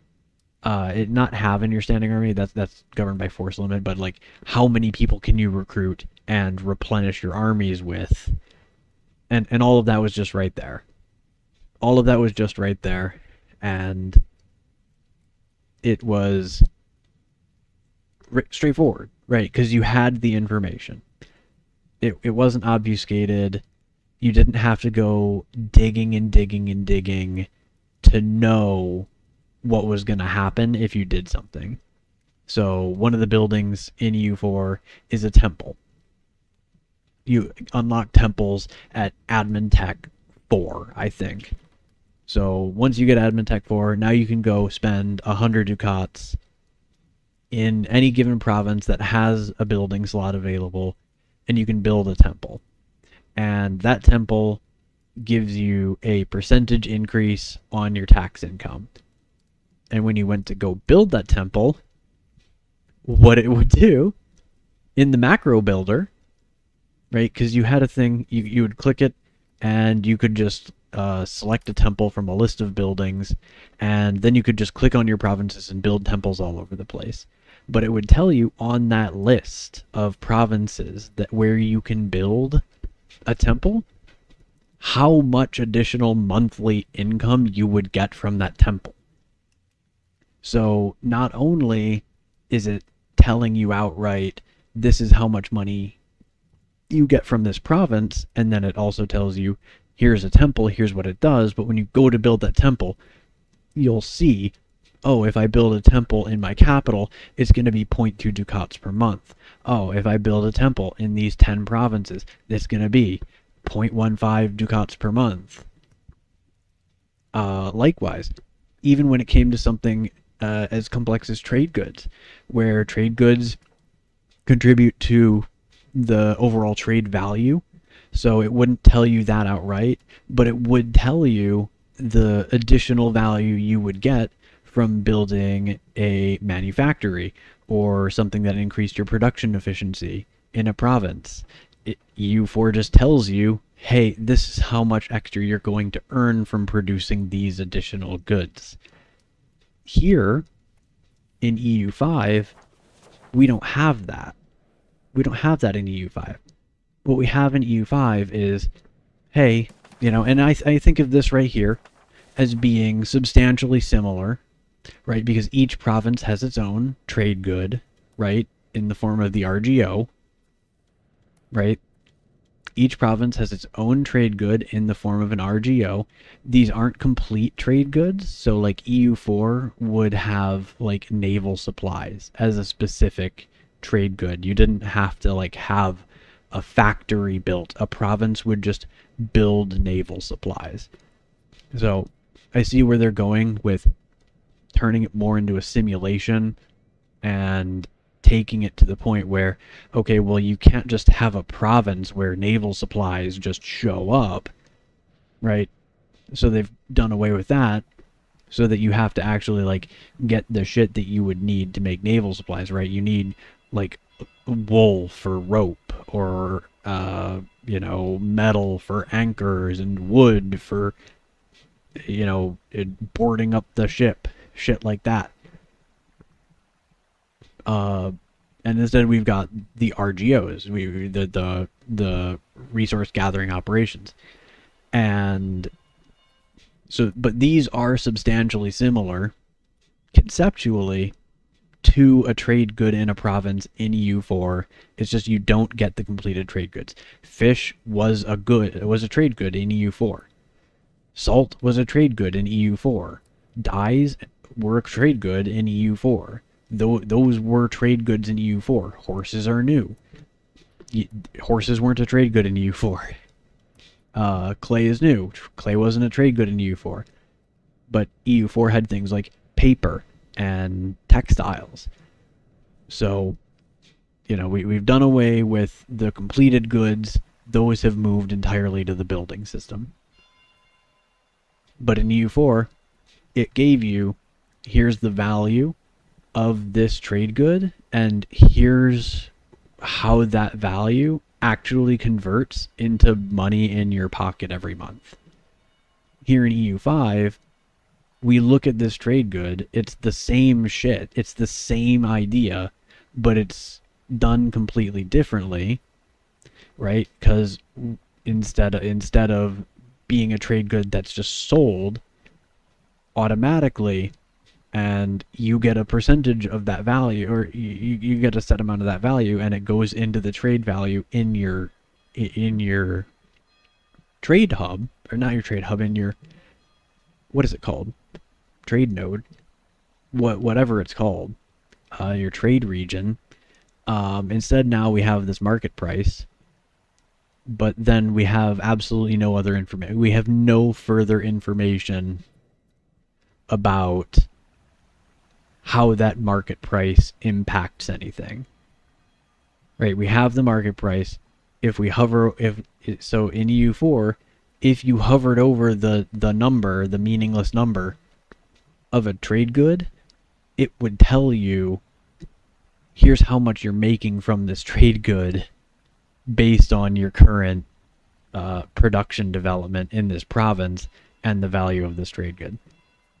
It, of course, would skip out on telling you the impact that it's having on the larger economic system, right? Because it's adding trade value, and it's not going to tell you like, oh, because you have this trade good here, it's increasing the trade value in this trade node, and such percentage of that trade value is being pushed downstream, and what you're left with is how, they don't go that in depth, but you don't need it to go that in depth because you can just look at the trade menu. You can just look at the trade map mode, and you can see there in the trade map mode how much money you're making from trade and why. But here it's like, okay, this has a market price of 4. What does that mean? Is the 4 is the 4 the profit? Is the 4 the profit? I don't think so.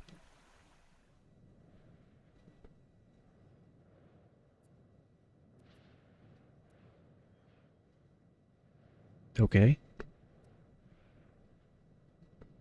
So the sell price, it must be just the profit, right? Because they're not spending money, right? I don't think they're simulating like people earning wages. I don't think pops have money.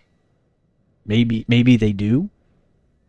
Maybe they do, but I don't think that pops have money. I don't think that pops have money. I'm pretty sure they have money in Vicky, but I don't think that pops have money here. I don't think they've simulated that. But like knowing how this turns into this would be super, super great. And we know that it's some percentage of this plus some percentage of this ends up giving us this number here. And it's just magic. It's just magic. It just happens. And we don't know why. Well, you know why, right? Because they're selling their trade goods on the market. But also, it doesn't really adequately explain, like there's obviously supply and demand that adjust the prices, but it never in the tutorial talked about like purchase orders, right? It doesn't talk about like purchase orders and selling orders. I think those are mechanics in Vicky 3 where like this many pops are trying to buy this much right now and there's not enough. So, if you produce more, they will buy it. But also then you've got the sell orders, and you might have more stock of these than you have purchases. And so in Vicky 3, I'm pretty sure that like the economy has to actually move. Like the pops have to actually buy the shit. So like in Vicky 3, if your pops don't have money and they can't afford furniture, then they won't buy furniture. They'll buy food or groceries or whatever the hell. Whereas here, I don't think pops have money. I don't see anything about buy and sell orders. Maybe it's here under trades? What if we unautomate it?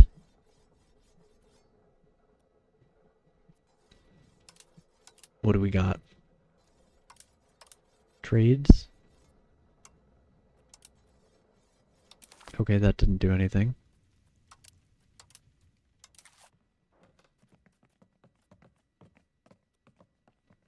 Okay.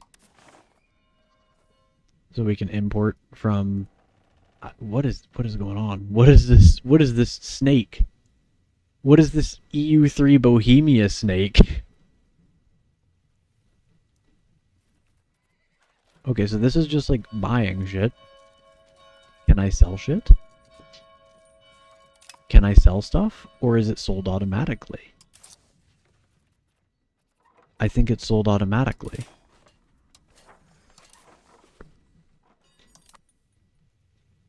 So it must be controlled by the demand then, right? Right? Like, instead of simulating pops buying stuff, there's just a demand based on the number of pops and the type of pops. And that generates demand, and it increases the price compared to the supply. And then that changes the price, but the sale is still guaranteed. Is the sale guaranteed to happen? You know, do you produce the RGO? Do you produce the trade good, and then it's just automatically deleted out of the ether, or otherwise just like quantified in total? I know that there's stockpiles, so maybe a certain portion goes to stockpiles, and then if your stockpile is full, all of it just gets deleted and converted into money? Like, is that how it works? I don't know, because they don't explain it. I don't know, because and they probably explained it in a dev diary somewhere. Right? Maybe they explained it in a dev diary. But like, I'm not seeing numbers here for, okay, so we've got so that's the balance. So here's the supply and the demand. So the demand is higher than the supply. Is there anywhere where the... Okay, so the supply is higher than the demand.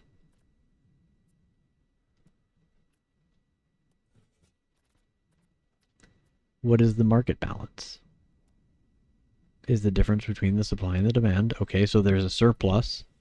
There's a surplus, right? It has a base price of 4, and then it's modified down.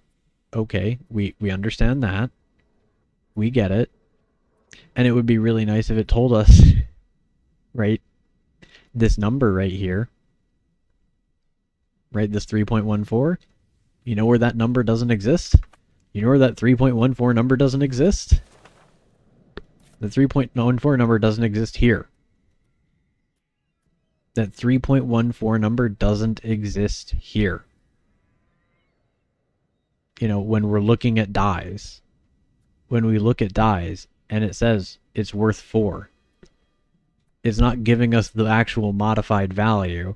It's giving, oh, yes, it does. Yes, it does. Okay, okay. To their credit, it is here. It is here. I was wrong. So that 3.14 price is here. Price stability is determined by the current agent decides how much is affected by supply and demand. Okay. So this is how much it can wiggle. That makes sense. So we've got the 3.14. I don't know what the target price is. It's determined by supply and demand. It will scale between price stability, overwhelming supply at 1 over price stability at overwhelming demand.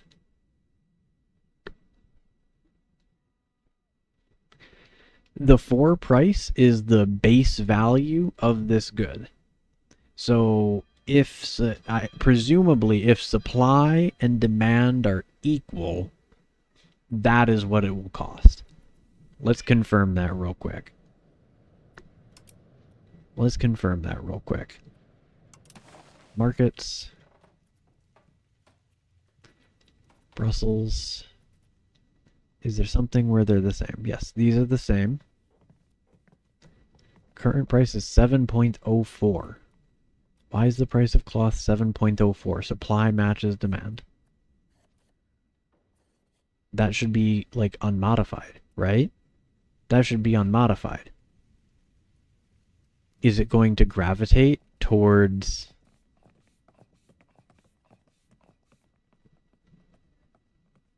Why is the target price 3.09? The price at which a certain good is traded at the market center. The market price is incrementally adjusted towards the target price. The sell price in other locations may differ from the market price based on market access. Okay, so do they just give you this flat value when they go to the market in the first place? I don't know. I don't know. I have no idea. It's not well explained. I can tell you that much. Okay, why is it 3.14?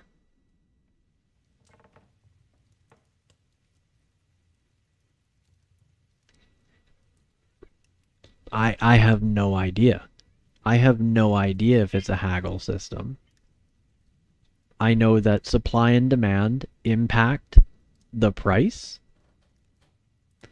I know that supply and demand are impacting the price. We've got the market balance. There's a surplus. That surplus is resulting in the price being lower than this 4. And it said somewhere that the base price is 4. I don't remember where it said that where it called out the base price. Oh, there it is. Okay, so the base price is 4. It's modified down due to this and this and this. So this one, where the base price is 3, it is modified by this and this and this. Okay, so the demand is very slightly higher than the supply. So, and there's this price stability that I don't know if that's like a cap or if it's a random wiggle. I assume it's a cap. I have no idea. I have no idea if well, I mean, we've got it lists here base price, right? So if this is the base price, right, and the base price that we saw is 4. If this is the base price, we're not getting the 4. Like the 4 doesn't apply. The 4 has to be modified. The 4 has to be modified. And then this is the actual market price. So it's mislabeled. It's mislabeled here. Here, it calls this the market price, but this isn't the market price. This is the base price. They've labeled it as market price, but this isn't actually what the market price is, because we just saw in that menu, that the market price is not that 4, that the market price is 3.14, because right here it's got the chart of the recent market price, right? This is the market price. So the modified number, that 3.14, current price is 3.14. This is the market price, and that's the base price.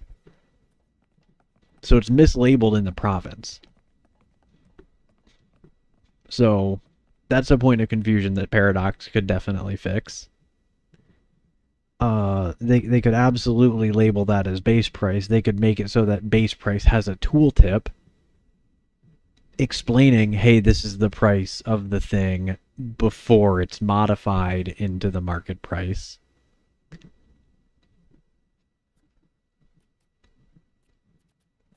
All right, and then this should also be lower, right? Yeah. So base price is 1, current price is 0.34. Because there's a surplus. Then this should be higher, right? This should be higher because the demand is higher. Base price of 6, we're up to 10. But my question is, are there any of these that sit and do nothing? Right? Like, so we know that in this market, right, the price of dyes is down. We know that in this market, the price of dyes is down. The price of dyes is 3.14 in this market rather than 4. If demand dramatically exceeds supply, will dyes go unpurchased? Or will they always be purchased just at a lower and lower price until you reach that cap? And I think that's the case. I think they're guaranteed to sell. I don't think there's a system where they sit on a shelf. I don't think there's a system where there's a sell order and they sit and wait until a pop needs to buy them. I think that the pops generate demand. Your provinces generate supply. That modifies the price and nothing else. And just everything is sold every time. It doesn't say that expressly, but it seems like that's how it has to work. Because the only other thing to indicate that it might not be the case is the existence of a stockpile, but that probably exists so that you can, instead of turning them into money, stockpile them for later. So I'm pretty sure everything is guaranteed to sell, and the demand is just an algorithm according to pops and what kind of pop they are, and the supply is just what's produced, and it turns it directly into money.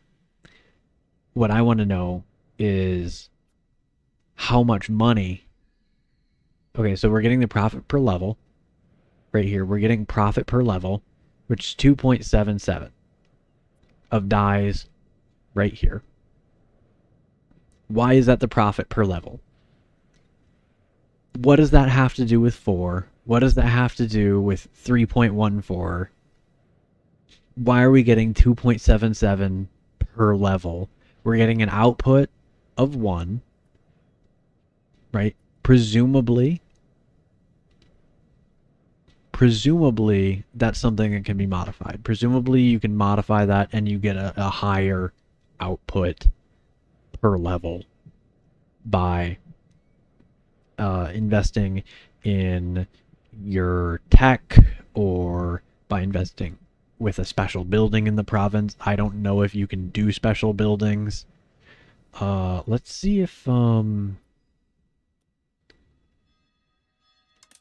not attached to this. Okay, so we can delete the wharf. Okay, so we can build buildings that didn't already exist there. So there are surely going to be special buildings that can improve our geo output or something. But how do we go from 3.14 is the price after the modifiers to profit per level of 2.77?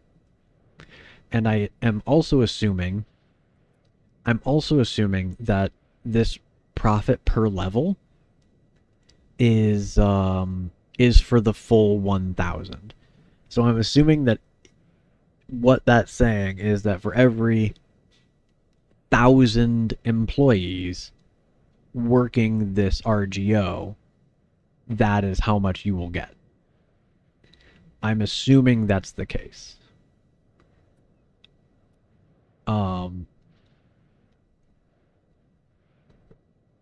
This is confusing me now because so this requires lumber. Presumably this would pull from your stockpile or buy from the market. How long, like if I go to build this, is that going to increase demand? Is that just going to like bump up demand and then it drifts back down? Right? Is that going to bump up demand in an instant and then then the price falls back down? Or does there need to be lumber available? I'm assuming that it's the first way, right? I'm assuming that when we build this, it increases the demand of lumber. Let's look at the market. Let's look at lumber and let's see. Let's see. Markets. Here, we want to find lumber. Okay. So the demand of lumber is 17.9. It's 17.9.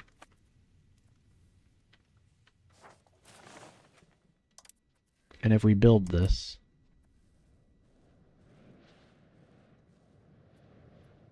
I don't know if it'll register immediately or if we have to wait a second.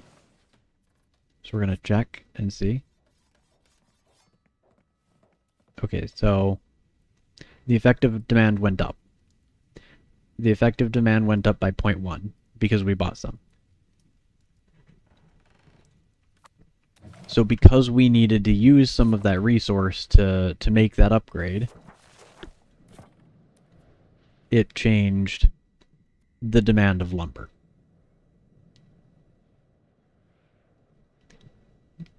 Because we did that, it changed the demand of lumber.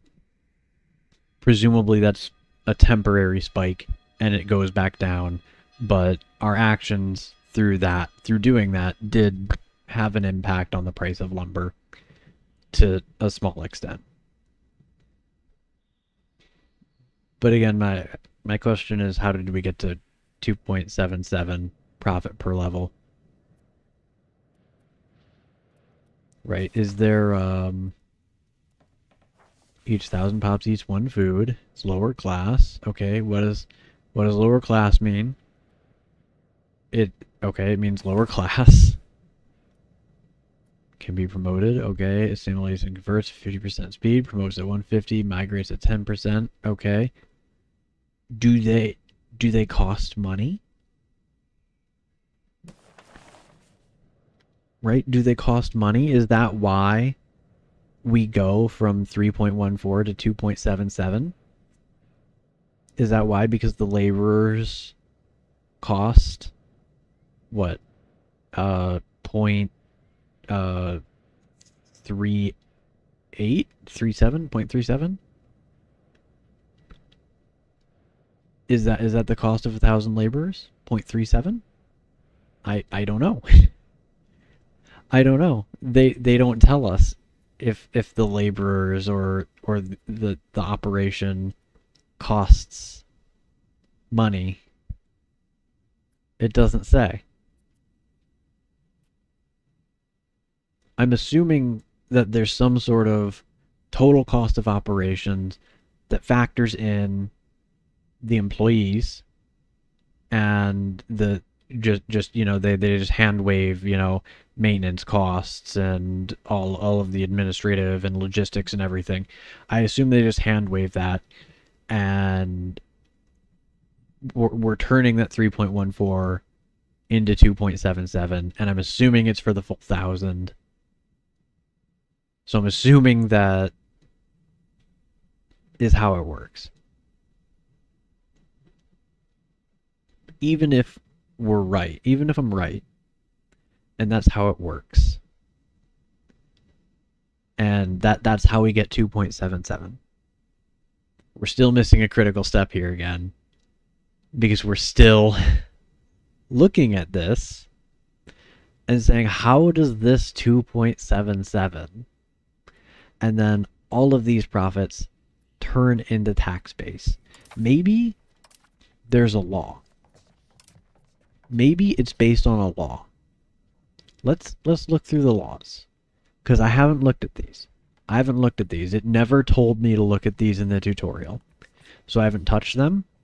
I've assumed that they weren't super important. Okay, so border controls doesn't impact it. This is just country modifiers. This is just country modifiers. Okay, expand mining cost. How much it costs to build. Okay. So that's just country modifiers. How much it costs the player to do things. So this doesn't say anything about wages or anything. It doesn't say anything about taxation. It doesn't say anything about how we tax people.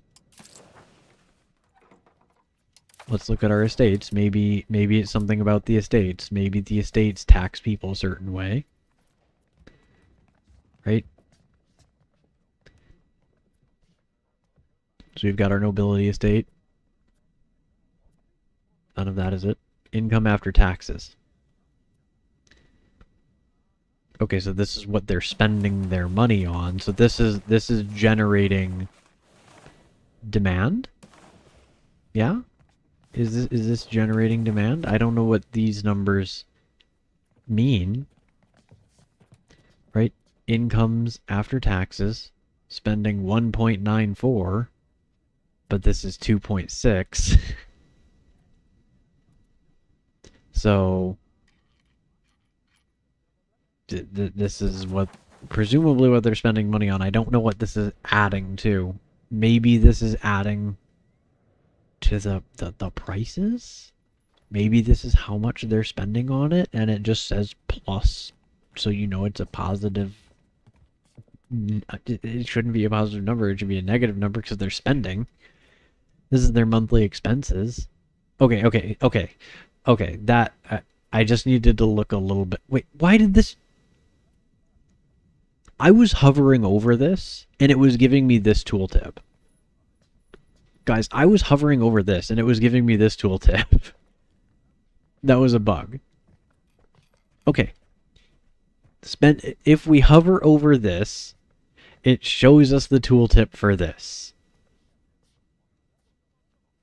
So that's a bug, and Paradox needs to fix that. Income after taxes is instead showing monthly expenses. Okay, so income after taxes. Estate tax base. Okay, so this is telling us how much money this estate is making after we take our cut. This is telling us... One moment. I'm going to shut off my Steam notifications. There we go. You won't hear that anymore. So that's telling us... That's telling us how much money this estate is getting after we take our cut, and then how much money they're spending, and presumably the rest gets hoarded. Presumably the rest gets hoarded. What it's not telling us is if they have like a specific tax rate that they charge to people. What is tax efficiency? Guys? Guys? Guys? When we look at the tooltip for tax efficiency, it does clarify that it's different. It's talking about the tax efficiency modifier. But in the tooltip for tax efficiency is a nested tooltip for tax efficiency.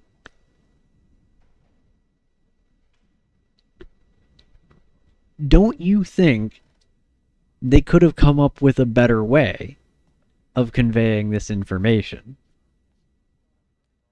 Right? Maybe they could have said this and then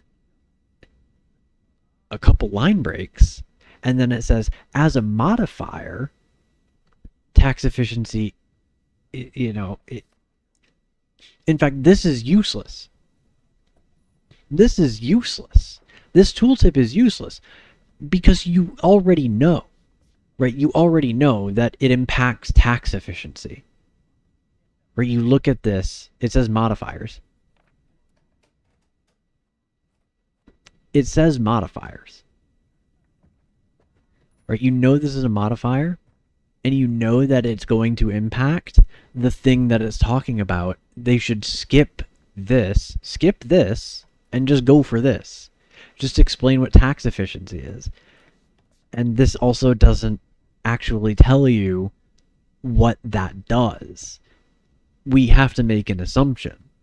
My assumption is that it's just your tax efficiency being 5% means you multiply your tax income by 1.05. I assume that's what the case is. But they should explain that, right? Because if they're going to give you numbers, if they're going to give you details, right? We're assuming that the person playing this game right, it doesn't suffer from innumeracy, right? We're assuming that the person you're presenting this information to has numeracy. And so you can trust that the person who looks at this and wants to know more about tax efficiency, right, doesn't want two sentences that says, this is how efficient our country is at collecting tax. If it is positive, it can actually increase the amount of tax that countries can get from their estates. That isn't useful information, because that information is already contained in the name tax efficiency. What this tooltip should say is, this is, this multiplies your tax efficiency by 1.x, where x is the tax efficiency, right? That's what it should, not exactly like that, but you know what I'm getting at, right? This tooltip shouldn't say tax efficiency is how efficient our taxes are, and if it's positive we get more. Because anybody with a pair of eyes, anybody who's playing this game, anybody who is willing to play Europa Universalis 5 and wants to know more about tax efficiency doesn't want to know this, because they already knew that. They already knew, right? This number is green. It's a plus, right? Green means go. Green is good. Red is bad. Red is the warning, right? And we know that from having just our human experience, right? It's language that we understand, and it's used constantly throughout this game, right? It's used everywhere in this game. This is common visual language. Green, good, red, bad. So we know, right, tax efficiency, green, plus 5%, means it's a good thing. It's probably going to make us more money, right? It's going to give us more taxes, and that tax efficiency is how efficient your taxes are. These tooltips should instead explain how tax efficiency works. Hey, this is a multiplier. You get, when you have tax efficiency, you get an additional 5% on the amount that you tax, right? So you take the amount that is taxed and then you just multiply it by 1.05. This is self-explanatory. It's fine, I guess, right? Because it clarifies that it changes the societal value. So this actually tells you something different. That's an aside, though. We're still digging. We're still looking for where the hell is the conversion of money into taxes. What is the tax rate? What is the tax rate? Let's take a look. Let's grab a calculator. Right? Let's calculate out the total value of profit. So 2.77 plus, does this do anything? No? Okay.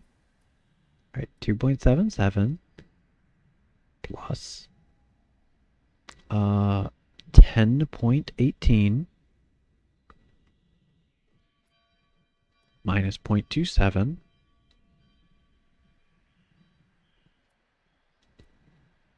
plus 0.51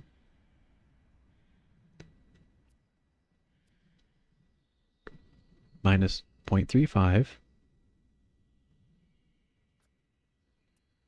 plus 1.26 plus 1.15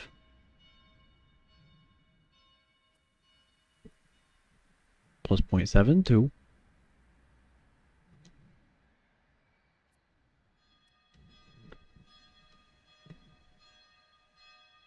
and then that doesn't do anything. Okay.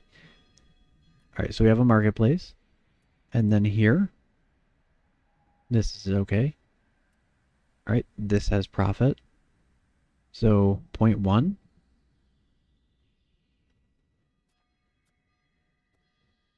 That doesn't have profit. Okay. So we end up with 16.07, which is a number I cannot relate to this. It's a number that I can't relate to this, right? Because 16.07, 7.19 divided by 16.07.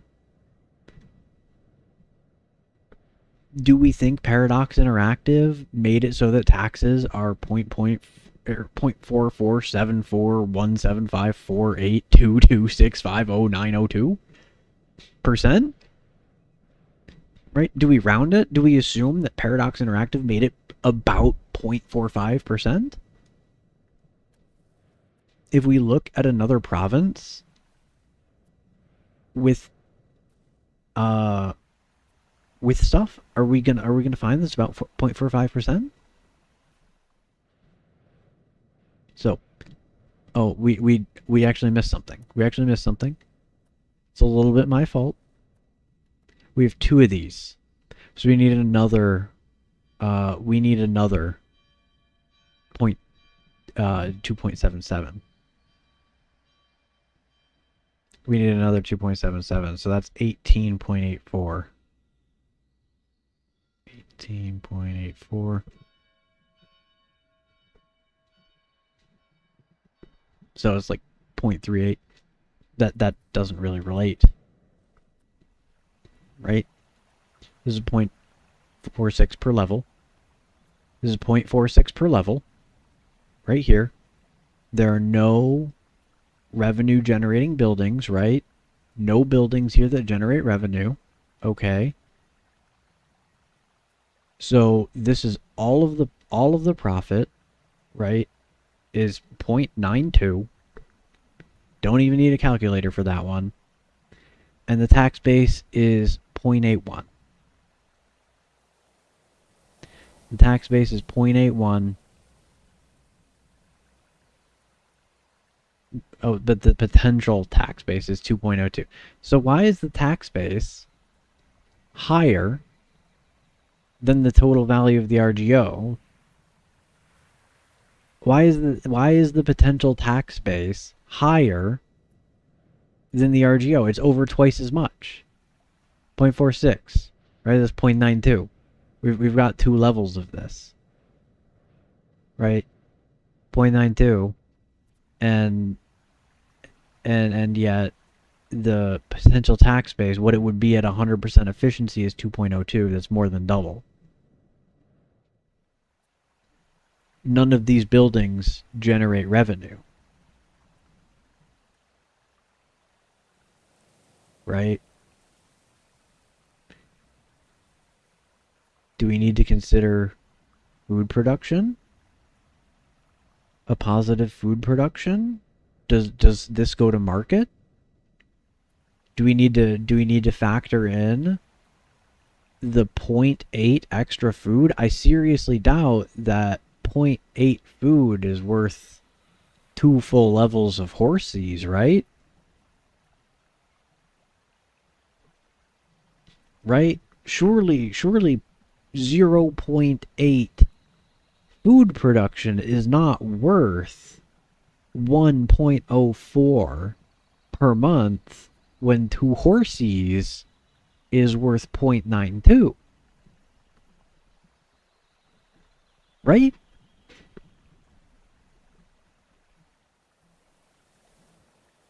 Right? Let's look at the market. Is food on the market? Food better be on the market. Food isn't even on the market. Food isn't even on the market. There's food-bearing goods, but there's not, like, raw food. There's not, like, a raw food number.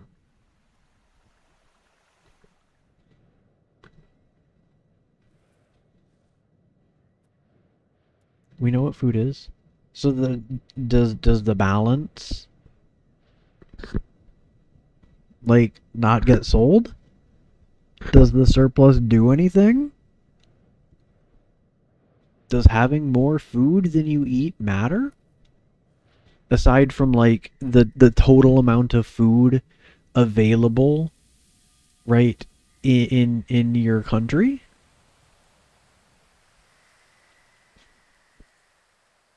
Right?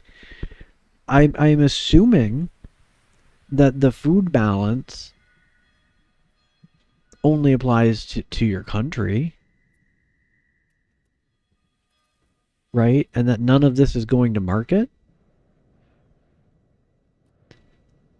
Market food? Okay, so so there is food on the market.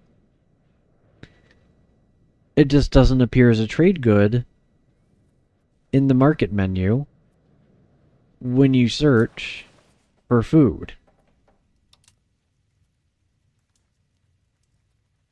Do I have that right? Do I have that right, gang?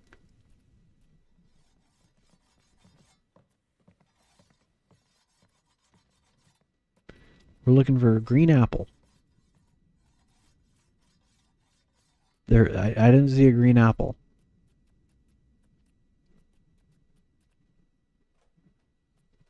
I didn't see a green apple.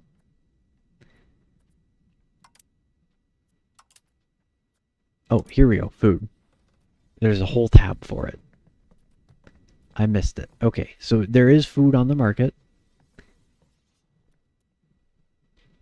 I don't know why it's in its own separate thing. I don't know why it's not a trade good.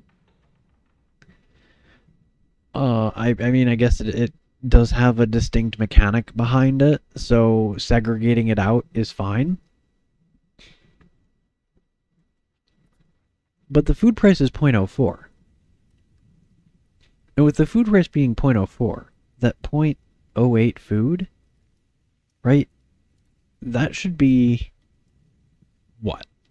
What the fuck is 80% of 4? Right?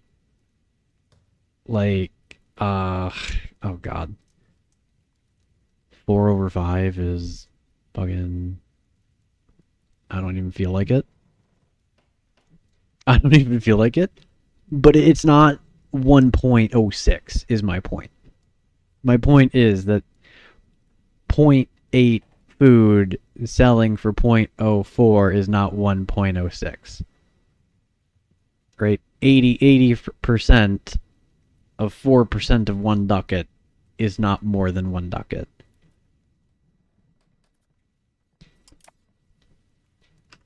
So there's food going to market, but that's not accounting for like the money that's coming out of nowhere in this province. Because there is just money coming out of nowhere in this province. Because this province is worth 2.02. Oh, it's 0.1. I don't know why I've been saying 1.2. It's 0.1. It is 0.1. But still, two horses, and then 0.1, and 1.1 from somewhere. 2 horses and 1.1 from absolutely nowhere.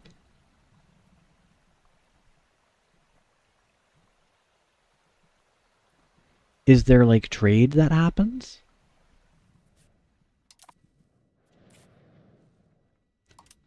We've got to get to the bottom of this mystery. Where does the tax money come from? It says that it's the RGO in the buildings, right? The potential tax base of a location is the combined profit of its RGO and buildings from selling their goods to the market.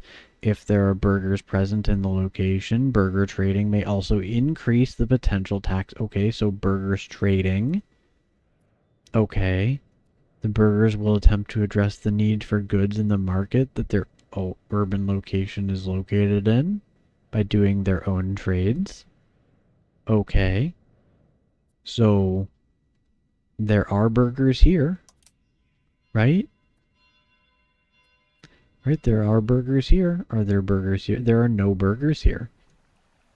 So burgers are not trading in this province where we have the mystery extra value. We have mystery extra value in this province, and it could have potentially been explained by, like, it more than doubling with burgers trading, since it doesn't tell us how that works. But there are no burgers in that province.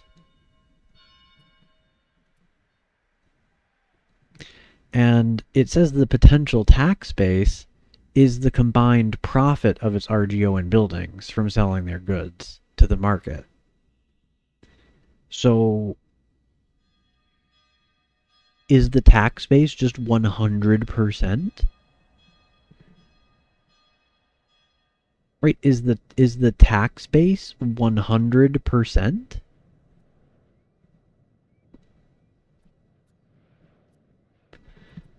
Let's look at these numbers. Let's look at these numbers. So we got 61, 76, 97. We have 97% right here.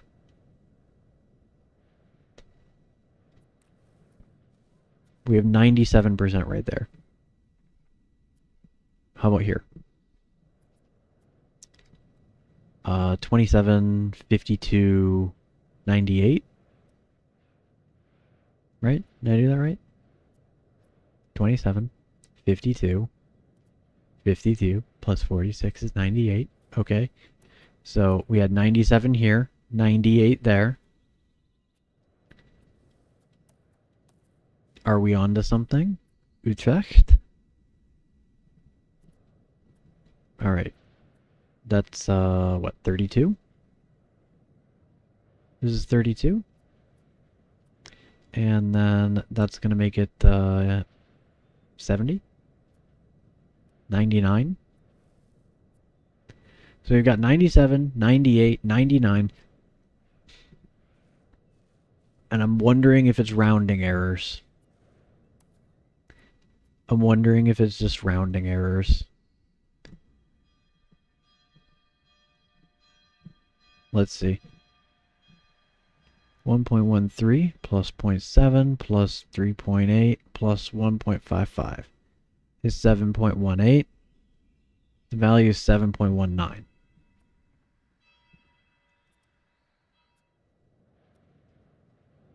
Value is 7.19. How about here? Let's see if we can get a clean, like, 100. So that one is 0.32 plus, so 0.37? What, 0.38? 0.38?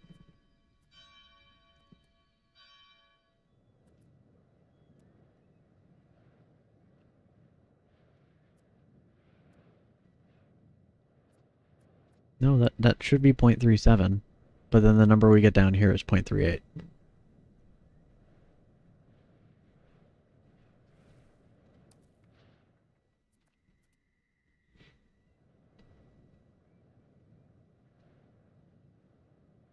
Oh wait, I'm looking at our cut. I'm looking at our cut because I'm stupid. UI blindness. I was looking at the wrong number. Okay. So 0.23 plus 0.15 plus 0.64 plus 0.35. 1.37.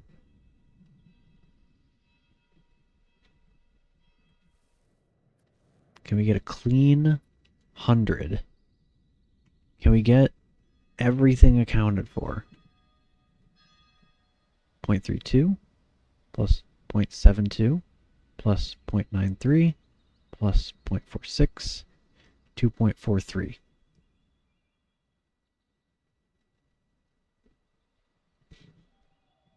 So it's very close. At the very least, it's very close, if not exactly, 100%. So, it looks like it's telling the truth. When it says potential tax base is the combined profit, they're not, it's not functioning like a tax. It's not functioning like a tax, right? It's no, because it right. So the whole tax base is accounted for, but these numbers are higher. Right. The whole tax base is accounted for. So this is not true. So this is not true. Because it says the potential tax base of a location is the combined profit of its RGO and buildings from selling their goods on the market. If there are burgers, they may increase it. Increase the potential tax base.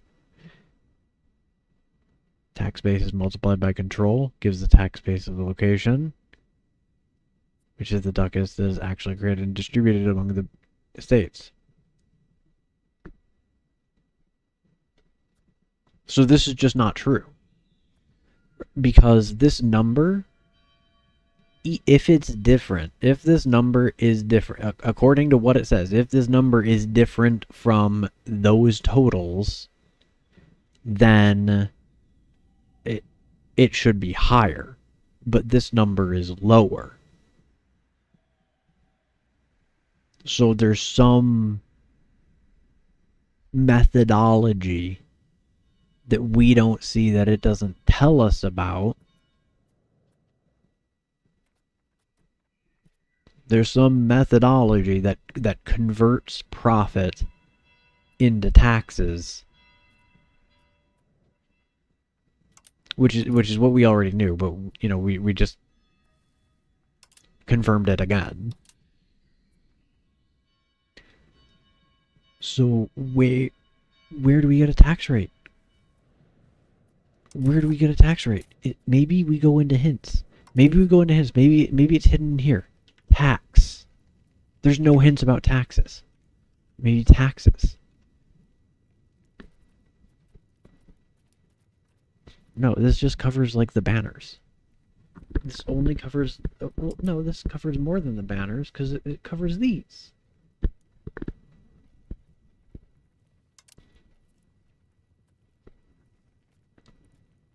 Why isn't there anything about taxes here?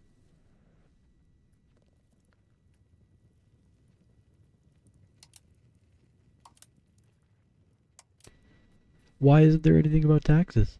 Automation?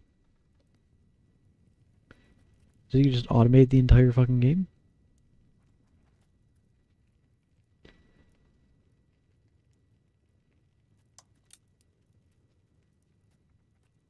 Subsidized buildings. Subsidized buildings. Is there something in here to subsidize the building? No?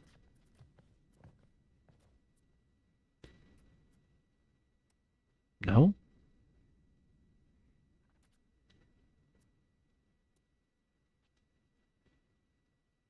We can change the production method, so we can change like the input good. We can mess with the input good, but I'm not seeing any subsidies.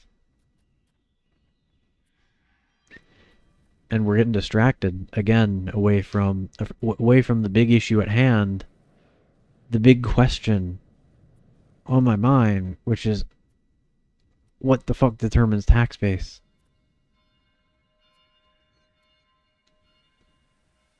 Is it a percentage?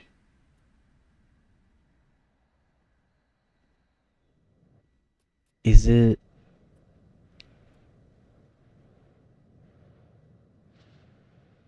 Do we have to deduct... Do we take the total profit and deduct, like, the myriad costs?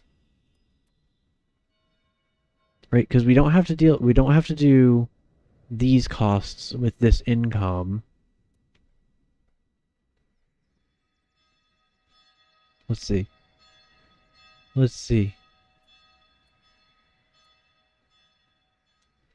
Prosperity. Art. building levels, institutions, food, food.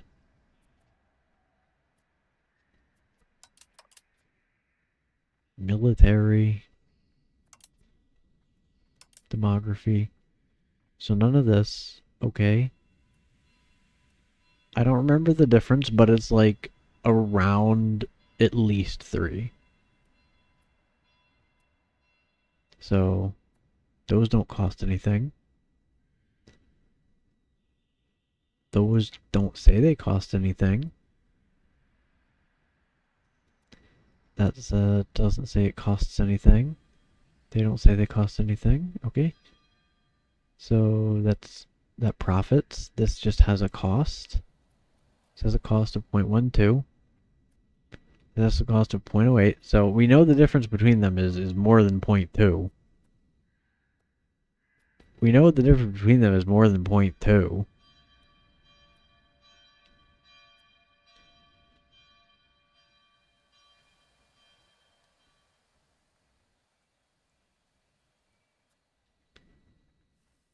Where was the build UI? How did we build a building? I remember we pulled that open at one point. Oh wait, does the fort have a maintenance? Yeah? Yeah? Fort maintenance? 0.1. Well, it's not 0.3, we know that. Okay, buildings?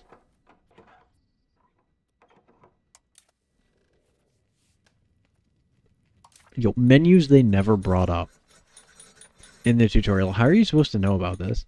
How are you supposed to know, like, hey, go choose employment system. Go choose employment system on a province per province basis. How are you supposed to know? Like, to go here and then to not have your eyes just glaze over this as part of the UI, right? And recognize it as a button and then click on it. Okay, so we got the buildings. Okay. Okay. It was the production tab. It was the production tab. Does that still apply to the province? No? It just applies here? It just applies here? To like all of these? It applies to like all of these, not just the...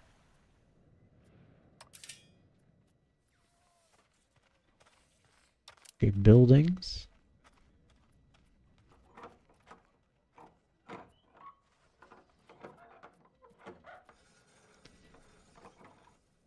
This must not be it, right?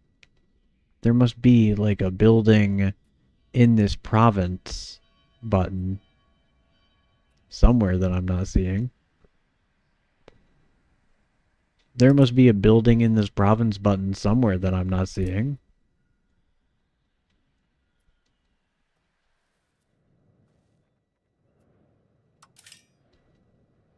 I'm not profoundly concerned about it right now because I'm more concerned about where the fuck taxes come from.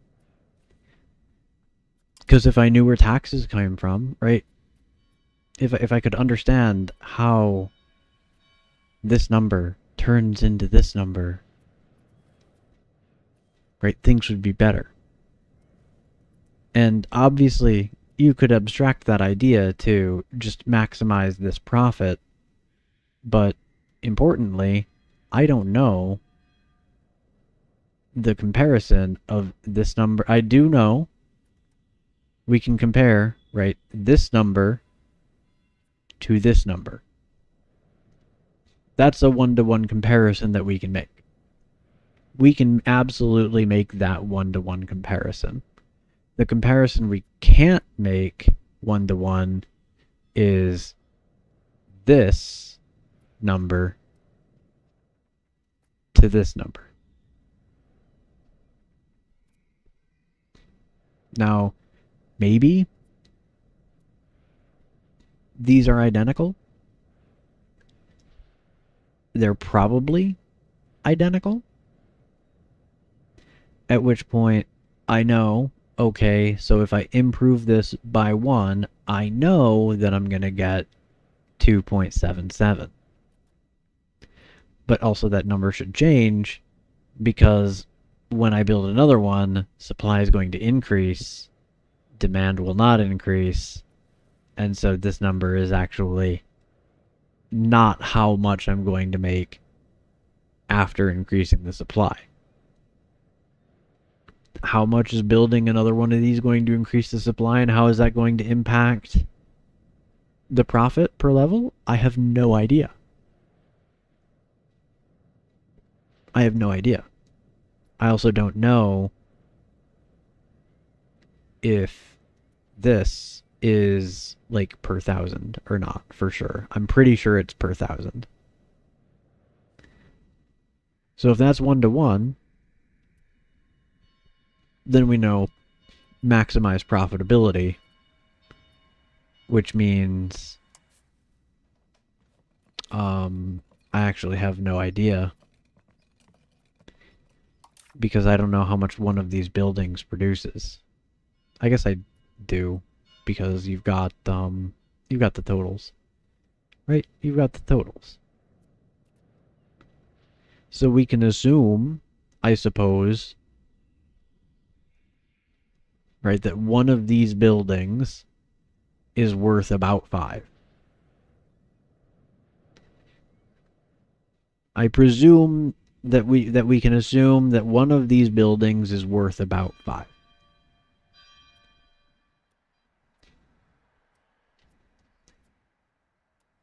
And if one of these buildings is worth about 5, and that costs 44, and one of these costs 53, then we really shouldn't be upgrading the RGOs. Because this building is worth more than the RGO. Is that what we go for? Is that what we play around? Is that the fundamental idea? Is just maximize the profit, don't give a fuck about what your money is actually turning into. I mean, I hate that, right? Like EU4, if I spend 100 ducats or 105 ducats on a temple, right, 105 ducats on a temple, and that temple gives me 0.15 per month, right? I know how long it's going to take me to make that money back, right? I know it's going to take me like 60 years to make that money back. But then the value of the province is also going to increase, and that 0.15 is actually going to increase as you improve your tax efficiency. But nonetheless, I know how much my investment is going to get me.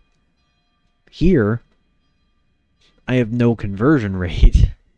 I have no idea what 5 profit means for the tax on the province. I know what the tax on the province means for me, but is 5 profit gonna be worth it? Presumably so, right? I would guess it has to be worth it, right? Because the total isn't that much higher than the tax base. It's higher, right? What did we get? Let me grab my calculator. History. Let's grab the history here. We got the, is it this 16.07? Yeah, and then we had to add more, and it was like 18 point,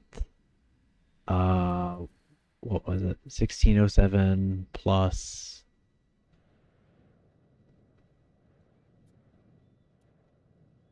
another one of these. This is 19.21. 19.21. This was about half. Maybe it's about half. Maybe it's obviously less, but as a shorthand, if we treat this building as is this per month or is this per? What unit of time is this working off of, by the way? It's got to be per month, right? There are things in EU4 that function on like a per year basis.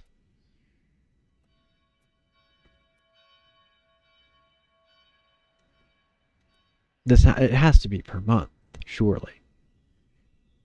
So if we shorthand it into like the profit turns into about half,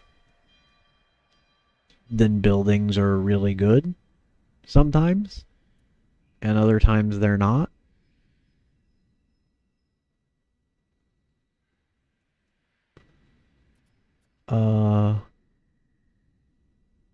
Hover over my money.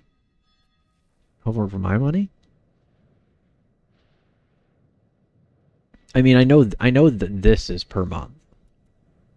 I know that all of this is per month. I just don't know about profit. I'm assuming it is per month.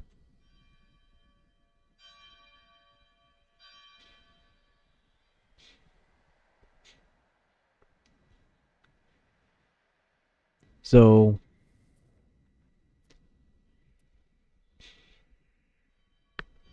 I guess the way to play is to just go find your most efficient buildings and upgrade those and expect to get about half of the value back out of your investment. So like half of what the potential profit says.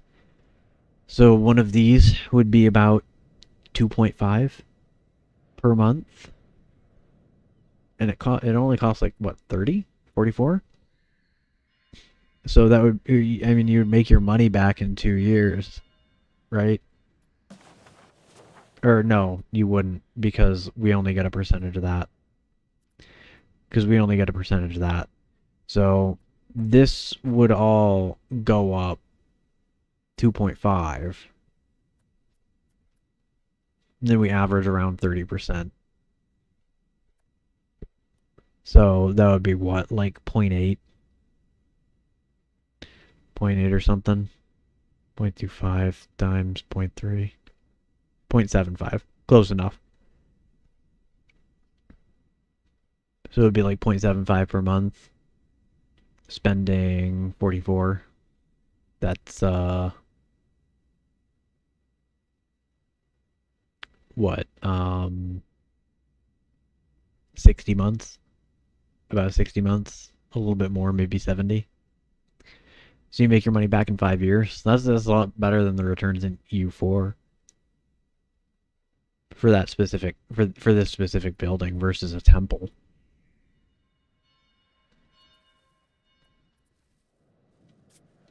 This is this really is too obtuse. I wish they would be straightforward with numbers. I wish so badly that I knew how tax base is calculated. I wish so badly that I knew how tax base is calculated. Let's do some more digging around.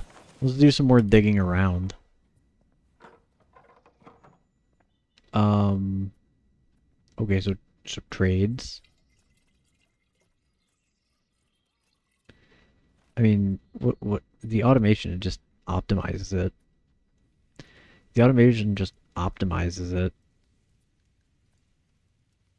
I don't see any reason to like I know and I understand that you could like do suboptimal deals to like get supplies or materials that you want later or something,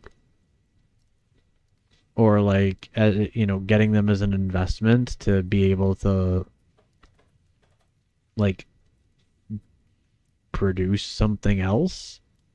But I don't know why the automated trade wouldn't just, do the most optimal deals if you just build the things you want to build. Do you maybe need to maybe you would manually import shit for a building? I don't fucking know. I don't know why you would invest in a bit in, like, the automated system surely looks at like the price of the good for input and output, and buys what it needs for the most profitable building. I don't see any way overriding that and saying, "Oh, well, I'm actually going to buy different trade goods." Right? Am I crazy?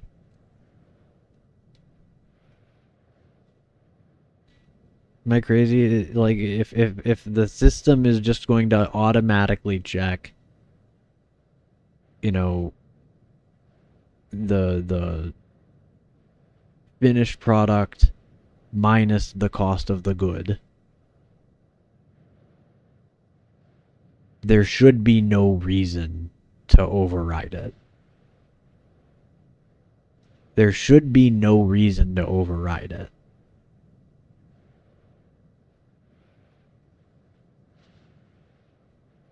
Right?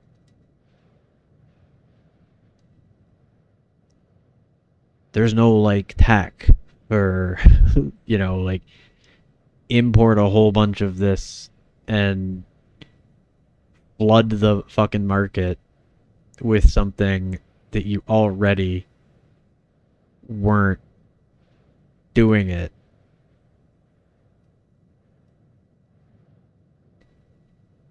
Right. Like, something that's already inefficient and buying it anyways so that you can build more of them and then flood the market and lower the price.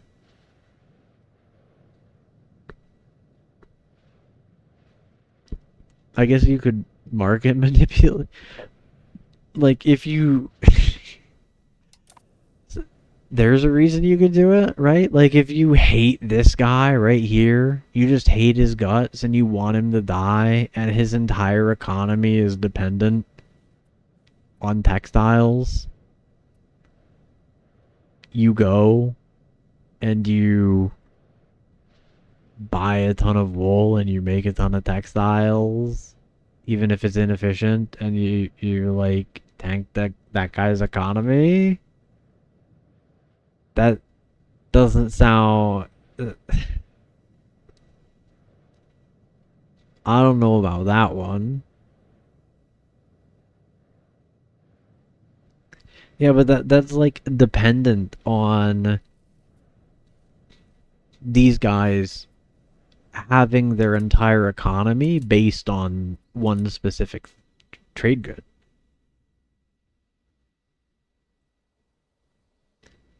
That's dependent on, like, these guys having their economy built off of a specific trade good.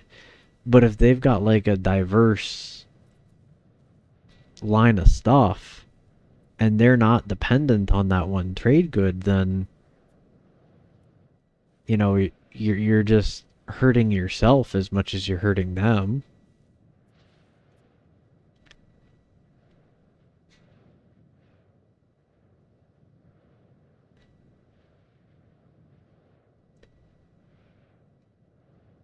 I guess maybe for like role playing, if you want to like go play Sweden and delete all your buildings and only build furniture. But at that point, if you're playing Sweden, you delete all your buildings and you only build furniture, then it's only going to buy the stuff that you need for furniture.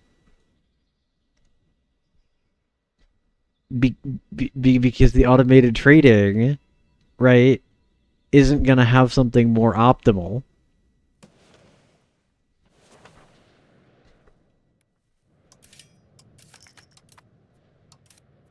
So I have to ask, like, why would Paradox do that? Maybe stockpiling? Right, like maybe you buy a bunch and stockpile it in anticipation of the price going up?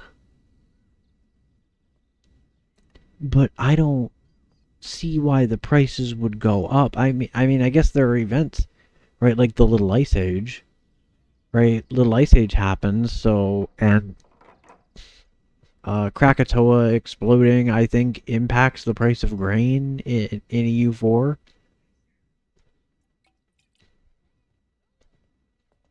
Uh, Protestantism impacts the price of fish, but it makes the price go down. So, like, why would you buy more?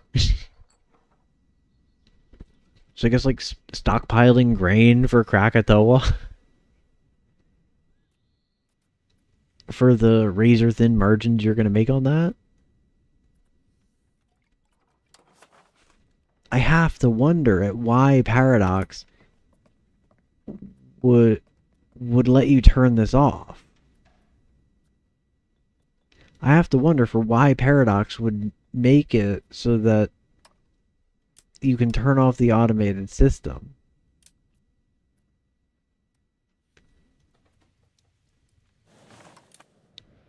Like maybe I don't know, maybe there's like unemployment. I don't think that unemployment matters, right? Cuz there's a bunch of laborers here, right? It says there's a shortage of them.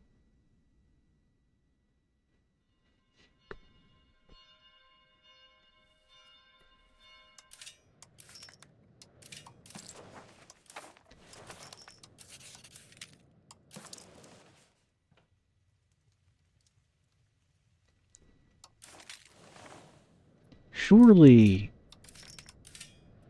nobody wanted that in EU5. I'm 100% positive nobody wanted that in EU5. The people who would want to do that already have a game. It's called Victoria 2. Not even Vicky 3. They're not touching Vicky 3. The people who want to like disable this automated trader and manually min-max every trade that they do are playing Victoria 2. And maybe the ones who can't stand how old and clunky it is moved to Vicky 3. But no EU4 player wanted that. Nobody who, right, like their main Paradox game is EU4, came in here, saw this, and said, I wanna do the trades on my thing.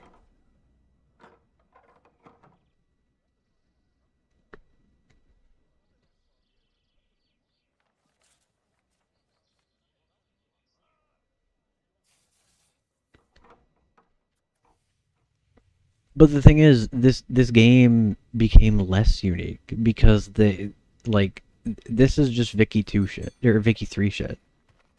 This is just Victoria 3 shit that they shoehorned into EU4 or into EU5. There is so little EU4 in this game. There is so very little of it. There's like nothing of EU4 left. There's the way that you move around armies and boats.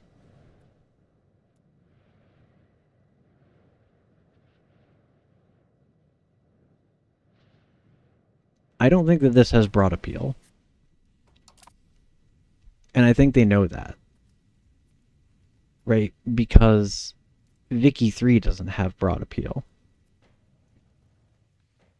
Right? If they want to if they wanted to release something that had broad appeal, they would just make this like Hearts of Iron.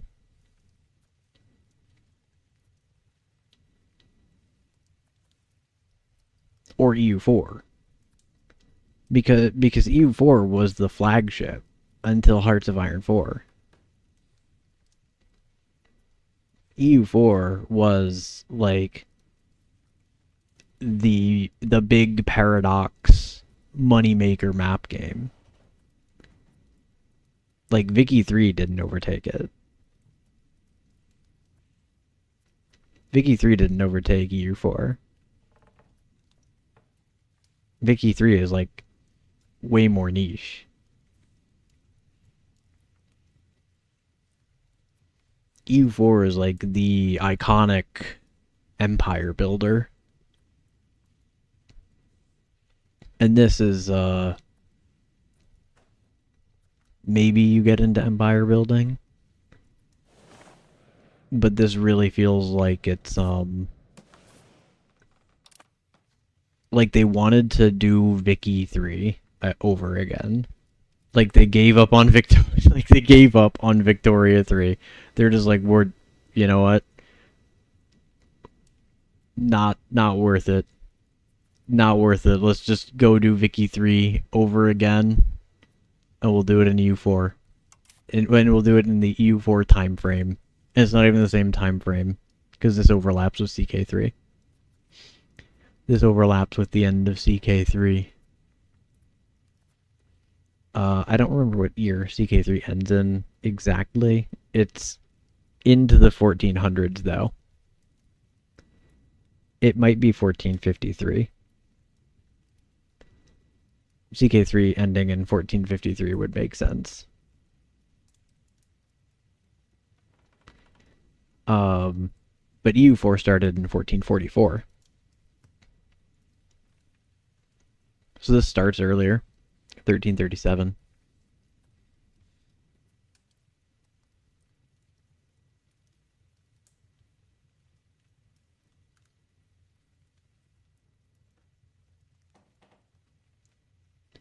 Is the market a game thing? Is in the game option?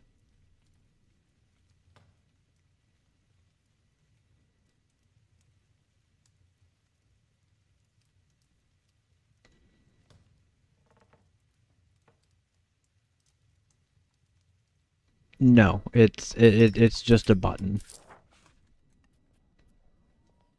It's just a button. There's no like oh, you have people employed who handle it, and you know you get a penalty, and you can't and you can't automate anymore or whatever. You can automate less. And the automation is spending all of the trade capacity.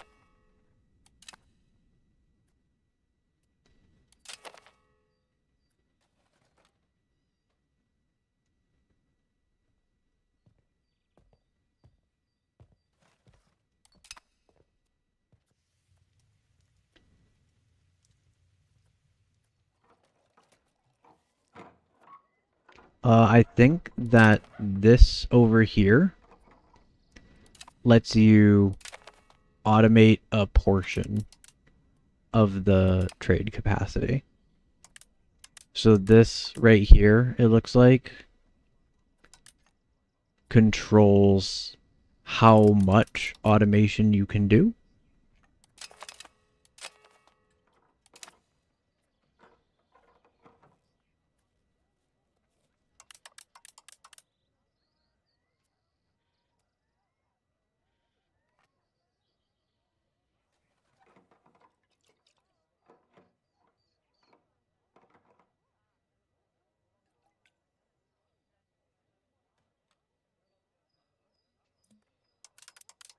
I have no idea. I don't think there is a purpose to doing it manually.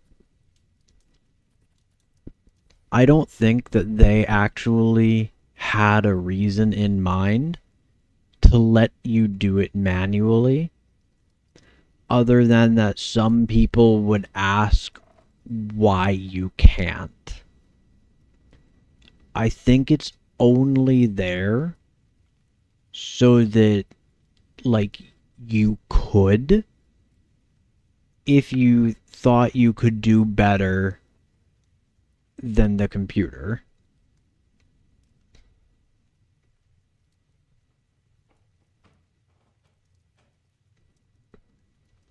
But if you're planning on doing something and you need specific materials, you just build the thing and it goes out and buys the materials.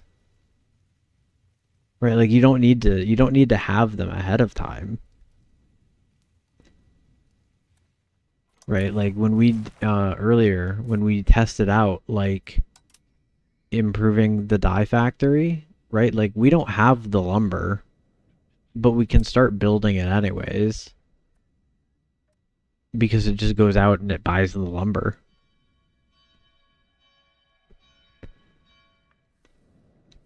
I really think that the only reason that Paradox Interactive included the ability to control it is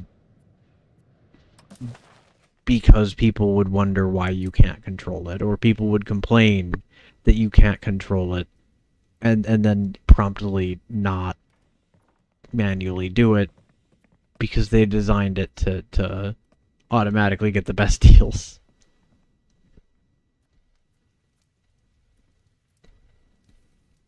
Maybe you could, like, maybe it's just focused on, like, the best deals in the, like buying shit, right? Maybe it will only really go to other markets to buy shit to get cheaper prices, or if it even can. And maybe turning off trade automation, maybe what that enables is, like, what's the word for it? I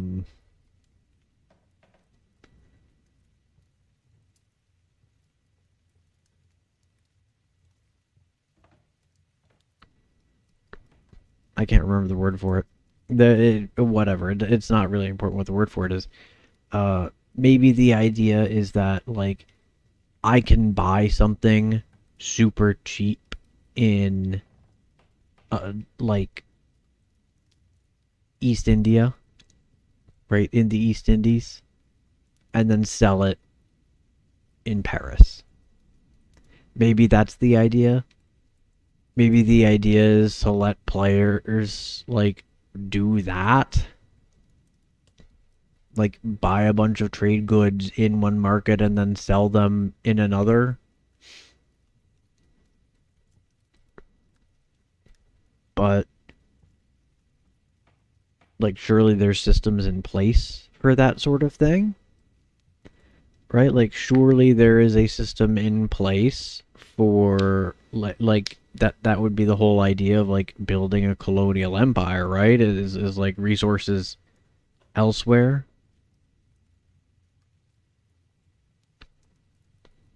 I have no idea. We're in the Krakow market. If we turn this off, can we buy shit? No. We have no locations here. So it looks like you do have to be present there to interact with the market. You have to have... I assume you have to have land there to access that market. I assume if we, like, switch to France that we can trade in any of the markets that France has provinces.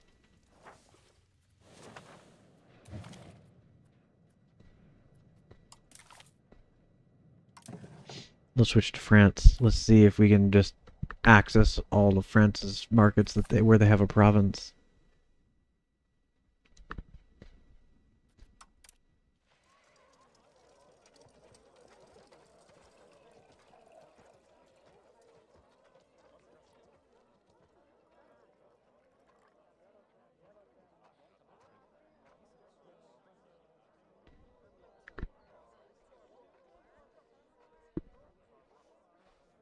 you might be able to do like an unlanded trade company, or like have a I forget what they call it in this game, like the Holy Roman Empire and the Catholic Church and personal unions are all like these international sort of groupings with their own mechanics. Maybe you have that for like colonial subjects, not like uh the Americas colonial subjects, but maybe they fall into the same branch. Maybe the difference is just, you know, your colonial subjects in the Americas are because you colonized, whereas the colonial subjects in India are similar to a vassal or something. Or like have a special trade dealio or whatever. I don't know. Okay, let's look at markets. Let's look at markets. Alright, so we're obviously going to be able to trade in the Paris market. Yep, we can trade in the Paris market. We can trade in Bordeaux. We can trade in Barcelona. We cannot trade in Geneva. We can trade in Brugge. Why can we trade in Brugge? We have a province there, that's why. Okay. So any province where you have, anywhere where you have a province in the market, you can trade in that market. So maybe they want players to be able to buy stuff in one market and sell it in another. But I don't think that makes that much sense.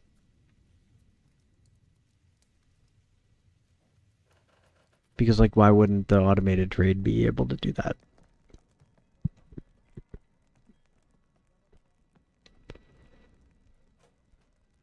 And there's no telling what the intent is. Because in the tutorial, when they introduce you to the markets, and they say, this is automated, then all they tell you is, it's complicated, it's advanced, don't worry about it, just leave it automated.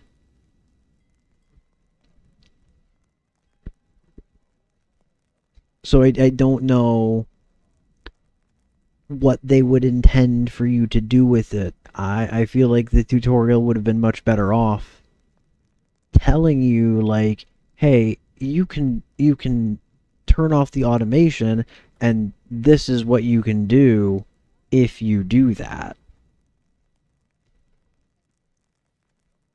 But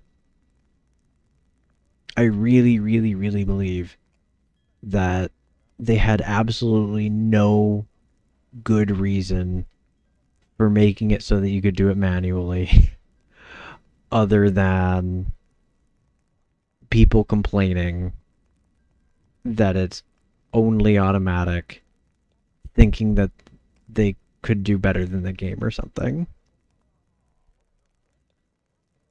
I could ask a Groogie. I have a Paradox developer on my Steam friends. I could just ask him. I'm pretty sure he worked on this game.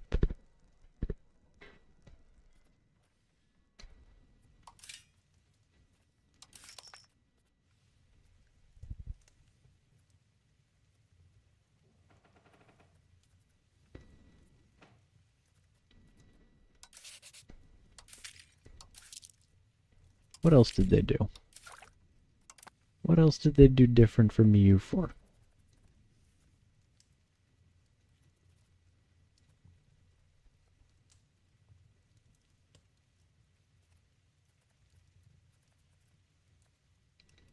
Uh, I'll probably, if I really want to know, I'll probably look at like the Paradox forums, because I'm sure that there are going to be a lot of people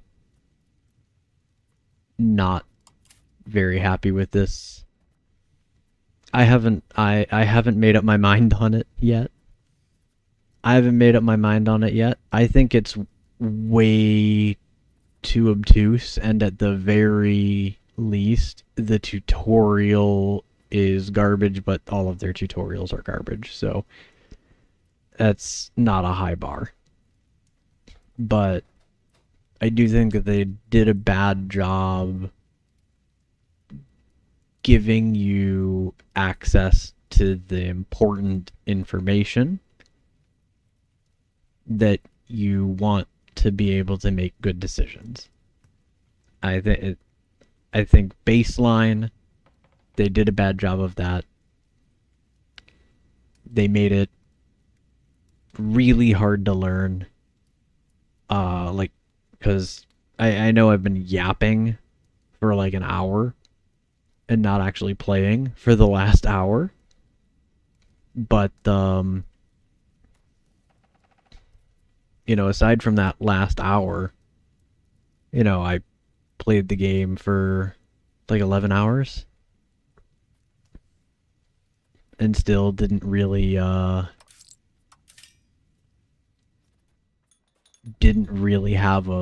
still don't have a really firm grasp on like how shit works or why it works that way.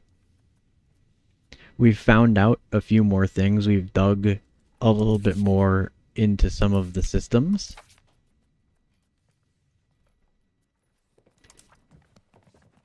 Like maybe it's not actually that complex. Maybe it's just there's so many different layers to it that it seems complex. But then like once you actually follow those layers, maybe they function more like a, sets of straight lines or whatever.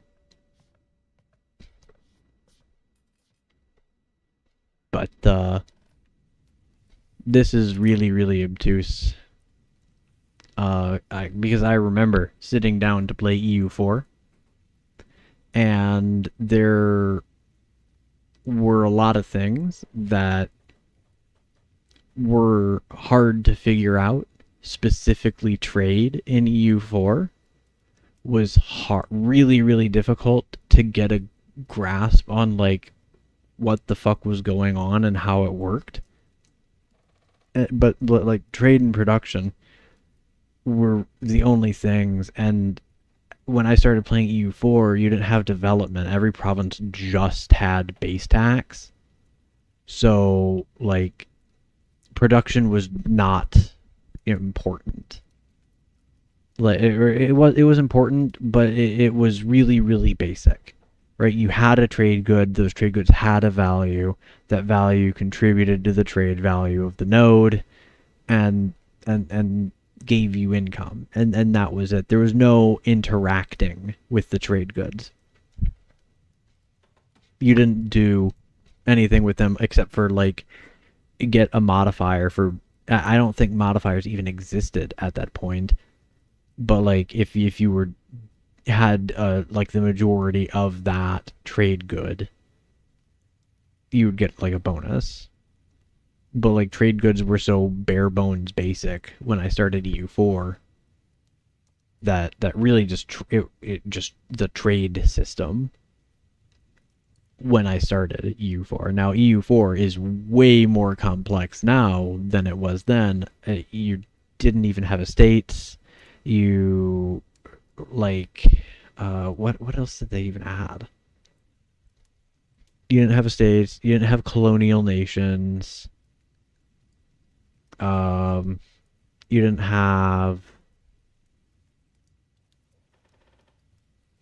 any like special country mechanics outside of the HRE.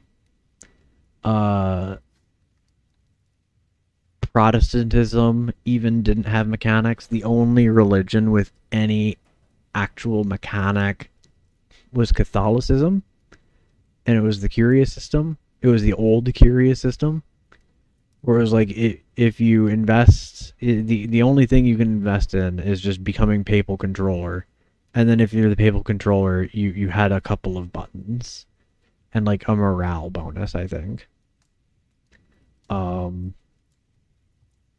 but like Catholicism was really bare bones.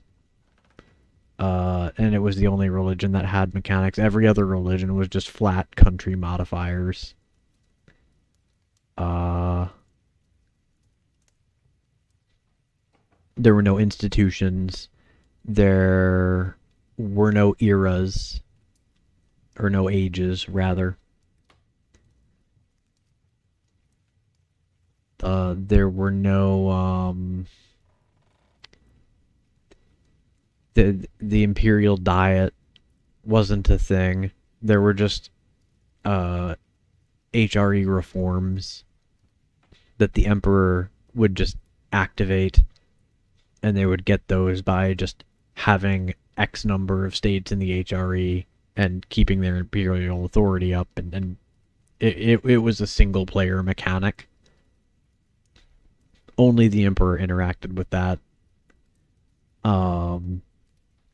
So if you were doing a multiplayer game, if you had people in the HRE and one of those players is the emperor is the only one who would have any interaction with that mechanic whatsoever. Of course, unless somebody else became emperor.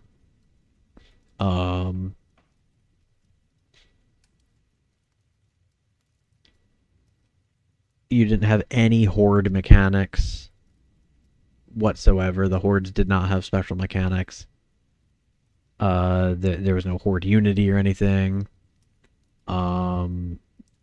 They had Republican tradition, but they didn't have devotion for theocracies.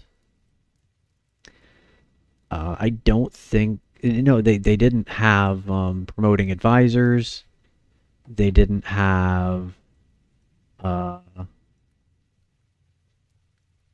was I just thinking of? It's like promoting advisors. It's kind of in that same vein.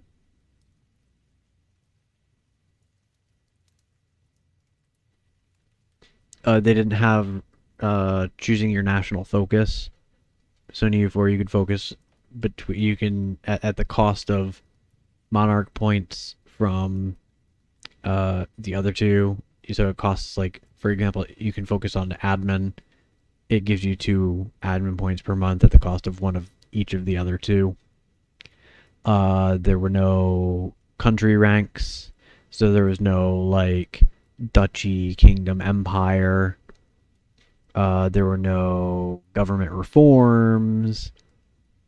Like, basically, if you sit down and play EU4 today, the only things that were in the game when I started playing EU4 were, like, marching around the provinces, colonization, and trade. And, like, that was it. I don't think you had marches. I think that marches were added later. I think you only had one type of vassal.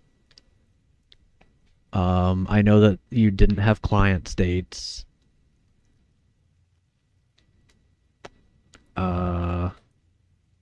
So really the only things that you did were fight wars, colonize, and trade.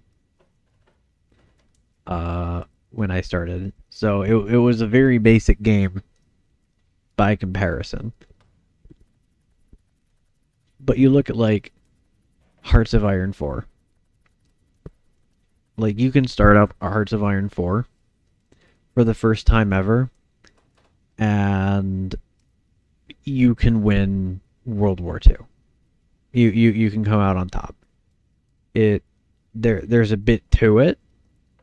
Some things in that game are obtuse, but it's not that complicated. You can start up Crusader Kings 3 right now, and you can just play it without doing, like, any sort of tutorial. You can just kind of fumble your way around it, and you'll be fine. EU4, I don't think that's the case because they've built on top of it so much that, like, explaining estates, I haven't done the tutorial, obviously, because I've been playing EU4 for so long that like every time they introduced a new mechanic, it was like that was the one new thing. So as they introduced each individual new mechanic, it was just one extra little thing to learn. It didn't have development. You couldn't develop your provinces. So you had your base tax at the start of the game, and that was it. You couldn't invest in your territory in any way other than building buildings.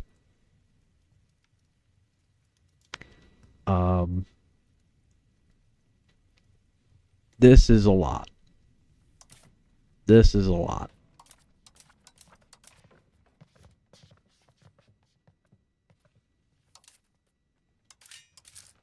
So those are my two big critical bits of feedback for EU5 so far. Is that it doesn't give you good information.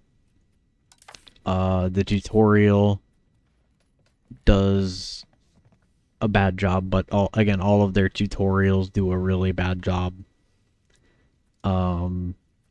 There is no good tutorial in any Paradox game. I don't know why they can't figure out how to explain to somebody like how to play the game.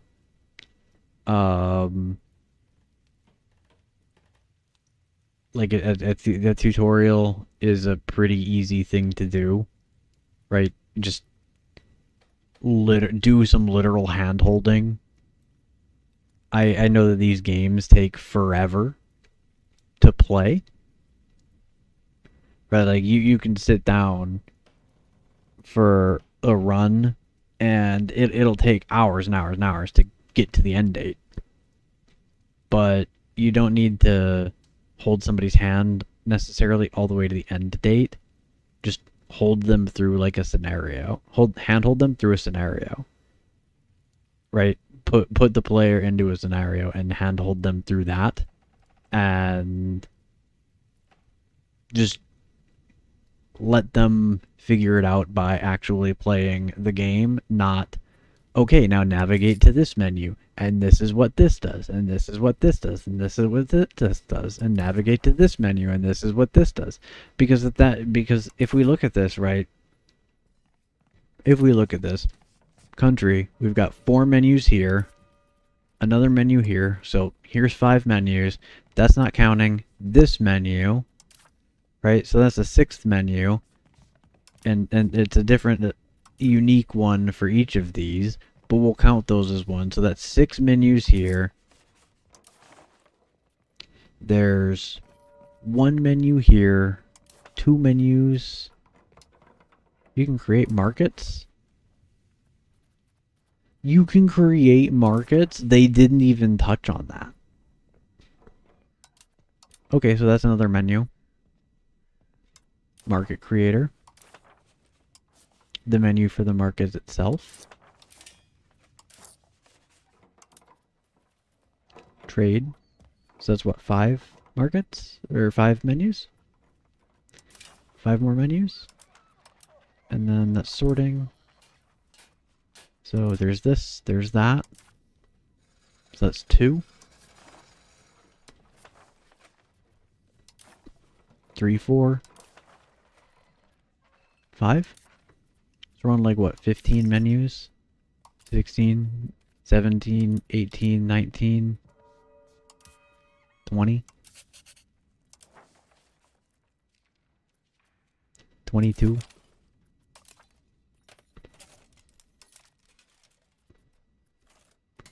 24, assuming that there's no submenus here. There are.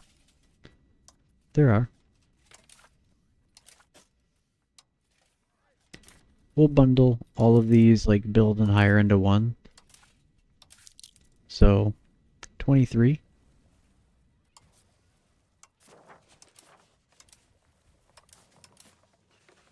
What is that? 27?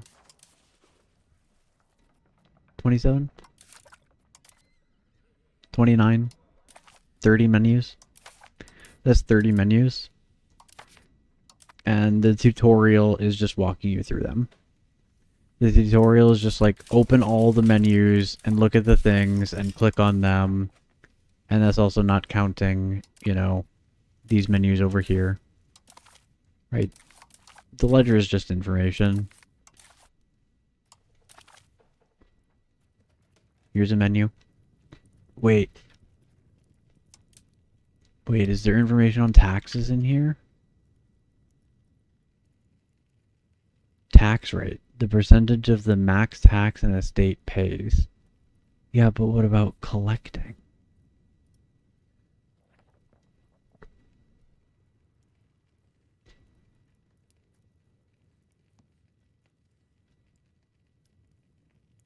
Tax assessor? No.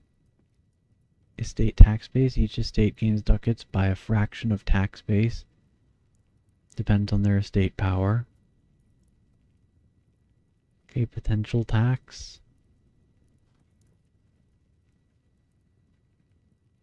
That doesn't answer that. See, I didn't even know this menu existed because they never have you click on this menu in the tutorial. This menu. Right? I knew it existed, but I hovered over it and I read Europedia and I made an assumption. And that was a bad assumption, and that's on me. That's on me for never clicking on this. But you might think,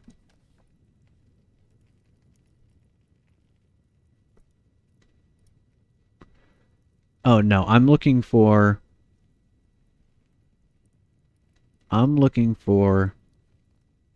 how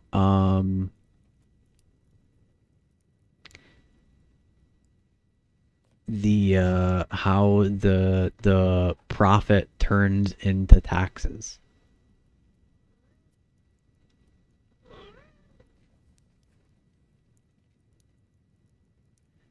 I'm looking to see if they say anywhere in here how profit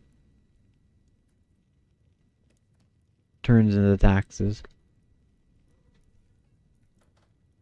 That's fair. I'm giving them the benefit of the doubt on that one. I am placing that one on me. In my case, I'm placing it on me. If somebody else were to click that button after playing this game for like 90 hours, I wouldn't blame them one bit because, you know, Paradox didn't tell them that this button was here. Sure, there is some onus on the player to be curious. There is some onus on the player to be curious and to examine what's in front of them. But also, how many buttons are there on the UI when you don't have menus open? 1, 2, 3, 4, 5, 6, 7, 8. 1, 2, 3, 4, 5, 6, 7. So we're at 15. Your face is a button. 16, 17, 18, 19, 20, 21, 22, 23, 24, 25, 26, 27, 28, 29, 30. We won't even count this. So there's 30 buttons, and that's not counting the banners. But the banners are just, you know, a part of gameplay.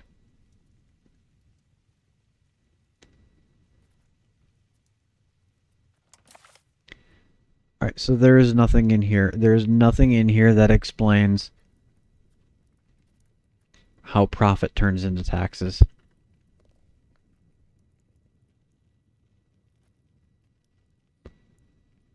No. Nothing.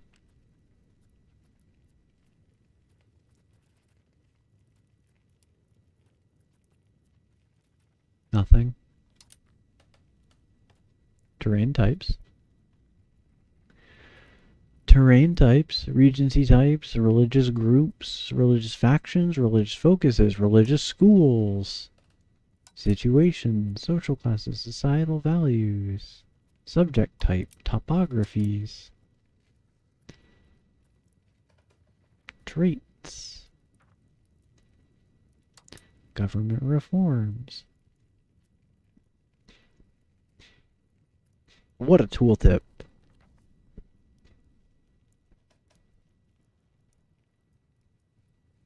This is everything you need to know about playing Europa Universalis.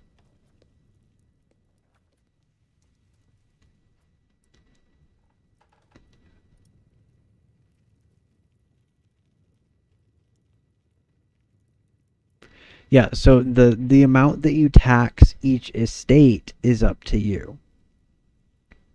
But the thing is, you tax the estates, you don't tax the provinces. The estates tax the provinces. And what I've wanted to know is what determines how much of that profit gets taxed. Because in some cases, the profit that gets taxed is the tax potential is higher than the total profit of the province, and in other cases it's lower than the total profit of the province, which is really, really inconsistent. So I have no idea how how the profit turns into taxes. I have no idea how the profit turns into taxes because we're France right now. We're a different country. We can look at this somewhere else. So the profit per level on these sturdy grains is 0.05. We have 3. So the total tax should be 0.15, right? The total tax should be 0.15. We have no buildings in this province. The total tax should be 0.15. When we look at this, it's 0.13. But that's because it's 80% lower due to the control loss, and it's 0.68. So when this should be 0.15, based on what they tell us, which is that the tax base is the combined profit of the RGO and the buildings from selling their goods,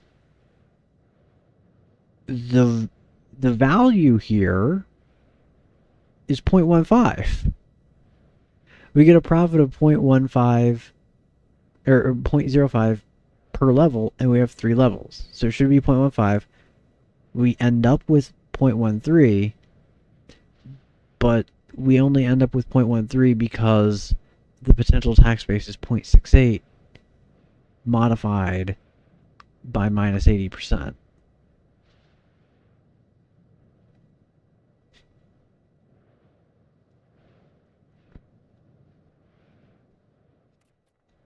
Yeah, because when you set your taxes, you're just setting your tax rate on the estates. So the estates tax the profit, and you tax the estates. And the missing piece is what determines the profit, what determines the tax base.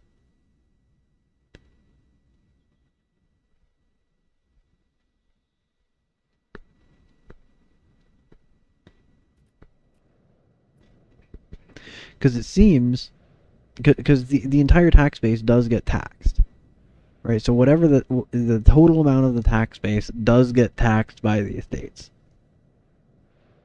So that's, the tax base is not like the potential amount of money being taxed. The tax base is the total sum of all estates taxing it.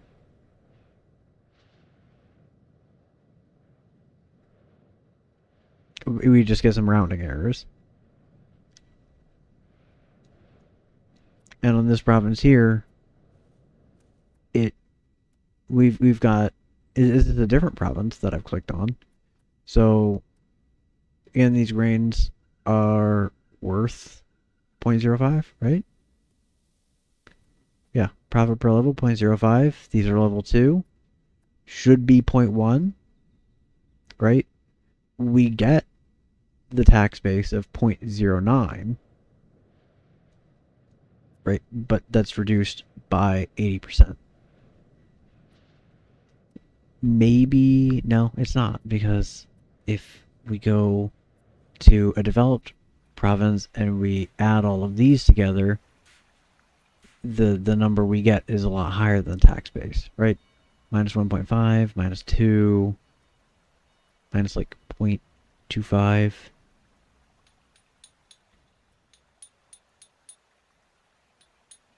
Minus, no, it's like 0.75.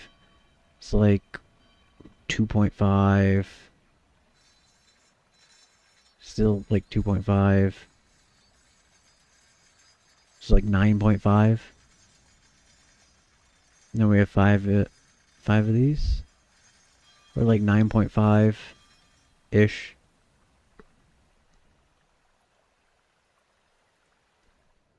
Plus about 2.5 ish. So it should be about 12. Oh, I didn't multiply these by 2. So that doesn't matter. So about 14. About 13. About 11. Oh, and then there's these. This is about 11. So we're at about a total of like 11 or 12, and the tax base is 22 here.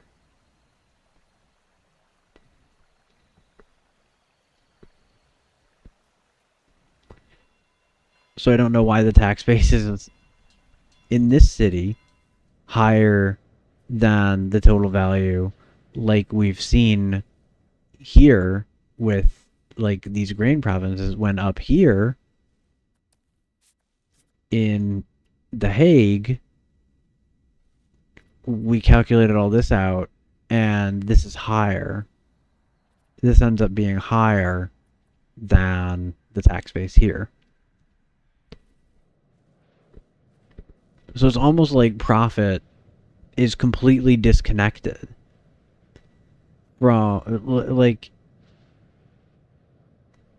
it's like profit is completely disconnected from taxes, which doesn't make sense, because it says that the taxes are defined by the profit of the buildings in the RGO.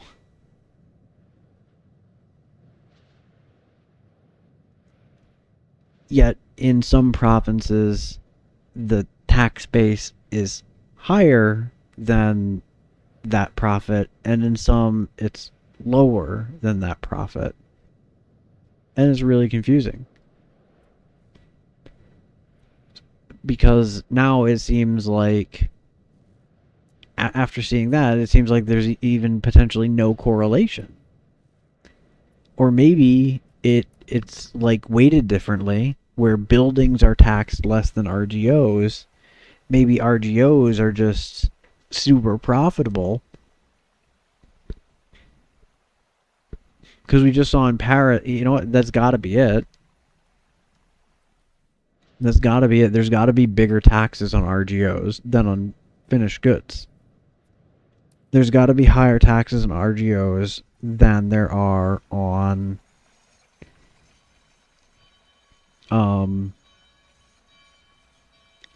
buildings, because in every instance where we've seen that the taxes are higher than the value of the profit that we see is when there's a lot from the RGO.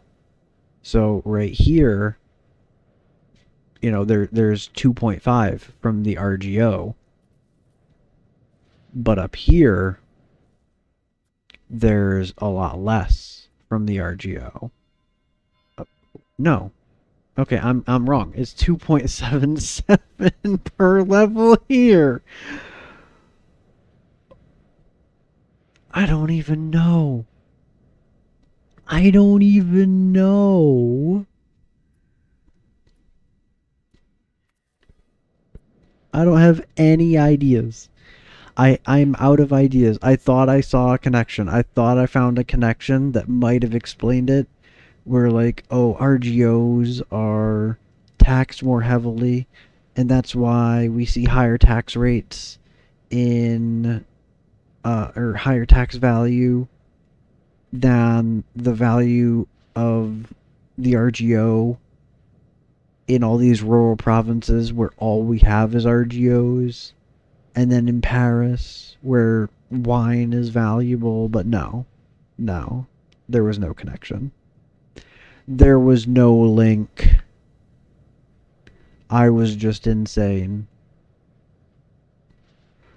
I was so desperate for this game to make some sense. I was desperate for it to make some sense by telling me. Alright. I need to stop complaining about EU5. I'm gonna stop complaining about EU5. I haven't even made up my mind on the quality of the game. I know I've been bitching about it for 2 hours at this point. I've been just sitting here bitching about EU5 for like 2 straight hours. But you know, that comes from my high expectations of Paradox to know what they're doing, especially when it's Team Johan on the case.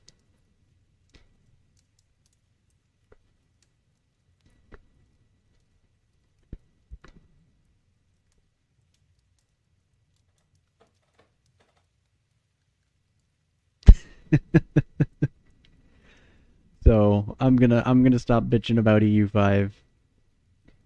Tomorrow will be either some more Clair Obscure or will be Arcanite stages. I don't think the new Vector Breakthrough stages are out until Thursday. So tomorrow will probably be more Clair Obscure. Thank you everybody who stopped in. Thank you everybody who chatted. I very appreciate all of you listening to me yap autistically about this highly autistic game. About this absolute mess of a game. Love the Holy Roman Empire. Have a good night, everybody.